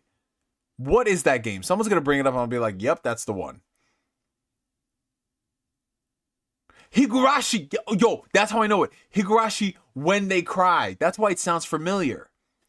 Oh, we got Juke the Ronin with a 199 super chat. Take a shot. Fuck. Oh, God. I said I'd stop at 4, but, you know, he donated, and I am nothing but a sheep, so I gotta take a shot. Stray. No, it's not Stray, Julian Harris, but it's like a cat. It's like a cat visual novel, but it's like dark and really like deep. You feel me? What is that game? If I message Tekken Gen, I'll know. Okay. Switch game about furries. Oh god, Reddit. Any good furry games on Switch? No. What are some must-play games on Switch for furries? This was a horrible recommendation. Oh, Furry Girls Paradise Love and Fun. Don Otaku probably would rate that highly. Save the Furries. Fast and Fury Bundle. Cuddly Forest Friends. And then Stray. Fuck. That was a horrible way to... Ah, God. Okay, but I gotta take a shot for Juke the Ronin because he donated. Shout out to Juke the Ronin. Shot number 5.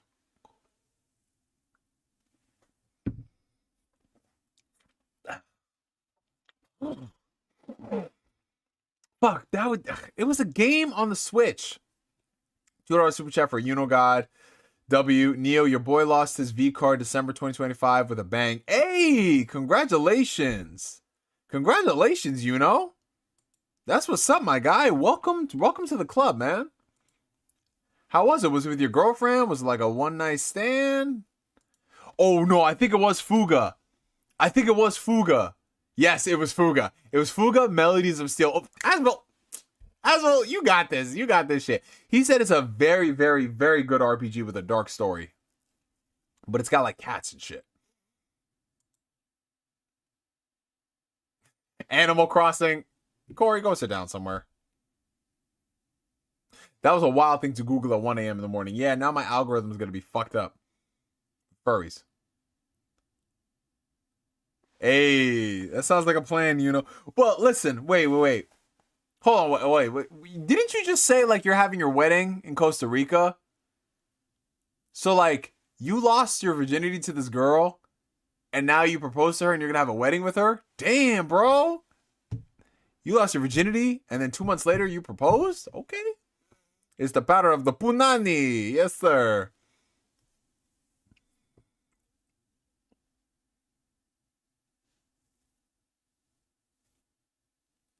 Yeah, but Fuga Melodies of Steel. That was the game that Tekken Gen recommended.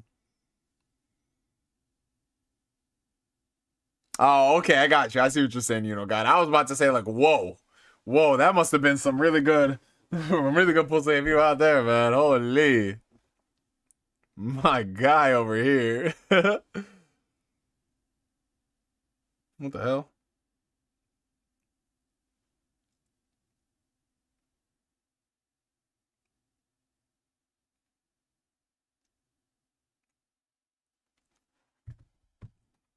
Oh, man. All right, guys, we are going to go for 4 more minutes, and then we are going to wrap it up for the night, you guys. I think 4 hours is definitely more than enough for a Friday night stream. Oh, my God. I still think the longest stream we've ever done was when we were streaming 12 hours, I think, like, in 2012, where we were playing just a shit ton of games on I think, Justin TV or Twitch. That was a lot of fun. Holy shit. We were just playing game after game. We were playing like Final Fantasy 13 2, and then we started up a Kingdom Hearts 1 playthrough. That shit was fun. If you guys haven't already, on your way out, make sure you hit the like button. Helps out the channel tremendously. But yeah, guys, let's do some rapid fire questions, last minute questions. Any of the lurkers who are still listening, last minute questions, and let's have fun with the questions, guys. Yeah, Justin TV for the OGs. They know. They know, man. They know. Justin TV was the place back. Justin TV, Blog TV, Ustream.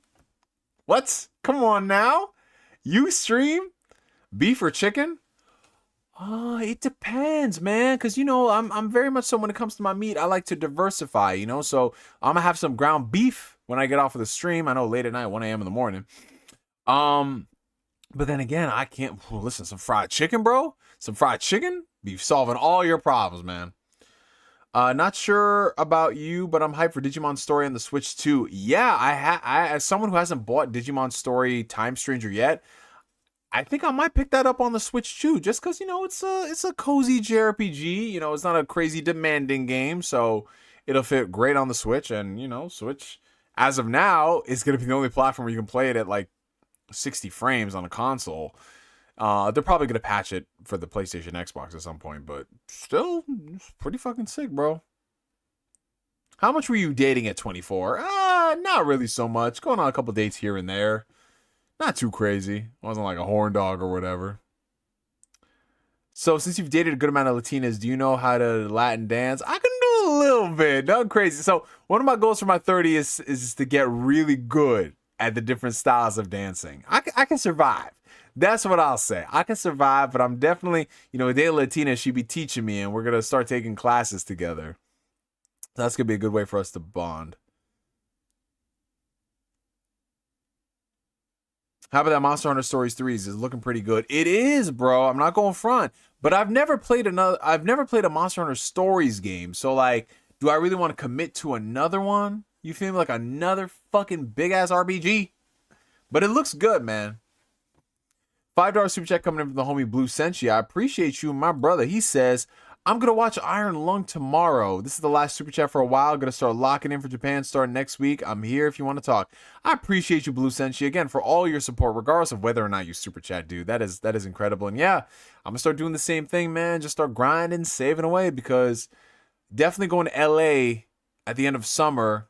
And, you know, if I can squeeze in a Japan trip, if I really lock the fuck in, possible, we'll see.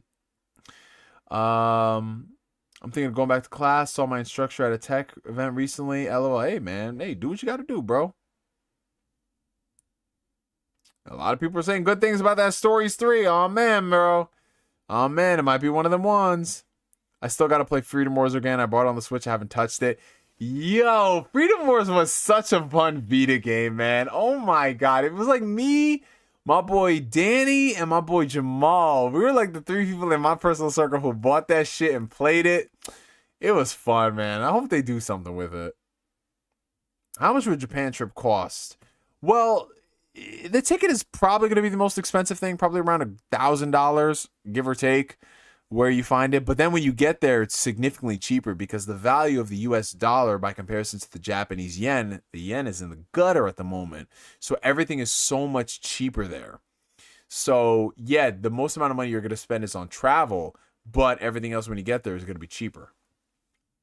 All right, guys. So officially, it hit 1 a.m. over here. We are coming up on 4 hours of streaming, which is so crazy because I meant this to only be a 2-hour stream of us talking about the topics and then chilling for half an hour. But somehow, some way, it ended up stretching to 4 hours because that's just what we do. 5 shots in. Appreciate all you guys, as always, tuning in for this Friday stream. I know it's been a little spontaneous with how we've been doing things. There isn't really much of a schedule by comparison to how it was a few years ago, just because this is the way life is right now. But I'm setting a goal for at least it to be somewhat of a weekly thing, whether it's on a Friday or on a Thursday or on a Tuesday. Regardless, we're going to make it happen. So in some situations, it might be like, hey, we're doing a stream on Friday, and then I look at my schedule for next week, and hey, we're doing a stream on Tuesday. You feel me? Because I might be working on Friday.